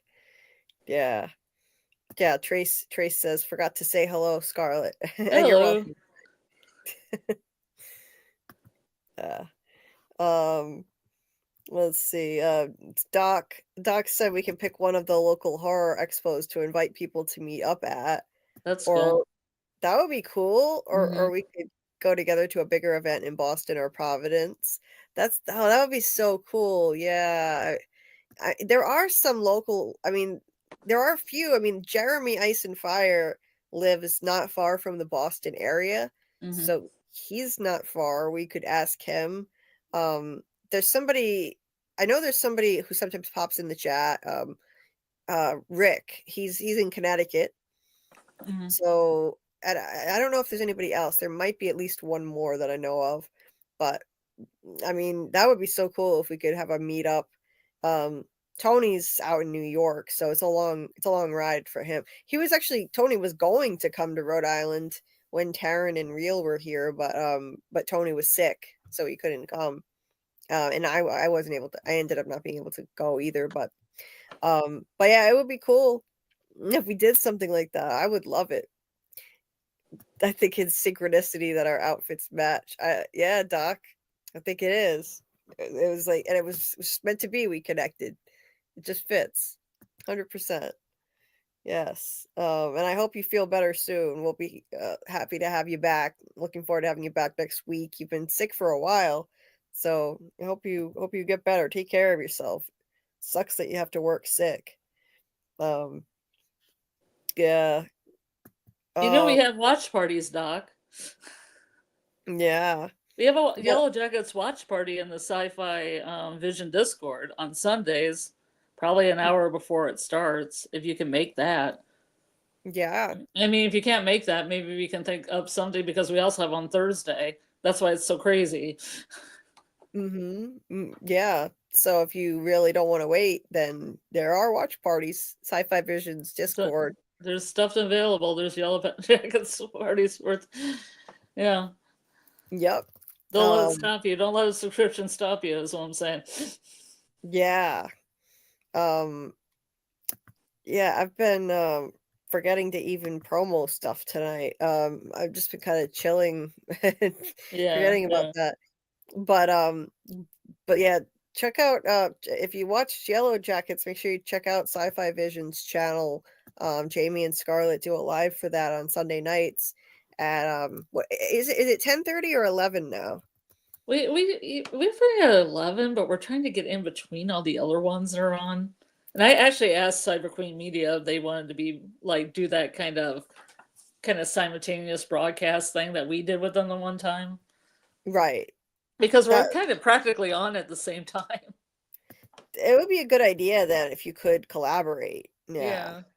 Yeah. If you could do a simulcast. That would be a good idea to do that. So this is I just put the Sci-Fi Vision link That for her sounds good. channel. So Yeah. that's her channel. And I think she has Discord and everything listed on that channel. Jamie does. If I'm not yeah, mistaken. yeah, Trace. So if you go to Sci-Fi Vision's channel and then you go to her her about section, at the top, like right at the top, you hit the more button and it comes up with her about screen. Her Discord link is right there. So you can check out her Discord and join the watch parties. You So can listen to me and Jamie babble about Yellowjackets for like about 3 hours. They go about 3 hours. yeah. Yeah, so yeah, check We that take out. call-ins. Yeah, call-ins are always fun. Yeah. Um, and I'm trying to find an actual link to the Discord, but it's taking forever. I'll get it. There's one. They're all listed on that as well. Because I tried to find them earlier today for somebody, and they're all there. Yeah, they're all there on the Sci-Fi Vision Yeah. channel. Yeah. Yeah. And yeah, as far as us, well, we'll be doing our Severance live on Monday night at the goal is 10:15 p.m. The Eastern. goal. That's the goal.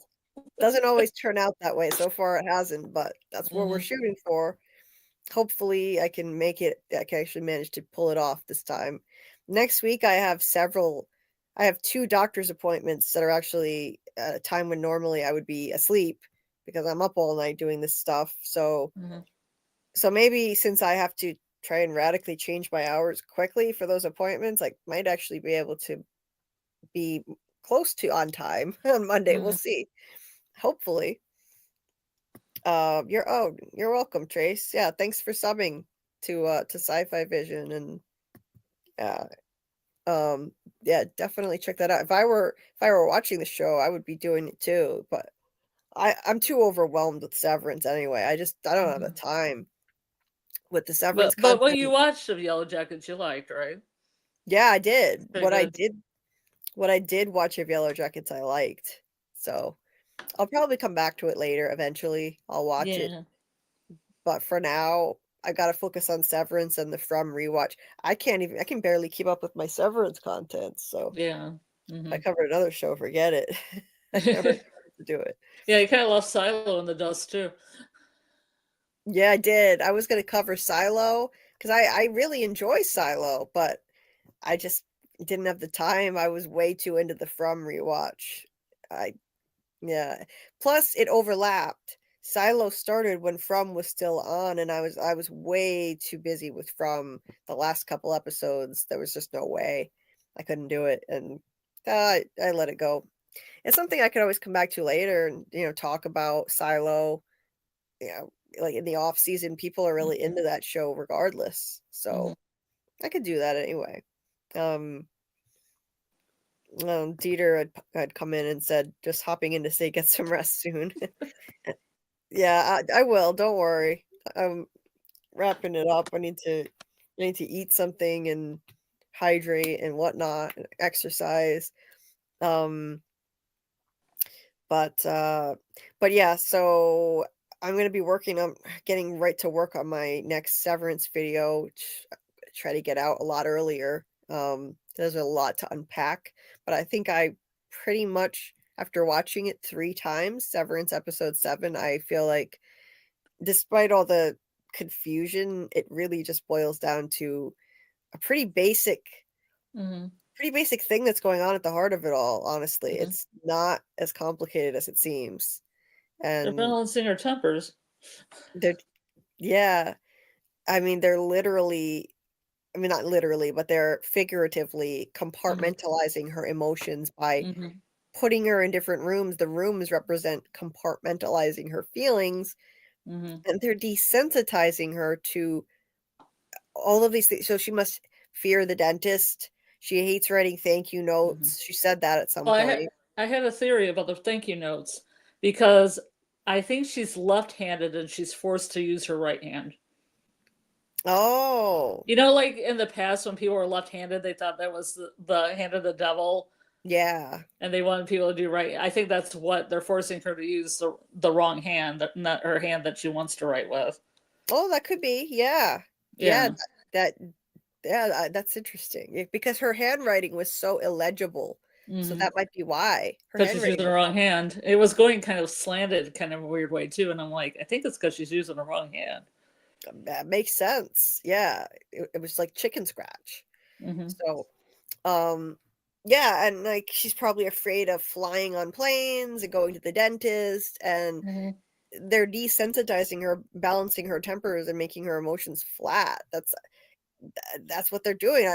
And it fits with everything we've already seen when the MDR people are refining the numbers.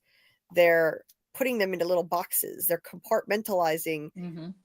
The numbers all represent feelings. Some of them are scary. Some of them make them feel good. Like they represent the tempers, and they sort them into boxes based on how they make them feel. They're compartmentalizing their feelings, and you see the rooms have the same names as the files that they're working on in MDR. So it all fits now. It fits. Like they're doing the same thing with Gemma. The rooms are compartmentalizing her feelings, and so I can't see anything.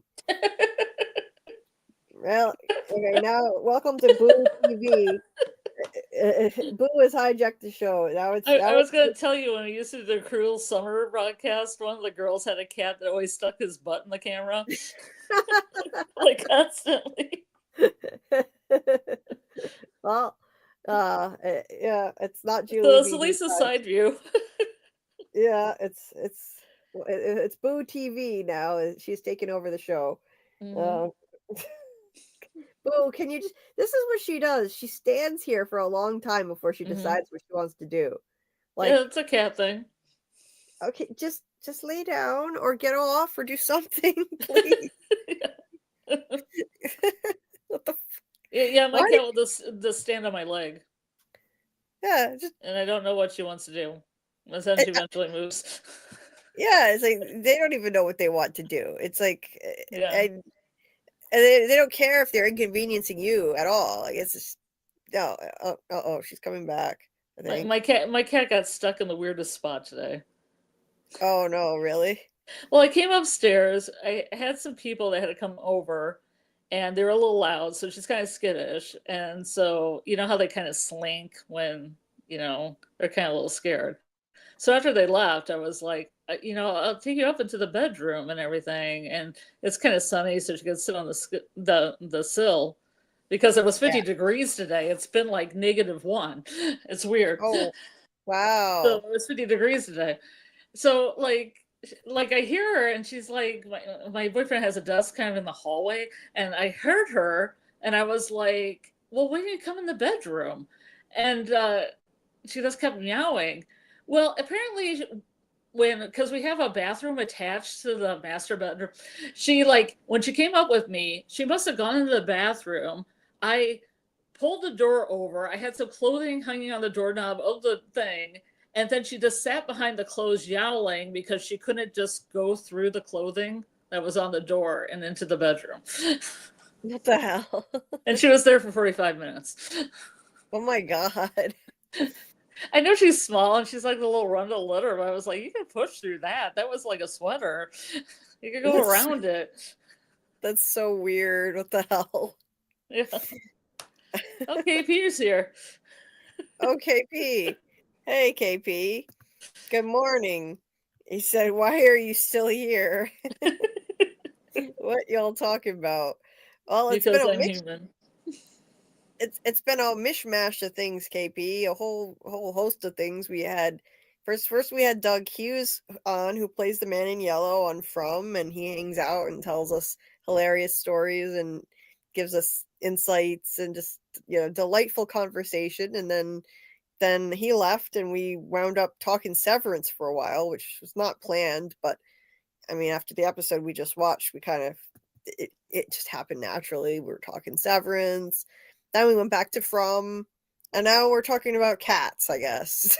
Mm-hmm. So that's the summary of tonight's live stream. I wouldn't even know what to title this other than the story time with Doug part. Mm-hmm. The rest of it is just. The last week I ended up changing the title because we went off in such a different direction. We were talking about just movies, random movies and TV.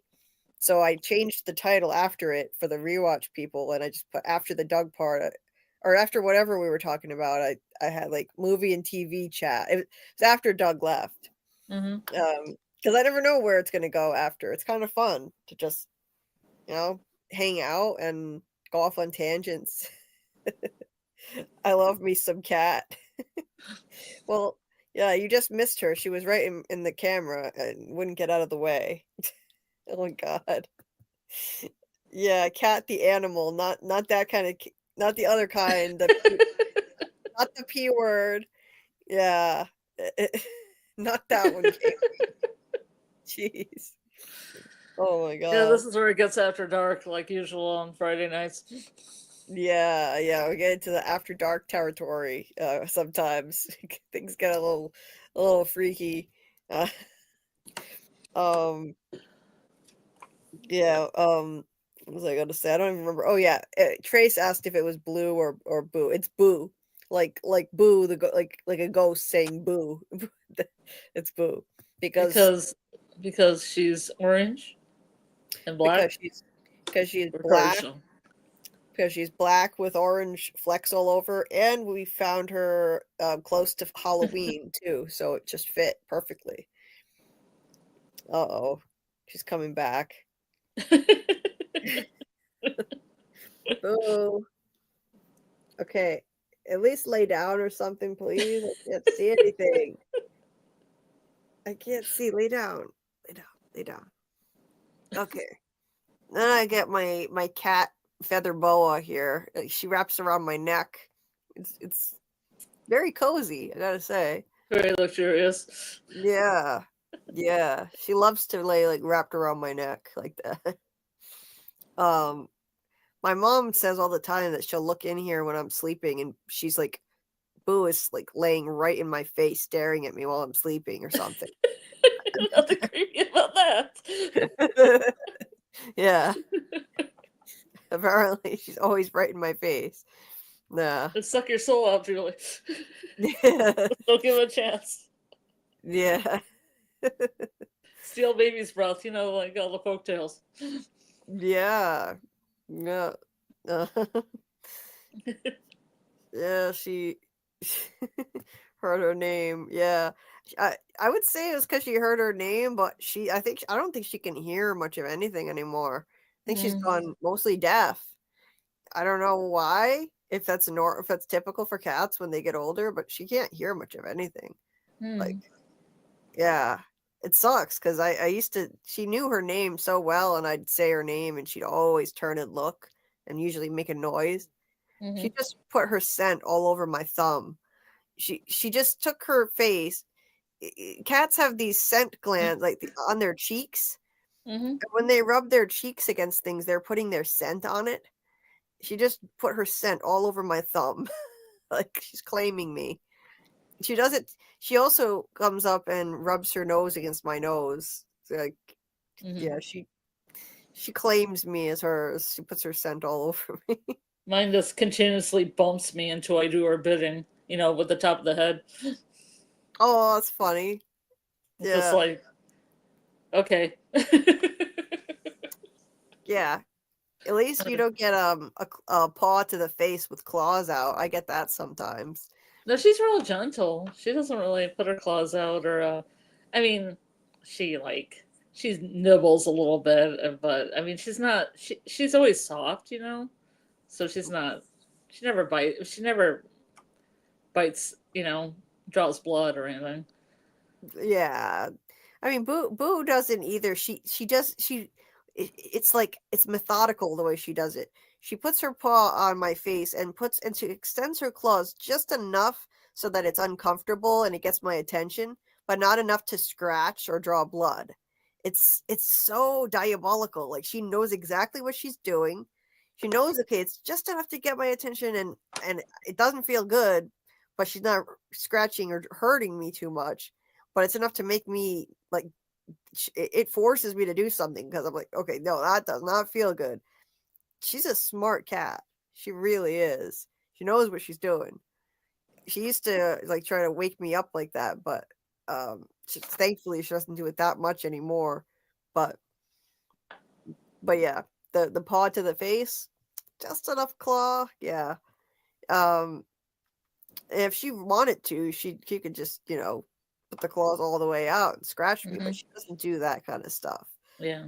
Unless if you try to do anything to her that she doesn't want, if I had to medicate her when she was sick, then you're gonna get fucked up. Like she's a 6-pound cat, and all of a sudden she turns into the Hulk, and it's impossible to, even with 2 people, to hold her down and medicate her without getting scratched up. Yeah. So yeah, you don't mess with her. She's 6 pounds of fire and fury. She rules this place. She's at the top of the animal pecking order around here. Above all the others. 2 boy cats and a dog who's at the very bottom. And she's at the top. Nobody screws with her. And I respect that, I respect that. I need to be more like her. She's inspiring me to be tougher. Yeah, everyone just stays the hell out of her way. Yeah. If she wants to steal their food, they just back off and let her do it. And if not, well, she unleashes her inner tiger on them, and it's nasty. The hissing, oh, it's terrifying. Yeah. But she's the sweetest thing when it comes to people. She's like a love bug. She's my Velcro cat. She's glued to me all the time. She just hates other animals with a passion. I have no idea why. Maybe I mean, she came off the street originally. I have no idea where she came from originally. She was just someone found her loose on the street, homeless, and so who knows? Maybe she lived in a house where other animals were like mean to her when she was a kitten, so now she hates them all. I have no clue. But anyway. Doc says, "Are you both available for our group call in the afternoon, in the late afternoon or early evening later today? I have a lot of ideas about a show that I want to discuss with you both, and yeah, I could do that. I don't know about you, Scarlet, but I could do that. Probably more like early evening I could do, but we could discuss it. Absolutely. I have a number of connections and talents, and I think we should show all our cards and put our talents together. Well, that sounds like fun, Doc. Yeah, I'd Yeah, love it does. I'm just putting stuff in my dryer. I'll be back in a second. to. Okay. Yeah, that sounds like fun, Doc. Yeah, I'm gonna try to get to sleep a little earlier than I have been, and not stay up into the late morning. You know, and I've been keeping weird hours, but early evening I could probably do. So I'll DM you. I'll DM you. We can figure out a time.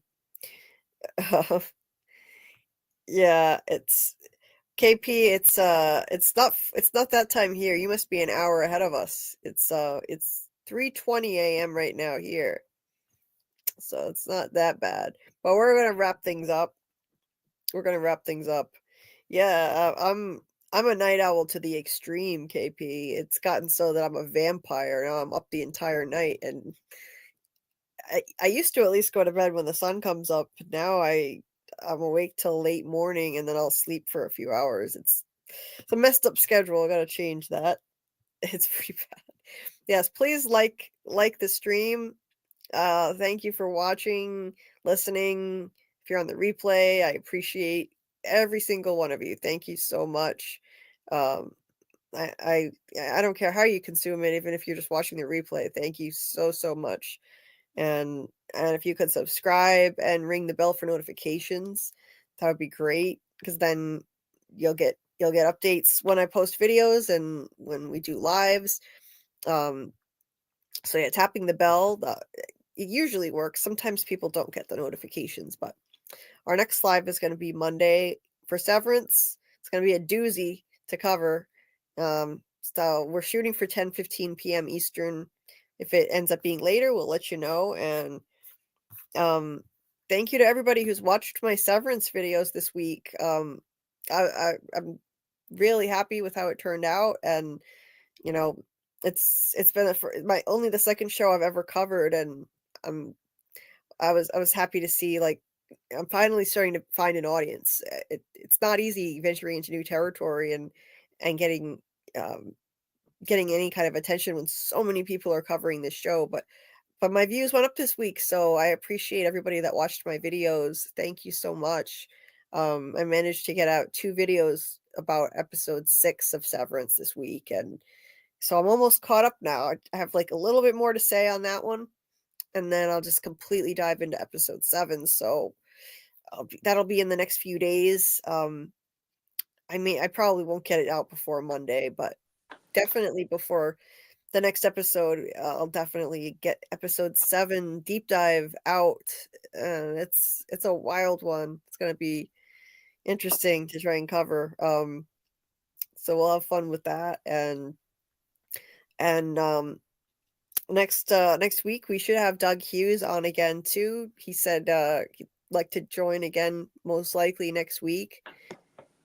I don't know which stream, but we'll keep you posted on which day it's going to be. And we always love having Doug. He's just a joy to talk to and have a conversation with every single time. Always lifts my spirits. So hopefully it does the same for all of you guys. I'm sure it will. And if you want to know more about Doug's work, all of his links are in the description of this video. I haven't been that good at promoting stuff tonight, but in the description of this video is Doug's website. You can find out all about his theater career, see photos, all about his 6 plays that are published. His 7th one he just finished, and all that's on his website. And also there's a link in the description of the video where you can find Doug's first 4 plays.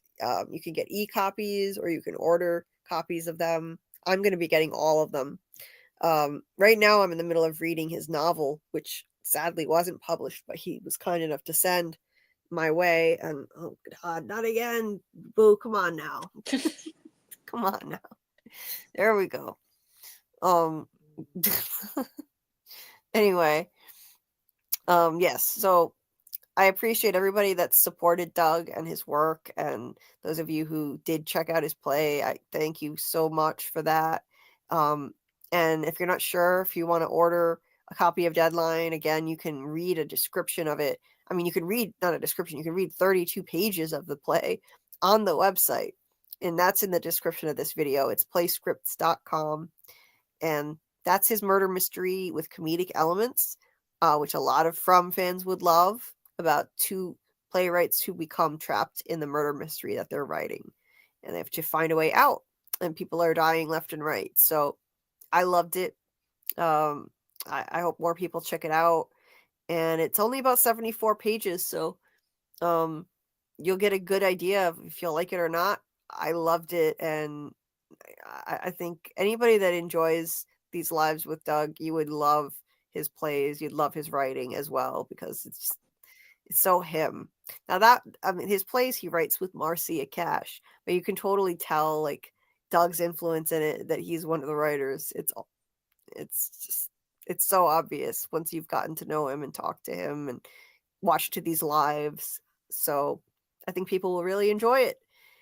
And we're going to have a Deadline focused live stream around the middle of March with Marcia, Kash, his partner, and Doug, his writing partner. Why is my light so crazy right now? What the hell?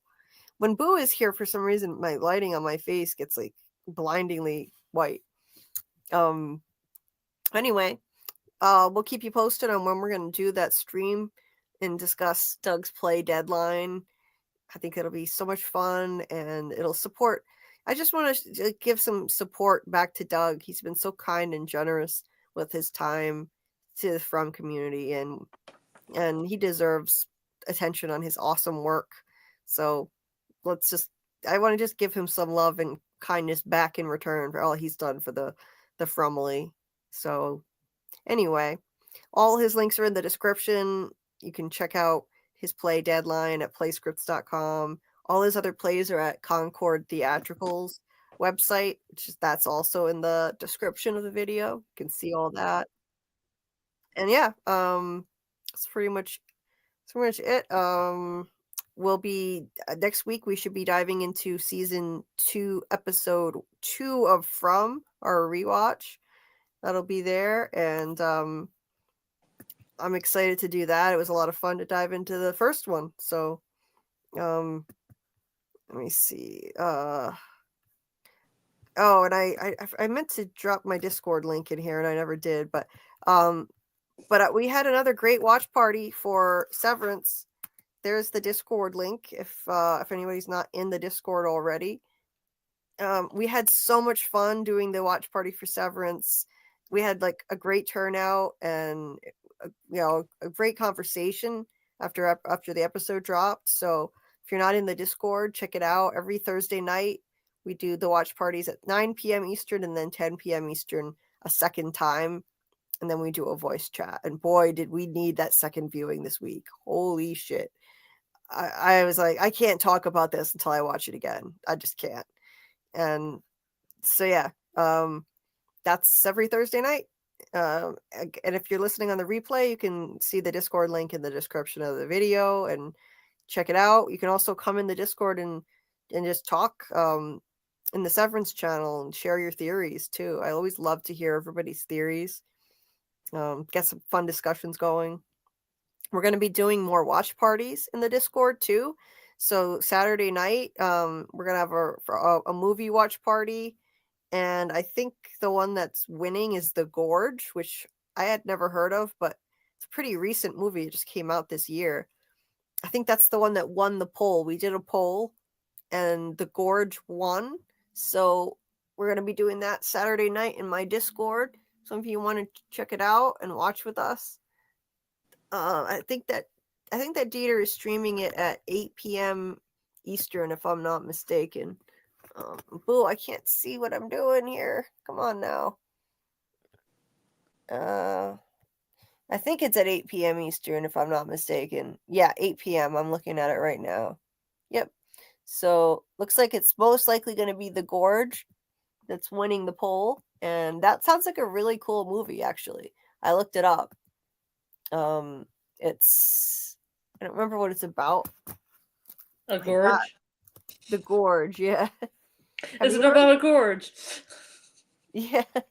It's let's see. It's an American apocalyptic science fiction romantic action film. Now that's a mouthful. That's a lot, yeah. That's a lot. It's kind of like trying to describe From. It's there are a lot of different elements. It kind of defies genre, but that it sounds really cool. It's let's see, about two elite snipers who are ordered to guard a deep gorge without knowing what lies inside. That sounds really good, actually. It was released on Apple TV on February 14th, Valentine's Day. Wow, that sounds cool. Yeah, sign me up. Yeah, I'm gonna be watching that if that one wins the poll, so I will definitely be there. So yeah, the Discord link is in the description of the video if you want to check it out, and I put it in the chat as well. So yeah, I think that pretty much covers it. We should sign off and get some rest. It's been an awesome live. Thanks for coming on, Scarlet. That was a nice surprise. Nice way to end it. KP said, did you read Tony's novel? No, actually, I should. Oh, Scarlet was probably looking something up and it bounced her off. I've got to read it. Yeah, it's on my reading list. I want to read Tony's novel. Yes. I've thought about writing a book, KP. I certainly never shut the hell up. I have a lot to say, so I could probably fill up a book with thoughts. Yeah, maybe I will sometime. I have my degree from college is in writing. So I mean that is my thing. It's always been my thing since I was a kid. I always loved to write. And now I'm writing using this channel. I'm writing my scripts for theory videos. So it's cool. I get to finally use my skills on something that people actually are reading. Not reading, but consuming. Because I write the script and then people watch the videos, so it's amazing. Yeah. Yeah, I don't know why Dieter popped in and said this, but yeah, Tony's book sounds so good. I'm definitely gonna read that. It's on my list. Right now I'm barely having time to read anything. The Gorge sucks. Oh no, really? It sounds good though. It sounds like a good premise. Have a good night, Trace. And good night, Doc. Good night, Doc. Thanks for coming in. I should be in bed, but I have been too excited about life tonight. I look forward to talking later. Me too, Doc. I'm so glad we connected. That's awesome. I hope you're feeling better and resting up and feel better soon. I'm gonna. I want to wait for Scarlet to sign off. So I'm guessing. I don't know what happened, but usually when she Googles something, it knocks her off the stream. Yeah. Boo, Trace says have a good night, okay? Boo says thank you. You guys are the best. I love it. You make me feel less alone in the world, and I can't tell you what a gift that's been. It's really the only thing that's keeping me going, this channel and this community. And my mom, of course. I have my mom, but I mean, you need more than just one person in your life and being stuck in this place all the time and having all this pain. So thank you.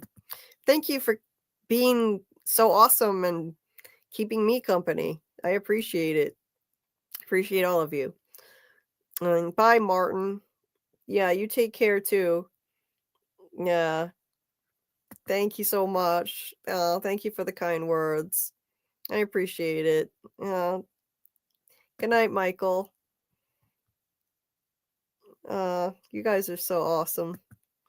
Yeah.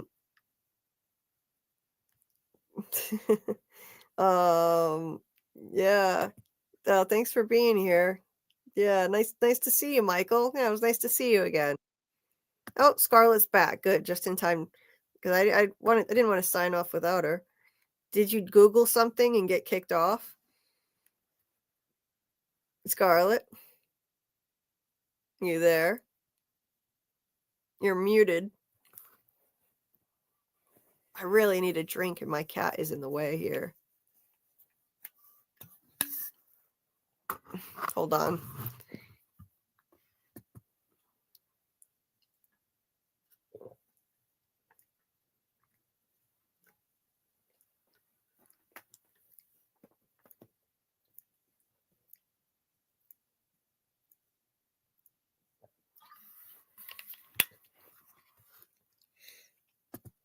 Okay. Well, I don't know what's going on, but I better sign off. Yeah, Scarlett must be having internet problems, but I gotta get off of here. KP, what? We gonna find you a husband, don't worry. Oh, yeah, please, can you? Please, like, be my matchmaker? Hell yeah, sign me up. I would love it. Please get me a husband. Yeah, please. You promise? Because I would be thrilled. Yeah. I thought I was close to having one, but it didn't work out. Let's just put it that way. So yeah. You're a riot, KP. Thanks for popping in. It's always nice to chat with you. And yes, it is awesome that Doug comes in regularly now. He really has become a regular, and he said he's not going anywhere, and I truly appreciate it. He's just the best. He's awesome, and he's become a friend, really. So I love it. I love it. I will miss him a lot when From starts filming again. Yeah, likely around June, KP, if you're still in the chat. Doug said that From might be shooting starting in June, not the fall like what we had heard before. So maybe it's not confirmed, but he said maybe two different sources told him they think it's going to start filming in June. So we could possibly get From season 4 by the end of 2025. Maybe. I would say it's more likely early 2026, but it could happen. If it's filming several months earlier than we thought, then who knows? Good night with Alice. Oh, Martin, I'm so glad I thought of this before I signed off. Thank you so much for the incredibly generous PayPal donation that you sent me. Thank you so very much. I would have felt like an idiot if I didn't think of that. I have brain fog because of my pain condition, and sometimes I forget things that I really shouldn't forget. Thank you so much. That was incredibly generous of you. I don't have my channel monetized yet. I just have oh, and I didn't even have my banner up for this whole stream. I'm not monetized yet. I have to go through the process to get approved for monetization. I'm eligible for it, but I don't have it yet. So I don't have memberships or super chats yet, but I do have Cashapp and I have what's the other one? Venmo, which are in my little scrolly thing that I forgot. Oh well. But they're not international. They're US based and so Dieter helped me set up a PayPal, which has international, you know, you can access it internationally. And Martin was so kind to send a generous donation, and I truly appreciate it. Every little bit helps, and that was extremely generous. That was not just a little bit; that was a lot. And you're so kind and generous to do that. I really appreciate it. I'm saving up to get a decent laptop that I can actually use for these lives. My laptops are garbage. I got one that the speaker didn't like. I can barely hear half of the sounds that come out of the speakers. They don't work right. And then the other one, the microphone doesn't work. So I end up using a Chromebook for everything, and it's limited in what it can do. It's slow, and I make do with it, but eventually, these donations help a lot. I'm saving up to get a better laptop so I can, have better quality content. There was a video I put out this week. I was so mad. It was a video that really was important to me. It was a Severance theory video, and it wound up getting the most views of any of my Severance videos, which I truly appreciate. It got 3.3K. That's the most I've ever gotten, but I was so upset because when I uploaded it, I listened to the audio and there are glitches in it. If you put your earbuds in, there are glitches that don't sound good. Dieter said they're not that bad, but I don't like the way it sounds, and it's the result of using this damn Chromebook. Usually it's fine. I don't know what happened. I don't know what happened. Usually it's fine, but yeah, maybe maybe eventually I'll save up enough to get a decent laptop and won't have sound issues like that. Anyway, Martin said I'm saving up. It's damn 12 or 1500 to fly to the US from over here. Oh, Martin, that would be so cool. We've been talking earlier about how we'd love to do a meetup and meet some of these amazing people. I'd love to meet all you guys, like as many of you as possible, and you are just so sweet, Martin. Yeah, if you ever want to visit, you've got an open invitation to come visit me in Rhode Island here. I'd be happy to meet you. Oh, thank you so much. You're so sweet. Oh, are you kidding me? You didn't send as much just in case of scabs or anything. You sent a lot. That was a lot, Martin. My gosh. That was the biggest donation I've gotten. So you're amazing. Thank you very much. You're so sweet. No, Doug is not married, KP. He's not married. you said you and Doug are a cute couple. What? You are too much. Yeah. We're friends. We're just friends. That's all. Yeah.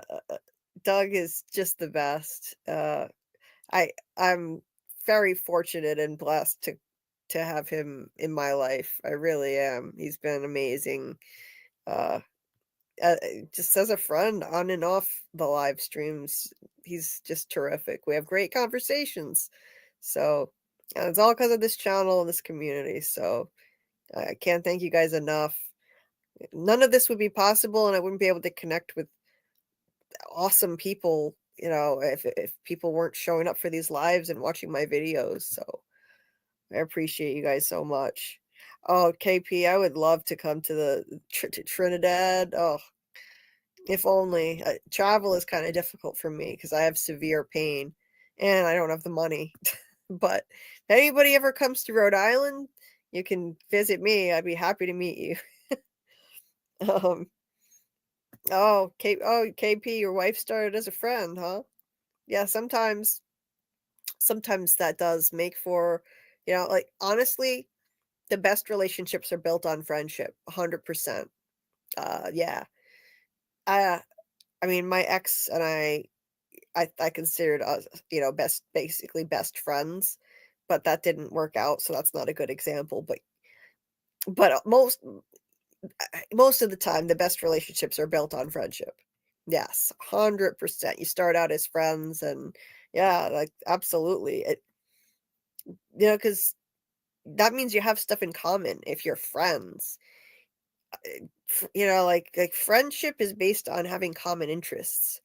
So then, absolutely, yeah, that's the foundation of a great relationship. Always, if you're in a relationship and you don't have friendship as that foundation, then it's just not going to be satisfying and it's not going to last as far as I'm concerned. Doc. Doug is my secret husband, JK. Hey, he's a catch. He's a catch. Did you ever hear him recite a Shakespearean sonnet on here? It was something else, I'll tell you. He recited a beautiful sonnet. It was gorgeous.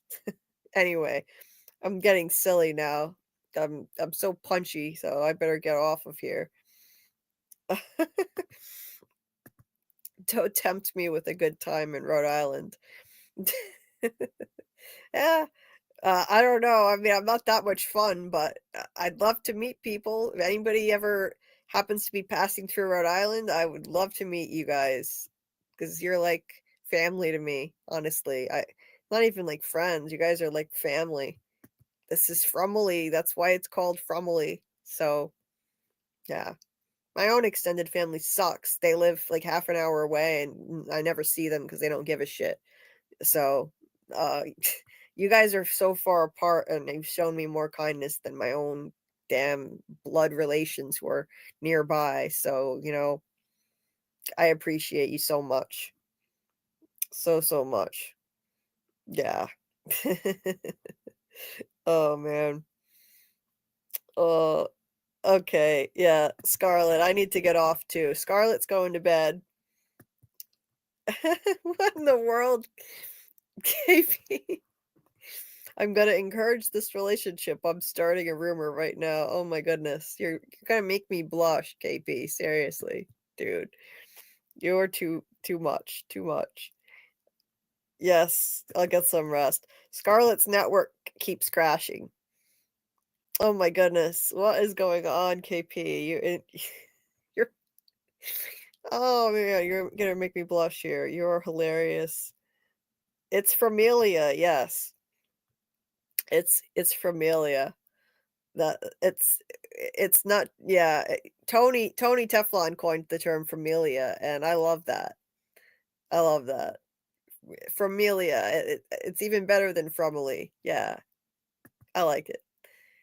Yeah, Scarlet. Sometimes family sucks. The family you make is often better than the family that you are born into. Animaniacs. Good night, everybody. Oh my god. This KP, you're being so hilarious right now. I can't shut it down because it's too damn funny. You're a riot. Oh my god. Oh Jesus. Oh man. Oh, I don't know why my square got way too big. Jesus. I don't know how to make it smaller either. Good night, Michael. Yeah, good night, Michael. Thanks for being here. Yeah, it is not good to be a creative person in a non-creative family or a sports family. Jocks. Oh, yeah. I can imagine that wouldn't be a good thing. Feeling like you don't fit in. 43 likes. Yeah, if any of you guys haven't hit the like button already on the way out, if you could hit the like button, that would be great. KP. I see what you're writing, KP. I'm not gonna put it up on the screen, but you're hilarious. Oh my god. You're cracking me up. Jeez.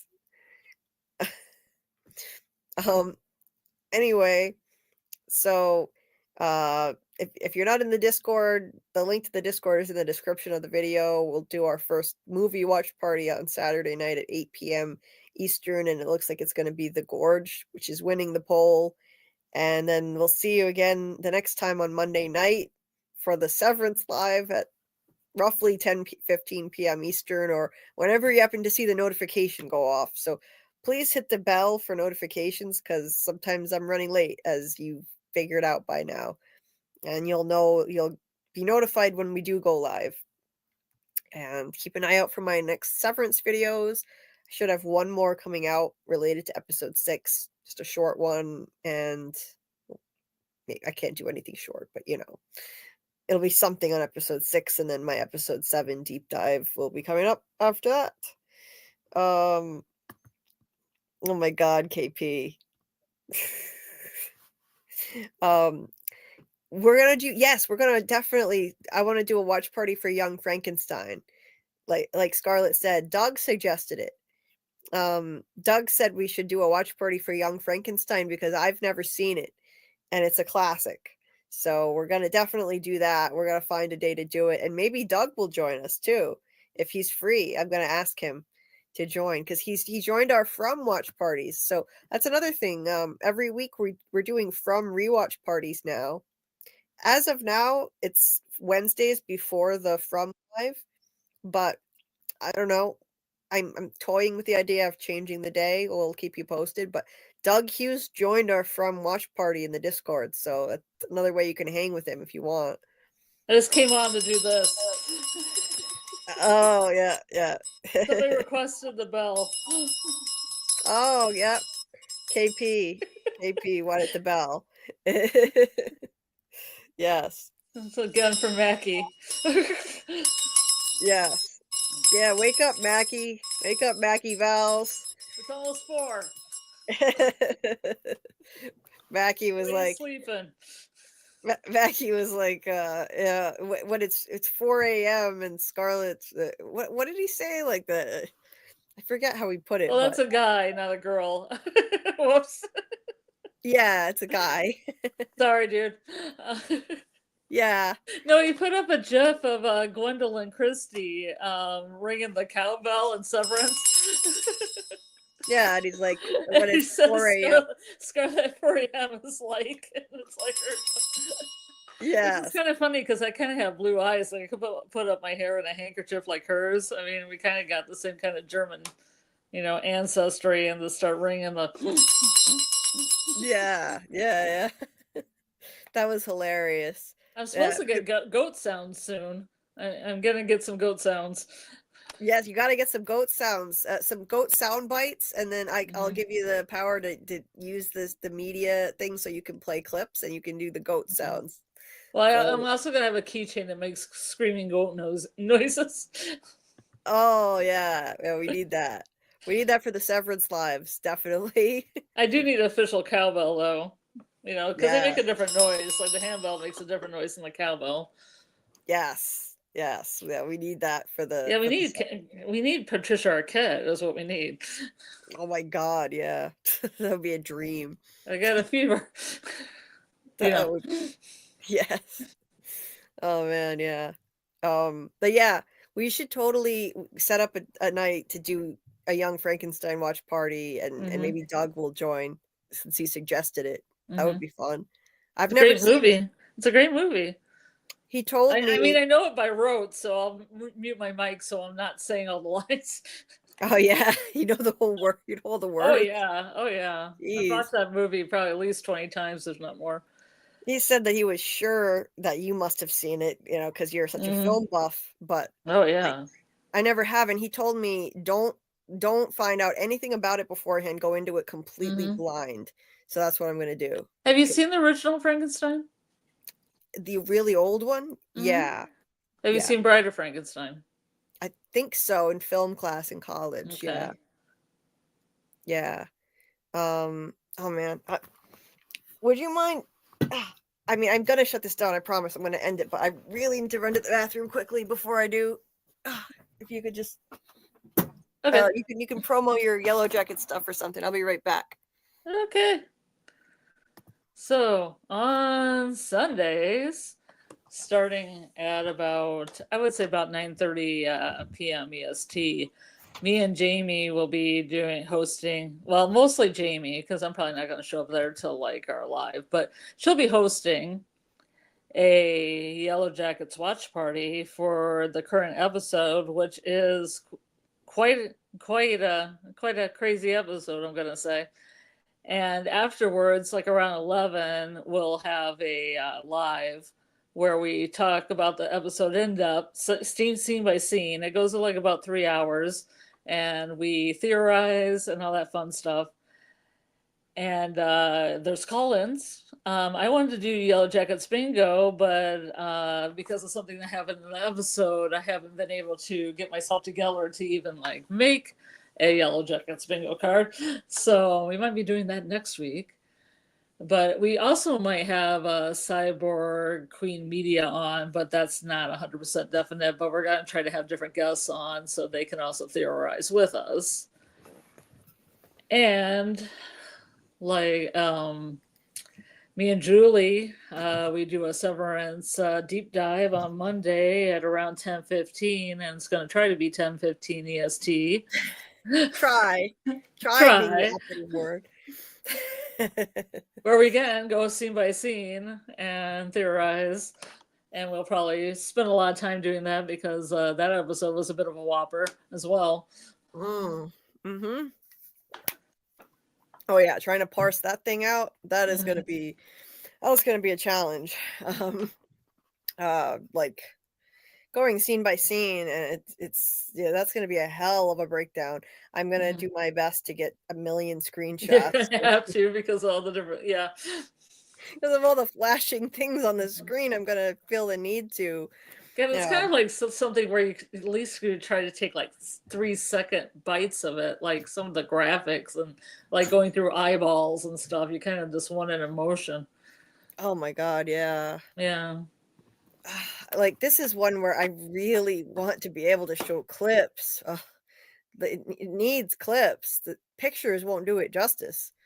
That was so artistically done, and that was the directorial debut of that person who directed it. I think Jessica something. Jessica, I forget her last name.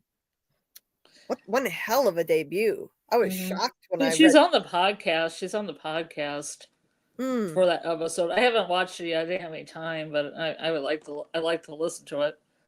Yeah, I never listened to that thing. I just don't have time. I really I want to listen to that one. Just her techniques and stuff, the cinematography, because I know they did the on one part on actual film. Right, yeah. Like Mark and Gemma's, romantic past stuff with them dancing and stuff was all done on film. The one that was cut really close to that Jacques Brel song, that French song. That was all done on film. I know, because I used to do film. I'm like, that's definitely film. That's not video. I was looking at that like, what the hell am I watching? This is incredible. Like the technique of it was so like everything was sped up really fast, and the song started speeding up like it was like a song put on fast forward, and I was like, what are they doing here? To show the passing of time, it was so creative, really cool.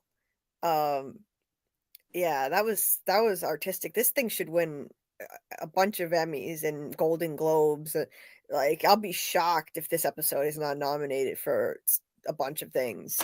She's their cinematographer, and for this one, she directed it. So I've seen her before in the featurettes talking.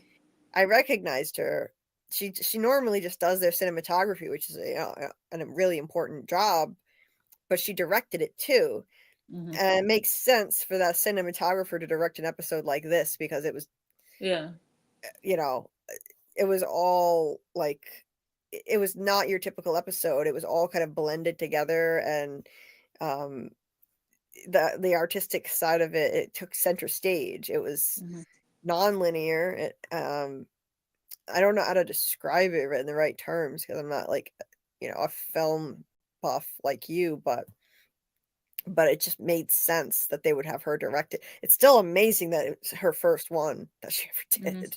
Crazy to me. Anyway. Yeah, I like to support women in film because it's a hard business for women to be in overall. Oh God, it is. It's still a very male dominated field.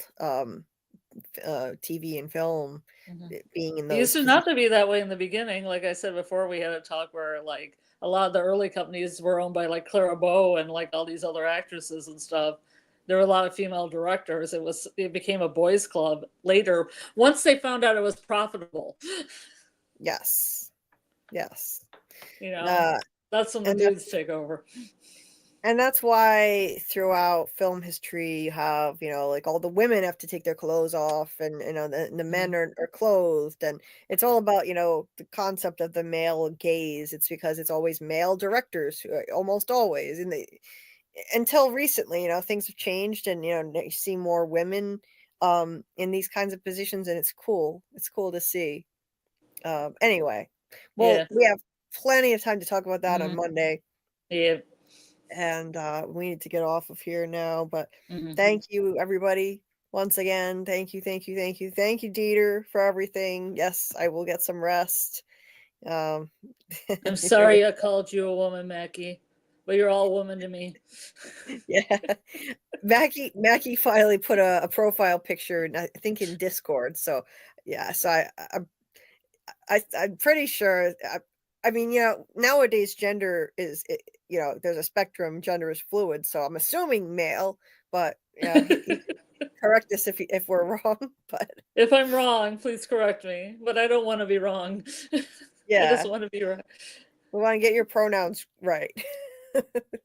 Because we don't know when we, like, most of the time people don't have their face. Well, sometimes people use their face, but a lot of times you don't know, and based on usernames, and certain names are just vague, so you don't know male or female.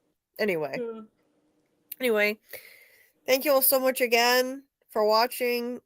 Mackie, Mackie's there. Male, him. LOL. Oh no. Hey Mackie. Sorry, man.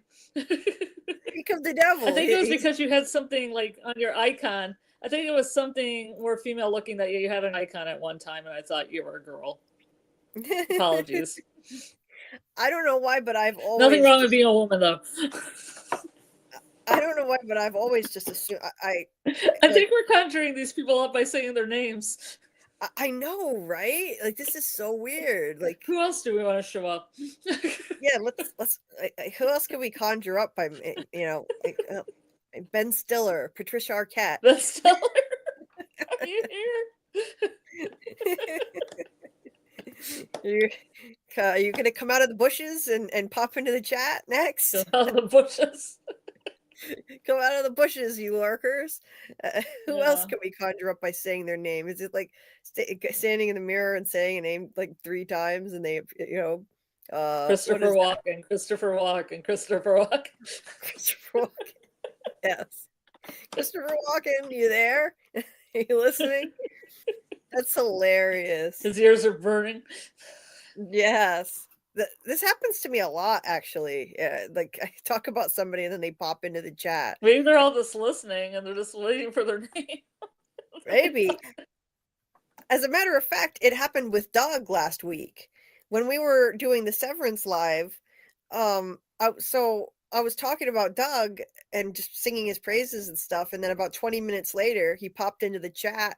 Just happened to wake up and was going to the bathroom and thought, it's 4 a.m. Yeah, Julie's probably still streaming, so he popped in. But it was so weird. It was 20 minutes after I was singing his praises just randomly in a Severance stream. It wasn't even anything related to From, and he popped in. So maybe we have the power to summon people. I don't know. It keeps happening. Yeah, Michael said this earlier. He was like, he must have been thinking they couldn't possibly be on. Oh wait, it's JulieBDeepDives. So yes, yeah, we'd still be on at 4 a.m. I hate to disappoint. Why? I hate to disappoint. Yeah. Mackie, that's just so funny. Okay, so I always assumed Mackie is a guy. I just assumed that, but yeah. in the Discord. I knew a woman named Mackie. Oh, really? Yeah. That's right. Okay, well, that makes sense. He's got a picture in the Discord now too, so that's brand new though. And he just happened to wake up, so Oh, that's you really also, you know what her name was too? Her first name was McPherson. McPherson. Oh, that's weird. Yeah, it's the last name. I knew two people that were McPherson and Spencer. Maybe they'll come on the chat. And I said, you guys have like detective names, but they're their first names, not their last names. That's so weird. What the hell? And we called her Mackie because her name is McPherson. Not Mackenzie. Mackenzie's like what McPherson. That was her first name? Yeah, McPherson, yeah. That's really bizarre. Well, parents are strange. Maybe that was Their someone. kids all sorts of things. Maybe that was like the maiden name of her mother or something like that. To make it a middle name. That's what people normally do. Yeah. Oh God. So that's how I got it, Mackie. That's how I messed up. That's okay. Yeah, it's all good. Mackie said he said it's yeah, cool. it's fine. It's cool. It's hard to tell sometimes with people's names and avatars knowing what gender, so it's all good. KP says, "Oh my God, go to bed." yes, we will. I mean, could you tell the Can you tell the gender of the rabbit I drew? I was trying to make a joke, and it just wasn't coming out because I'm tired. So yeah, I love the picture. That's why I say we should draw things like that for like merch. If you ever want to have merch, I can like every time I draw something, it looks like something that should be on a T-shirt. Yes, like the faraway tree that you drew, the singing one. Mm-hmm. That would be amazing. Oh my God. Dieter's been talking about like doing there's some kind of way that you can get merch for your channel, and I thought that you must have to pay a lot of money or something to do this, but Dieter said it's not as difficult as I thought. So he wants to try to help, like, figure out how we can eventually do that. And that would be so cool. And you could design stuff, you could draw stuff like the magic, like singing faraway tree.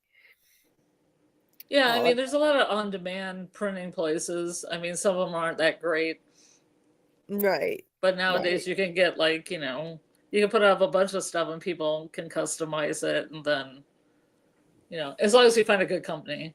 I want a good company that makes good merchandise instead of shoddy crap, but that doesn't pay, any dividends out to the creators. Right. Yeah.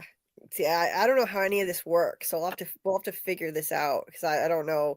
I always just assumed like people must have to pay a lot of money to have merch for their channel or something, but maybe not. I don't know. I'll have to learn about how it works. But that would be cool. We're in talks with this Etsy shop right now to do like a Severance giveaway. This lady agreed to do an Etsy, like a giveaway of some kind of Severance merch, and she said something about maybe designing like a T-shirt with something specific to this channel. So that would be neat. But I would love it if we could get some kind of a merch thing going, and you could draw stuff for it. Oh, that would be awesome. Because you have such a talent for that. You really do. Martin, I gotta point this out. Martin said they also praised Doug's mic. Then all of a sudden it stopped. Yeah. We were praising how great Doug's mic was earlier, and then it just immediately stopped. Like, we jinxed it. It was so funny. I was saying, wow, your mic is so perfect. Like it's like the sound is. Oh, Grant is back. Hello. Hey, Grant. I didn't even. This is never gonna end. Hey, I'll jump back on. That's fine. Go ahead. 8 more hours. Let's go. 8 more hours. We were just talking about how like, we jinxed Doug's mic earlier. Yeah, I know, right? The perfect time we're talking about how good it is, and the next thing you know, he had nothing but trouble for the rest of the stream. It just suddenly stopped. Yeah, like he was talking and we couldn't hear anything at all. Like multiple times. I was saying, "Wow, your mic is always so perfect and professional, like a voiceover mic," and then boom, it stopped working. I'm a jinx. What can I say? I'm a jinx. I always jinx things. I don't know why. Oh, at least you got the power over something. That's the way to look at it. Yeah. I've always been superstitious about stuff too, like I jinx things. I don't know. I know it's dumb, but we also just summon people too. We mention people and they pop in the chat. So I think we Yeah, have you'll be surprised at how often that happens on streams. Like there was one guy that we'd talk about Star Wars and we make a joke to say he's Rhino in the chat, and then literally he'd pop in. Like it was always the weirdest thing, yeah. Like, and it wouldn't always be on the same streams. It would be on like different streams as well. It wasn't like it was the same one that he always watched. Right. That's crazy. And then they just happen to pop in. Yeah. So weird. Yeah, it's like speak of the devil. And then they show up. Yeah. Yeah. It's like standing in the mirror. We were saying someone's name 3 times and then they appear. Yeah. No, I watched Candyman as a kid. I'm not doing that just on the off chance. Yeah, I'm not doing that. Forget it. No. Nah. I'm not brave enough to do that. No Bloody Mary, no Candyman, no Biggie Smalls. I'm not saying anything in front of a mirror. Biggie Smalls. I didn't hear about that one. Yeah, that's the one on South Park. They did the Bloody Mary one, but it said it was Biggie Smalls. That's great. Oh, I love it. I love it. Martin, you shouldn't be diving that deep, Julie. Yeah, I know. I'm diving too deep. And Mackie, no worries. That you fell asleep. Doug will be back. Doug is not going anywhere. He's not leaving us just yet.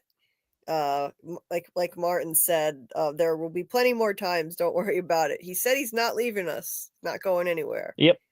So he'll be back probably next week. Actually, he said. We'll let you know which day. Well, I mean, the show was renamed after him, so might as well stick around. Yeah.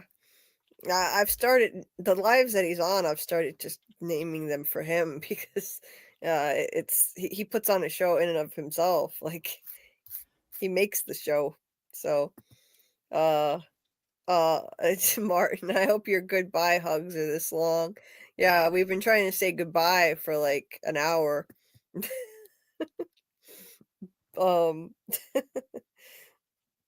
I think Doug will be back. I don't know if it'll be Wednesday or Friday, but one of the two. And anyway, oh, Scott said there are some companies that can sell products as merch, some for your own line and some for shows and whatnot. Well, that's interesting. You're gonna do some of your own deep dive merch? That would be cool. Yeah, we were talking about how that would be awesome if I could have merch at some point. Yeah. Nah, I don't know. I can't imagine why anybody would get it. I mean, unless we really make it special. And Scarlet, like Scarlet is great at drawing, so that in that case, I could see people buying it. Otherwise, if it's just some random stuff related to the channel, then I don't know. I don't know if people would get it, but Scarlet is an amazing artist. She draws beautiful things, so it would be perfect if she could design some stuff. Mackie's, yeah, it was crazy. Yeah, we were just talking about Mackie, and he just happened to wake up and pop in the chat. Yeah, we've got powers. We have superpowers. We're kind of witchy, I guess. We have some witchy powers. I can jinx people and summon them to the chat. Yes. Anyway,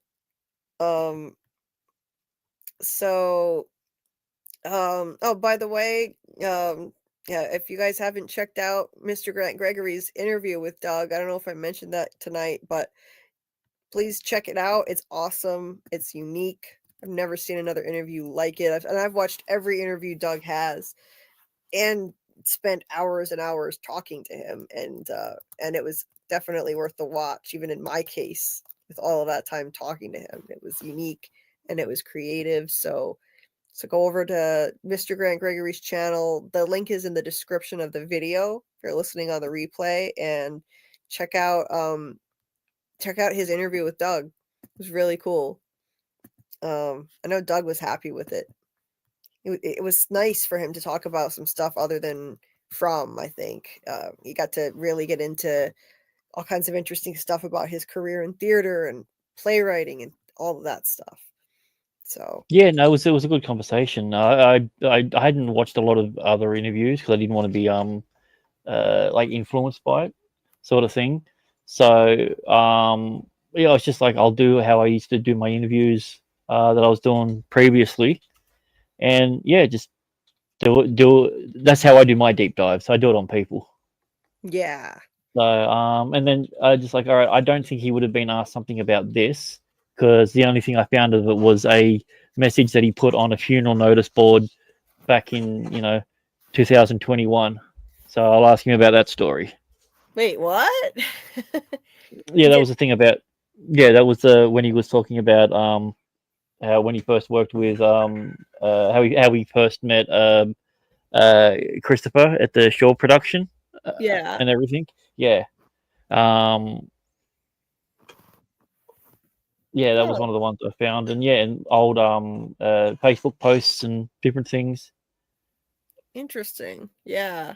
Yeah, you clearly did a lot of research for that, and it shows. It shows your attention to detail. You did some digging for that one for sure, and the editing work you did.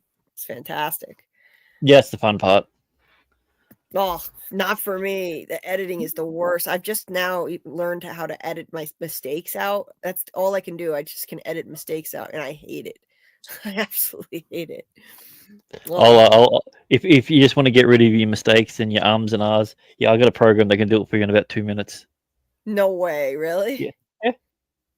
Wow. Oh, that's cool. Yeah, and I need to get better editing skills, like, learn how to make my videos more polished and have, graphics and things like that. Right now I just do a very rudimentary thing where I put up Google Slides and I go through like a picture by picture, like a slideshow. I want to learn how to do like videos the way other people do them, with graphics and maybe short clips, very short enough that I won't get them pulled. Yeah. Well, it's all a skill that can be learned. It's anyone can do it. If I can do it, then anyone can do it. Yeah. I mean, I've heard it's not that bad. I just have to make the effort to figure it out. And one thing I'm going to need to do is figure out how the hell to slow down that Severance episode so I can get screenshots. Yeah, I got you covered with that one. If you if you get a downloaded one, just get VLC player. I'll show you off air one time. Cool. Thank you. I appreciate it. Yeah, part vampire powers for you. They don't want you to stay awake. Yeah. Yeah, we woke up Mackie. Wait, maybe we woke up Mackie with Scarlet's bell, actually. We were actually joking about how Mackie was making a joke that Scarlet wakes him up at 4 a.m. with her ringing bell. And she rang in and we were saying, "Wake up, Mackie." And then he did actually pop in the chat. Shit, maybe that did wake him up. Oh my God, that's hilarious. People do fall asleep to us and wake up to us. So yeah, sorry if we woke you up, Mackie. We were joking, but we might have actually done it. Anyway, yes. Thank you, Scott. Thank you so much. You're terrific. Thank you for being an amazing mod. I appreciate you. Thanks to everyone for joining us here. Yeah, thank you very much. It was a great stream. Thanks to all of you guys. Doug, Scarlet, Grant, the chat, everybody. You guys make it a great stream, and I appreciate all of you so much. And everybody watching on the replay or just listening, thank you very, very much. And thank you, Dieter. Thank you, Dieter, for everything you do. You are incredible. I can't thank you enough, really, for everything and that you have done and continue to do. So I am going to get off of here now. It's been 5.5 hours, and I was thinking this was going to be a short one tonight, but I guess I can't do short.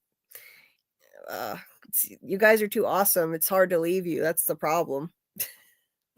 Oh, Scarlet. Oh, and then she goes. Scarlet's out. Scarlet's out. She's done. Every time we compliment something, it stops working or it goes. It's brilliant. Yeah, it just goes. Yeah. I have to stop saying things and I'll jinx everything. Yeah. Mackie says, nah, I didn't hear that. The stream was paused when I wake up, but gotta start the day, I guess. Yeah, we were joking, saying, hey, wake up, Mackie, and Scarlet was ringing the bell. So if you go back a little bit, go back to around 4 a.m., you'll hear us doing it. You might get a kick out of it, Mackie. It was just around 4 a.m., I believe. Yeah. Anyway, yes. That if fam, if you could do this would be appreciated. When the stream ends, there will be a regular comment section that pops up. If you could drop a little comment in there, it helps with the algorithm so people can find me. Even if it's just a little emoji, it could be anything. It's just for the algorithm. I would appreciate it. And thank you again for everything. Keep an eye out for my Severance videos coming up. Thank you to everybody that's watched my episode 6 ones. And yeah, so we'll see you the next time live on Monday night for Severance, for those of you who are into Severance. And I think that's almost all of you. So, and thanks, Grant, again. Thanks for popping back in. No worries. Thanks for having me. Yeah, make sure you subscribe to Grant's channel. It's in the description of the video as well. And have a good day or a good night, everybody. And we'll see you next time. Julie, hi. It's me. Why am I screaming? It's me, David Alpay. Hey Julie, it is also Julie here, name twin. Hi, JulieBDeepDives. It is Avery who plays Sarah on From.